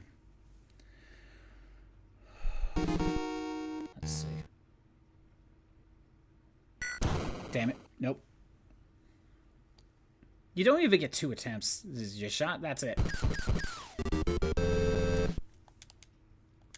We'll give Quick Draw 1 more attempt. Probably not as infamous as his Persona 3 run, but that's what happened in Persona 3? What happened there?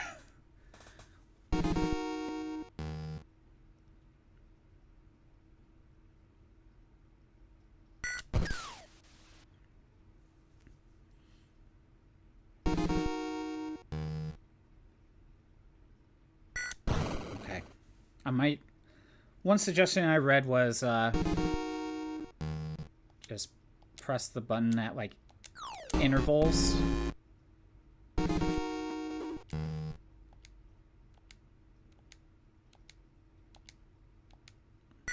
Yep. And just hope you get the timing right. Never mind. Alright. Egg catching minigame.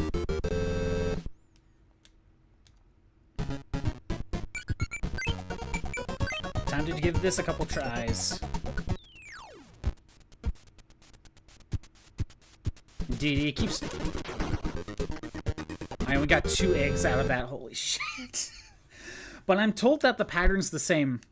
So we could just... keep this going.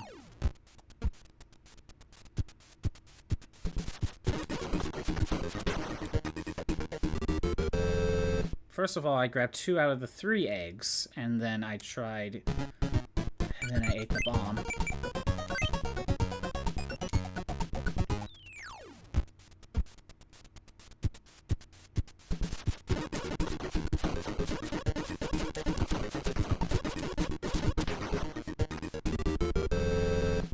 Okay.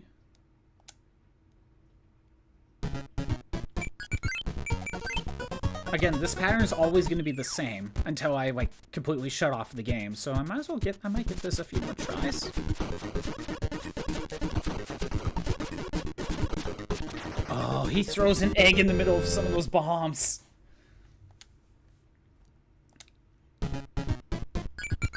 I might give this a few more shots.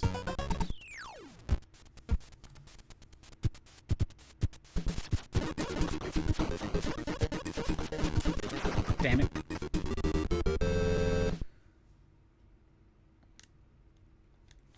This is so tricky.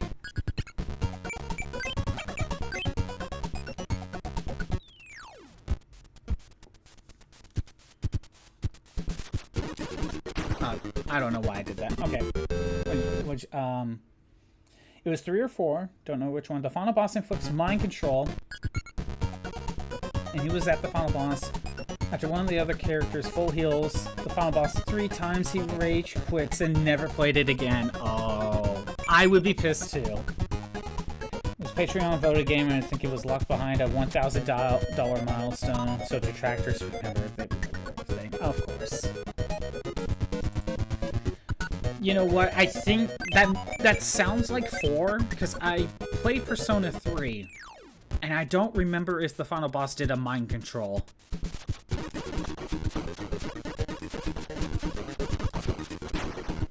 I don't remember if the final boss did mind control, but I think that might be a Persona 4 thing. That sounds familiar.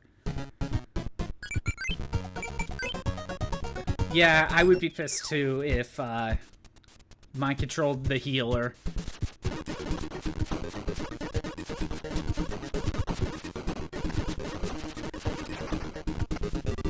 I did a lot better there. That was a lot better. And, of course, he didn't learn that lesson about mind control. And you said he gave the final boss like three attempts, right? So, of course, it sounds like he didn't learn his lesson and equipped like an accessory that it resists mind control. Assuming he had one in the first place. Because that might be a factor.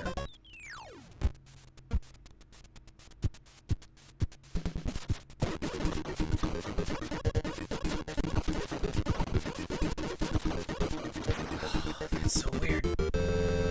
Alright. I'm gonna give it like another go. Then I'm gonna call it.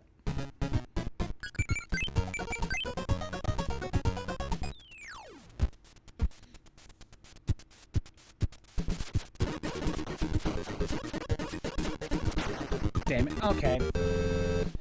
Well, I think that's good enough. Except one round of crane game.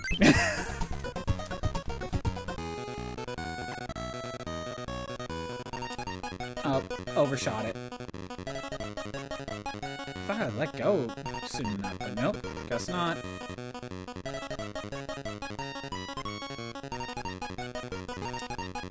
Nope, undershot it there, I think. Alright, I think that's it. I'm gonna call it.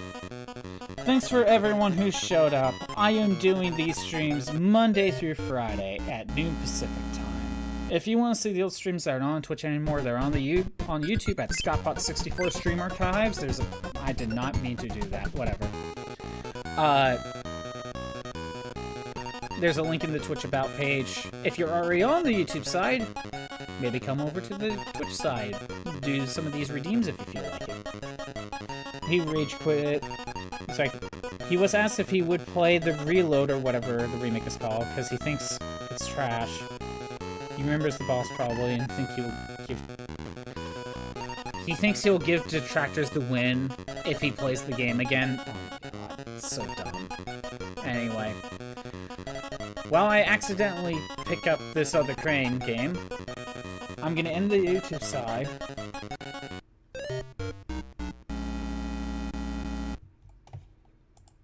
Alright. I'm gonna call it. I'm gonna find someone to raid on the Twitch side, and tomorrow we shall do this, except I did not need to do that. We're gonna be doing extra game. I think we have to beat it all in one go. You should check how many points you got. I know you have a lot of points. You could redeem some stuff. I know that much. Anyway, I'm gonna end the YouTube side, and then we're gonna find someone to raid. Bye, YouTube.